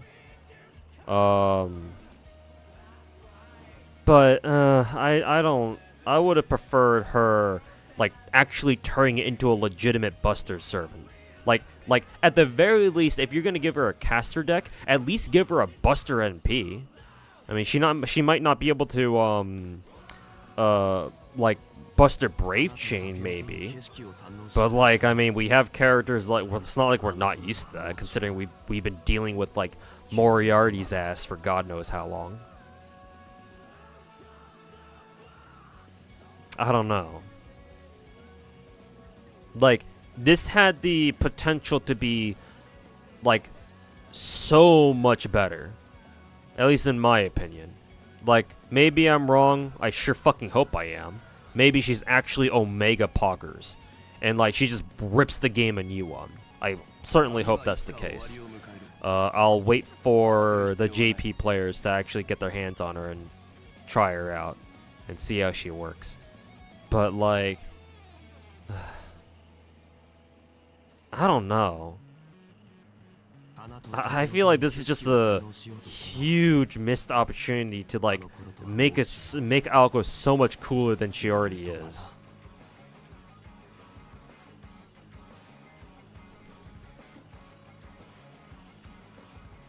She's doing regular damage to main and then half damage to adjacent. Oh, she's a splash damage character, huh? Yeah, that means that the wiki, if that's true, Presler, then that means that the wiki has some bad wording, because what they've got written here, it implies that Algo does half damage to all enemy targets, regardless of who she's targeting.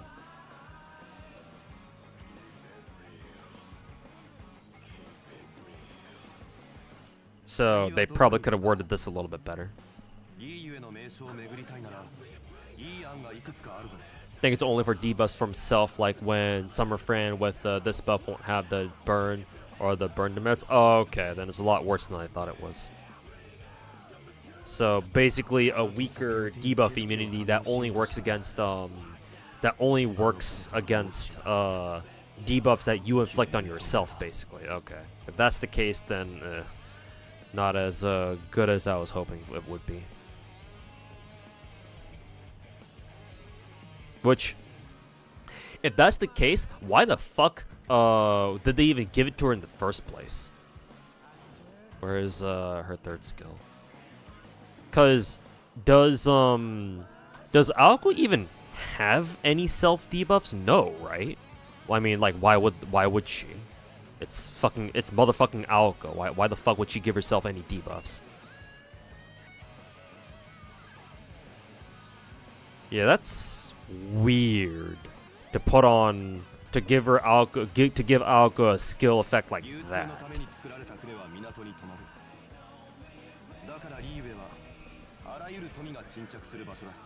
FGO nerds need time to make up comps. Well, clearly they're not fast enough. Score 1 for the Genshin community.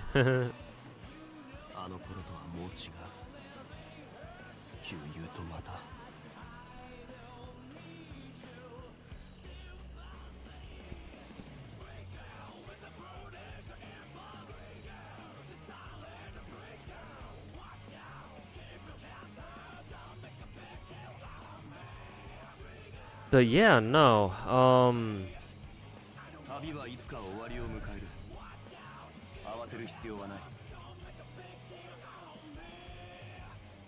Like, right now, all I'm seeing from Aoko here is just like a really, really fancy arts looper, is basically all I'm seeing. If I'm gonna be honest. I don't know if you guys agree with me on that one or not. Probably not.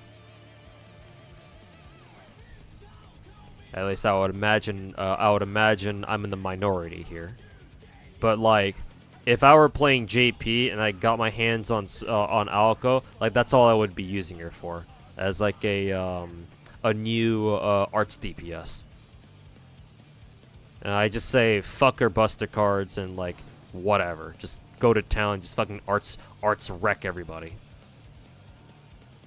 Like that's all I'm getting from this. So like whoever in chat said that like this is what like Jekyll and Hyde were supposed to be, no. Not really.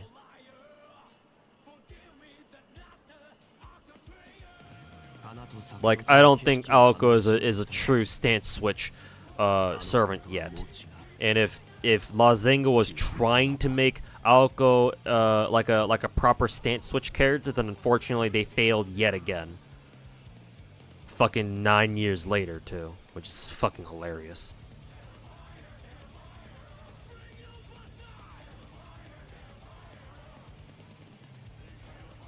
I still hope she's good though, because she is at the very least quite unique. Too bad, you know, they won't put in this much effort into another 5-star servant until anniversary probably, so.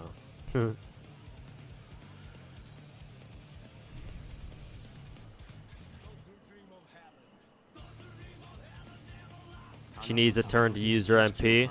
I mean, Arts MPs usually go for the long haul anyway. So like her needing to use her first NP to like turn into Super Alko isn't even that big of a deal in my opinion.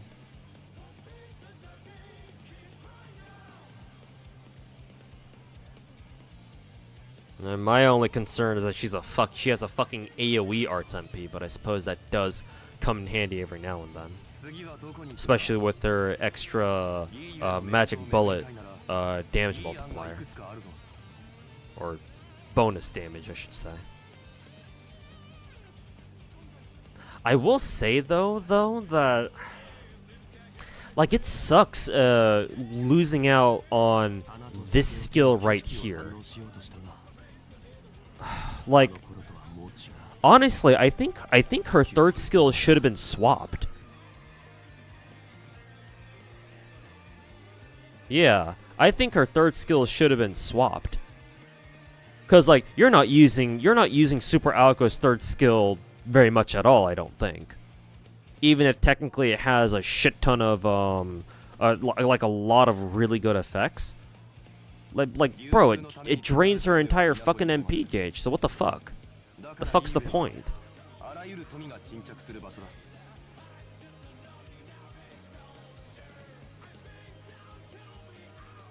Talking about farming, well, you should specify then. Cause yeah, I'm not really looking at this from a farming perspective. Like the fact that she needs to spend the first turn charging up her NP, or not charging up, turning into Super Alko kind of kills her as a farming servant anyway. Cause like, why the fuck would you want to deal with a 4 turn when you can just do it in 3 turns? Plus she's a foreigner too, so what the fuck? So I'm not even considering her as a farming servant at all. Like, and I don't know why you're trying to consider her like as a farming, like trying to think about it from a farming context too. Like, huh? Why?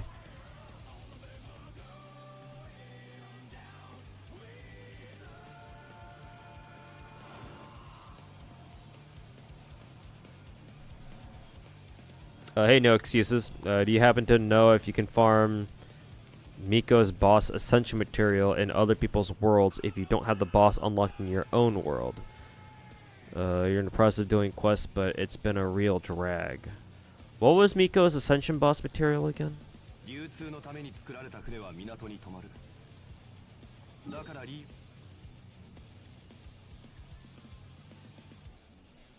Man, it's been such a long while, I fucking forgot what her elite boss material was.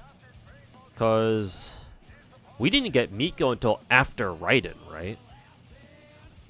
And by the time we got Raiden, didn't we already unlock Watatsumi Island or some shit? Maybe it's still the Perpetual Mechanical Array, actually. Because I actually don't remember if she needs Magu Kenki? That feels a little weird. Maybe she still needs, Dragon air is fuck. Oh, does she use the Enkanomiya shit? Oh god. Yeah, she does. Oh fuck. Well, good luck dealing with Enkanomiya, I guess. I mean, I liked it, but most people don't. If you want to, so here's the thing. No excuses. If you want to be able to farm the elite boss in another person's world, you have to match their world level. So as long as you can find somebody who's on the same world level as you, then yeah, as long as they have Enkanomiya unlocked, you should be able to go into their world and start farming their dragons, or their Enkanomiya dragons, and yeah, that should be fine. But you have to match their world level, I'm pretty sure, right? Because the game won't let you enter another person's another player's world at their higher world level than you. If you're a higher world level, you can go into a friend's lower world level, but you can't do it the opposite way, or you can't do it vice versa. Questline is so long. Yeah, Enkanomiya's questline can be pretty fucking annoying. I remember.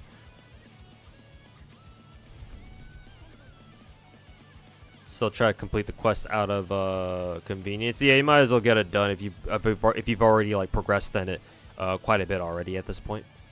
Yeah, you might as well finish it. But yeah, it takes a while to get to the end. But you'll get there.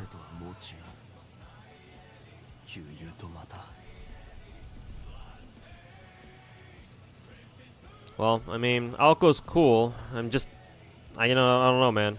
I just can't help but feel a little bit disappointed that she's not even cooler than she is already. At least their animations are banging though, so at least we'll have a lot of fun watching those. But thanks for answering. Yeah, no problem. We're here anytime.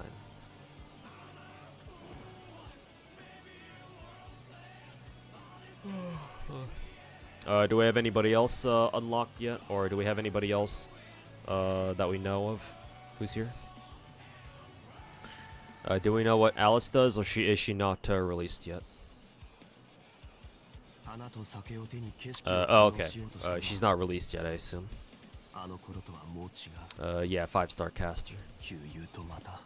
We should know what Sojiro does. Ooh, they even give you a new Mystic Code. Cool. Do we know what the new Mystic Code does? Why can't we not? Why can't I not take a look at it? Mystic Code.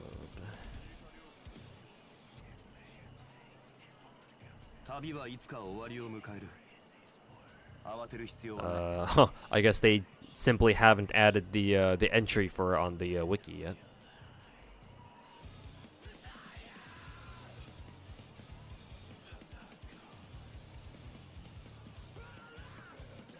She's on Wednesday, yeah.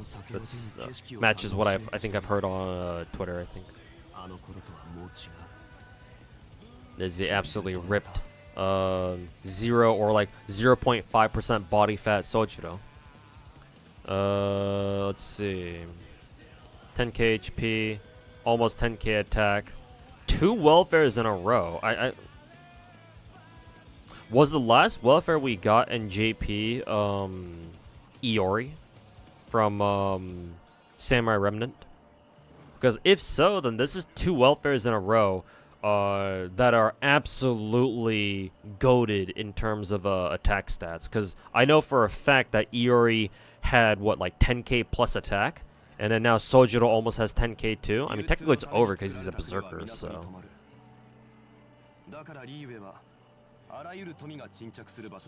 Looks like he also has Enema Elish nullification. I assume he's not weak to Enema Elish. Not that it would really matter, because he's a berserker anyway. But berserker with a balanced deck. Interesting. I mean, usually whenever berserkers have balanced decks, they're usually top tier. First skill, 20% Arts Buster. This is a new effect. Self death evasion 5 times 3 turns. So what the fuck does that mean? damage value from an enemy attack would cause HP to reach 0. Instead, avoids attack, reducing his damage to 0. Huh. An evade only against attacks that would kill you. That's interesting. So basically when he's low HP. That actually makes perfect sense on a berserker, actually. Because, yeah, he should be, like, close to dying, like, instantly as soon as he gets hit in the face.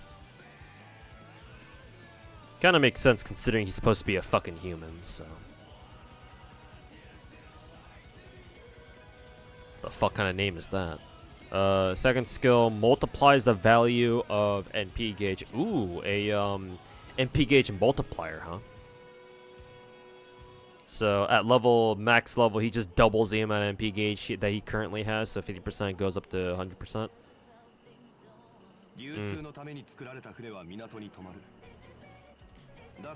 I wonder if there's any point to like doubling his NP from 100 to 200.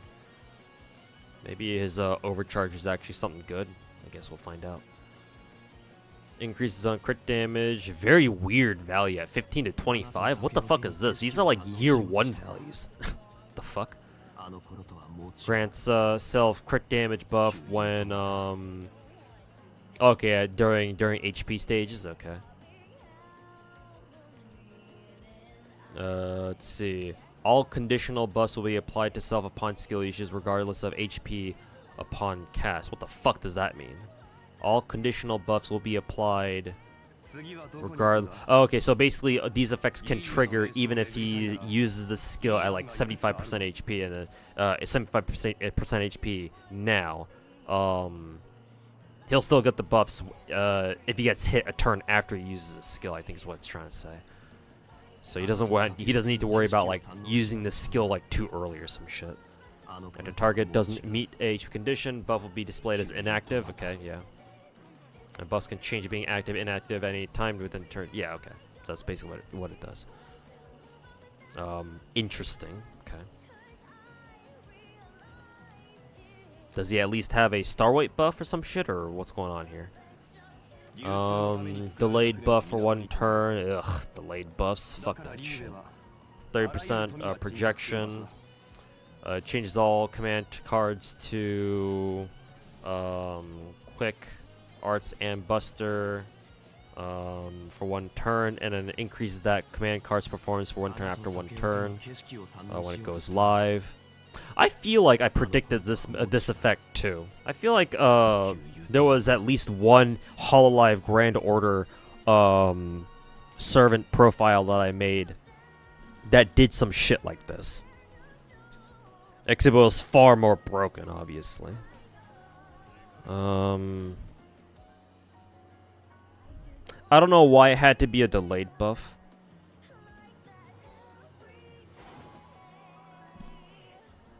So, if this were an immediate skill, that would have been a lot better, but the fact that it's a delayed buff kind of kills it for me.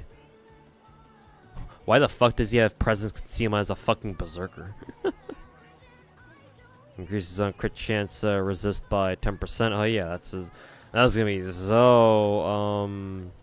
be so useful. Huh? Good luck charm, probably something Alko gave him. Immune to terror, confusion, and skill seal. That's nice, at least. Nice that he doesn't have to fucking deal with any of that shit. Oh yeah, this doesn't really matter. Anti-caster. Poor Alice. Let's see. And the Buster NP. Yeah, Buster single target? Yeah, it's single target. I think I saw the animation for this. Invul Pierce. Ignores damage cut. What the fuck? Not a defense pierce? But it's specifically a damage cut? What the fuck is this? At least he has Pierce Invul. At least that's nice. And then single target MP deals bonus damage against enemies with defense. That's unique. That's hilarious, actually. But then he sacrifices himself. Yeah. So single target welfare or rash, basically. Also, Mahotsukana Yoru spoilers. And that increases his own attack. Why is it only gotta be 10% though? Cowards. Why not at least give him 20%?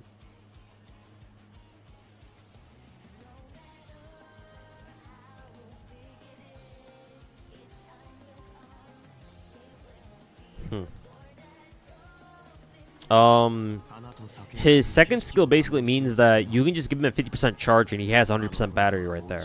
Or he basically has a 50% battery right there. So that's cool. I like that actually.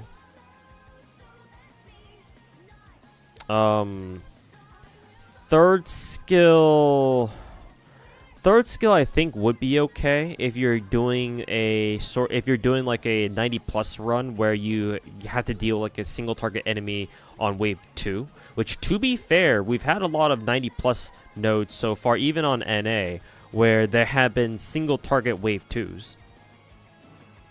So honestly, it's probably not that bad. It's just it would be better if it weren't a delayed buff for whatever reason.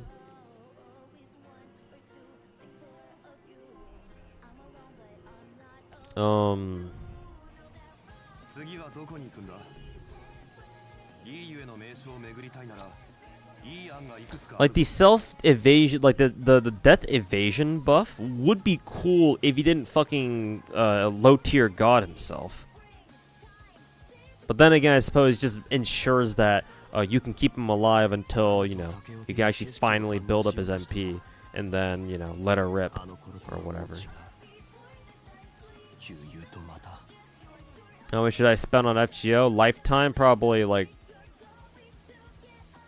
My brain says I've only spent like, what, like 40, maybe 50k tops on it, but honestly it's probably a lot more. Probably a lot more than that.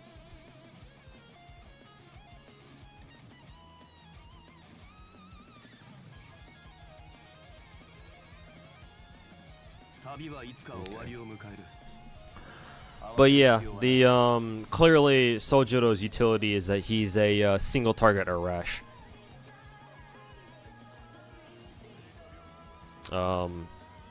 It's just too bad that he doesn't have the insane scaling that Arash does. So I'm sure you could still make him work though.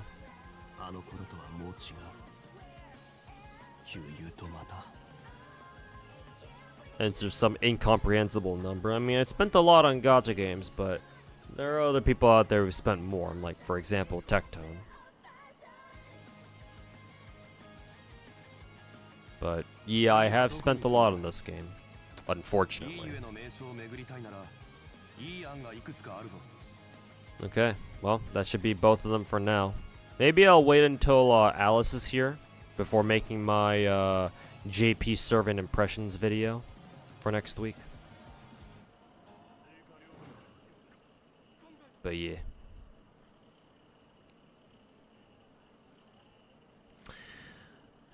Anyways, chat. I'm getting pretty fucking tired, so I'll go chill for the rest of the night.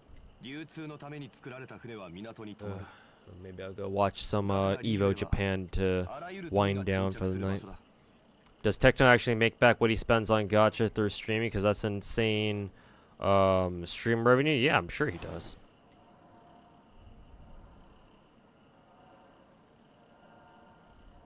Yeah, and remember he's also a part of OTK, so he's probably making some either he's making some good side money, or that's also part of OTK is also probably one of his main income streams as well. So it's not just streaming that he's making off of, I'm sure. Yeah. I remember he's got a very popular YouTube channel. He's got that Starforge sponsor through OTK, and obviously OTK themselves.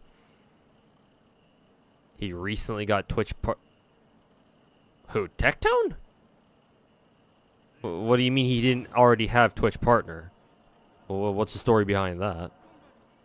Because, like, I'm a Twitch partner, technically. Even if I'm like a low-ranking one. Apparently, that's so weird. What the fuck? What happened there? Not gonna lie, for collab servant, not much of an impression. Yeah, I feel like they could have gone a lot more ham with this one. Like, obviously some good ideas, but like I have my doubts. Like with how truly impactful Aoko is gonna turn out being. Like, I hope she's good. I hope she turns out to be like fucking god tier amazing. But I don't know, man. I'm already seeing some problems where like I just kind of scratch my head and be like, well, why did they give her this? Or like, why is this the way that it is? So we'll see, man. We'll give it a couple days, see what the JP frogs have to say. But YouTube isn't that popular these days. Don't they average 50 to 100k views? Bro, I would love to average 50 to 100k views per YouTube video, my man.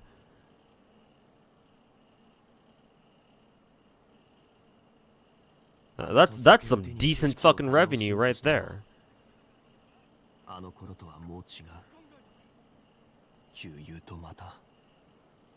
He has the 70-30. Let's see. Let's check out his tweet then.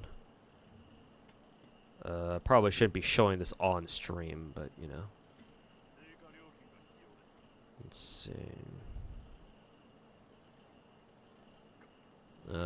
Finally, Twitch partner.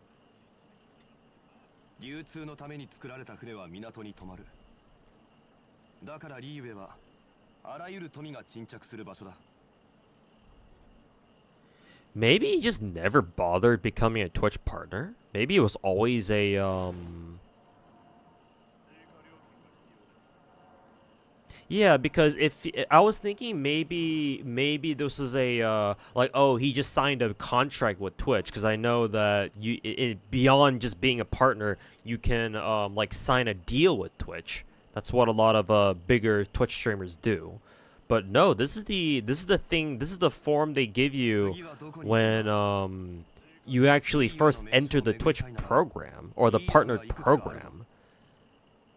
So maybe there was like a hiccup. I don't know. I don't know where to even begin trying to explain this shit.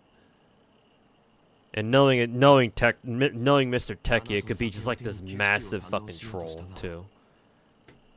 Like it very well could be. I don't know. But yeah, let's just say that I think one thing's for certain: Mr. Techno does not have to worry about money. Like, you don't fucking see his ass working a regular 9 to 5 like I have to. So, I mean, that should tell you everything you need to know right there.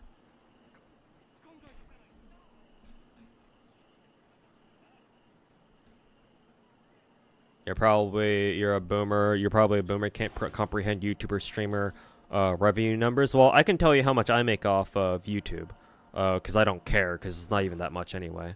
Like, nowadays, I only make like maybe 200, if even that, currently off my current YouTube numbers, which, to be fair, isn't really that high. So yeah, obviously it's not gonna be that high either.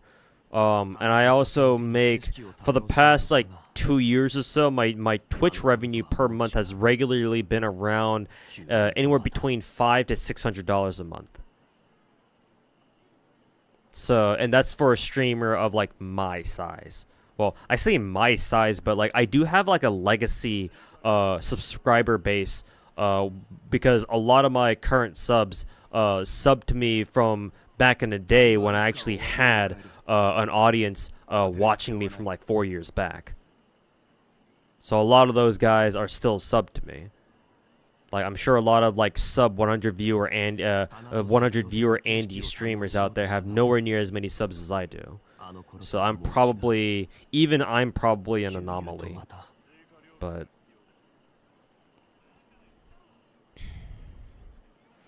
I mean, to be fair, like you don't really like, as long as you can like manage to float, I don't know, rough numbers here, but like if you live in like a decent area where the cost of living isn't too high, you could comfortably live as a streamer, at least off Twitch, with like, I don't know, 300 viewers, probably, and that should be enough to keep you afloat where you can do content creation full time or some shit like that. Even better if you live in a place like Japan or like overseas outside of America, where since Twitch is an American company, I imagine they'd be paying you in American dollars. So if you live somewhere where the American exchange rate is favorable, like say in Japan, which means that if you're getting paid by an American company, you can change your American dollars into whatever your regional equivalent is, and which means you're gonna get more money, right? Which is even better. Then yeah, I can see it doesn't really take that much. I don't think. At least I don't think so. Decent hustle money? Yeah, true, but me living in Southern California and me spending as much money on gacha games as I do, it's not quite enough, you know? If only I didn't spend money on gacha games, maybe it would be, but then again, there's like, that's like a catch-22 for me, right? It's like, well, if you never played gacha games to begin with, you wouldn't even have this audience, so...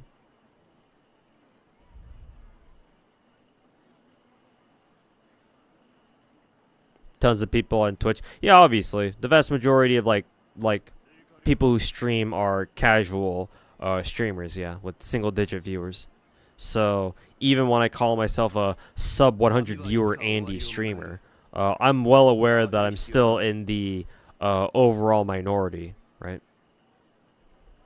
I'm not quite like the 1% of the 1% yet, but like, you know, I'm already doing better than like 95% of other streamers total. So, kind of goes without saying.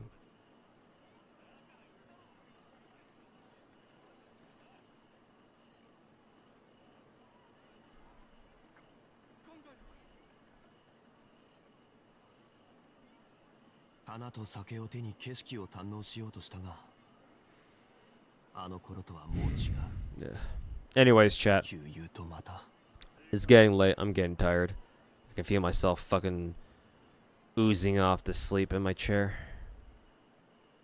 Spending on gachas to get views and revenue, truly a gacha in and of itself. Yeah. But you know, that's kind of the dream, right? Being able to play gacha games and have your stream support your gacha whale habits. I mean, that's what a lot of streamers like Ruby, Sweetly, Mina all ended up doing, right? So, if they can do it, I'm hoping that I can too. But who knows? I mean, shit, man. I know I'm nowhere near as entertaining as any of those three, so maybe that's my problem right there. Maybe I should start acting more like a fucking idiot and like spamming Twitter more for more engagements. Maybe I should do that. Maybe I should start tweeting out more. Yeah. But hitting the algorithm on Twitter is always weird. I don't think I've ever had like a single viral tweet before. Who the hell knows how Twitter works anyway? I certainly don't. But yeah, now's probably a good time for me to go to sleep, or you know, go chill. So. Or get VTuber model with massive badonkas. Yeah, I suppose that works too. But I've already committed to not getting a VTuber model. I wanna be myself. Oh, and in case you guys don't know, why I refuse to get a VTuber model, it's because of personal reasons. I don't like the idea of like hiding behind a VTuber avatar, and like pretending, hey guys, this is me. This is only a personal trait, though. And obviously, I'm a fan of VTubers, right? Duh, just look at my back wall on my webcam. I don't care if other people want to use VTuber avatars to help them stream. Like, that's fine. That's on them. Like, you know, you do whatever you want. But me personally, I don't like the idea of like hiding behind, again, like I said, some sort of avatar and like pretend to my stream chat that, oh, the avatar you see on my stream is me. Like I just want to try and be myself as much as I can. So I'm committed to not having a VTuber avatar, and I'm certainly not going to join any like fucking VTuber agency, that's for sure. So wide knowledge of gachas is entertaining alone. I just gotta get my name out there, man. Like, I thought I had my foot in the door with when I made my my gacha addiction video from a couple months back, like I think 5 months ago or some shit. I thought I had a chance, but that wasn't enough. I need to do more, basically. But like, networking with people is like, I know I should be networking with people, but like, bro, that's so hard to do. Like, whatever attempts that I've had to network with other people haven't really gone anywhere. But I just need to get my name out there, man. It's one chance, basically, but ugh. It's discouraging to even think about.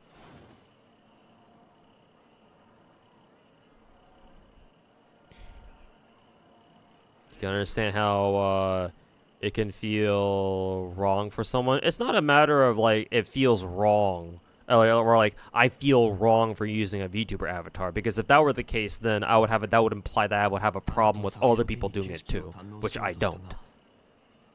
So it's not necessarily an issue of like, or it's not necessarily me feeling wrong for using a VTuber avatar. It's just not my personal preference.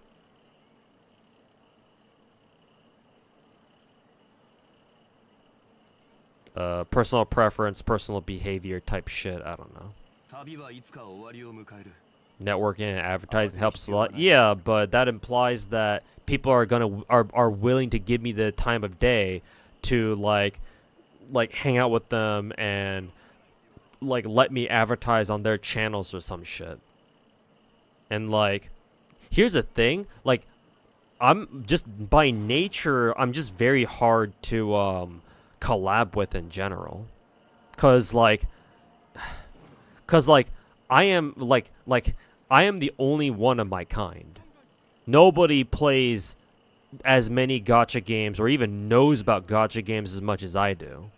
I mean, maybe Rexlent does, but like Rexlent's busy doing his own shit. Like, it's what I'm trying to say is basically is that it's lonely here at the top. Like I know too much, basically, for your average Genshin fucking streamer, or your average gacha streamer on Twitch, or gacha YouTuber over on YouTube.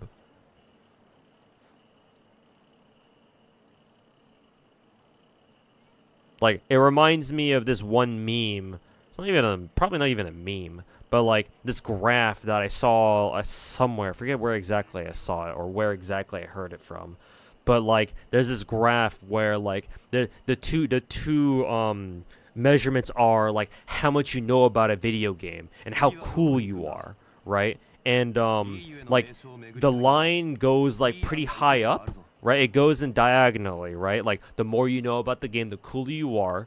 But then there's like this cutoff point where there's like, once you reach the threshold of like knowing too much, then your coolness factor like just drops off a fucking cliff, and you're not really cool. You're just autistic. And like, I feel like I'm like well past the point of like that cliff drop off, or like, bro, I'm just fucking this is just pure autism that you're watching on my stream right now. Like, this is not really cool. You're just a fucking idiot.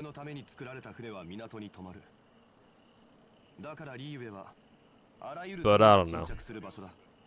Maybe I'm just worried. Maybe I'm just worrying about nothing. I don't know, man.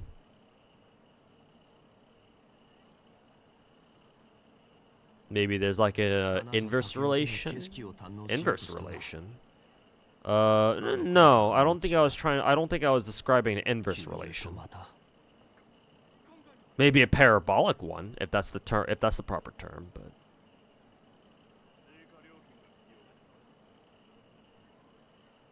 like posting on Twitter, yeah, maybe. I mean, I'm thinking of maybe like putting out like a series of like making a Twitter thread like documenting basically my history with gacha. Maybe, and maybe that can get some traction. But like, I don't know how to make a tweet go viral. It's probably based on luck more than anything else, obviously, but Parabolic. Oh wow, I actually remember a proper math term. Huh, amazing. Here I thought I was shitty at math. Could that be part of the issue? Most people follow different people for different games. Probably. But like, that's why I've been focusing on streaming Genshin and Star Rail mainly, because Genshin and Star Rail and, you know, other games in the future that have a big that are generating big followings, like Wuo for example. They're my best chance at like getting like an anchor audience, like a base audience, because those are the popular games.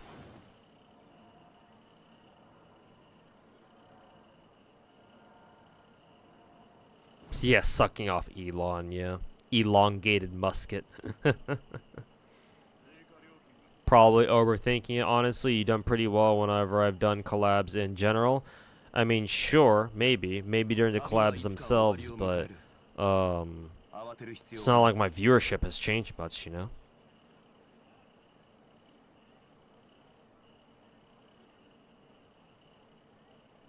So am I overthinking it? I don't know, man. Maybe you're still right. Maybe I am, but.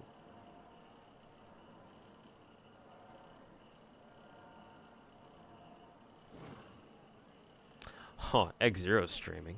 The fuck? It's been a long while since he last went live. Anyways, chat, yeah, I'm gonna get out of here. Just as a reminder, chat, tomorrow I will start on Panakini story, because now that I put out my Panakini story is mid-video. Now I can finally get started on reading through a Panakini story, so I'll be doing that tomorrow. So I will be streaming. I'll try to start streaming as early as possible tomorrow. Probably as soon as I eat lunch. And after I'm done eating lunch, I will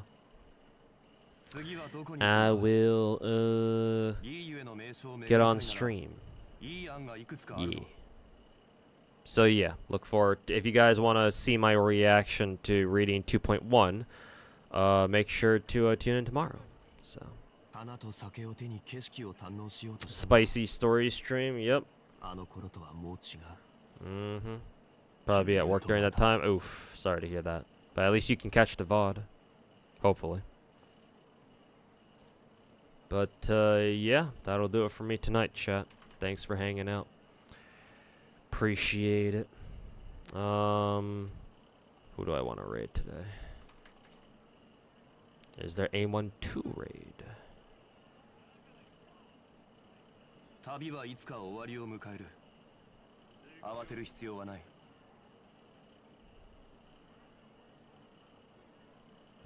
Not a lot of Star Rail streamers today.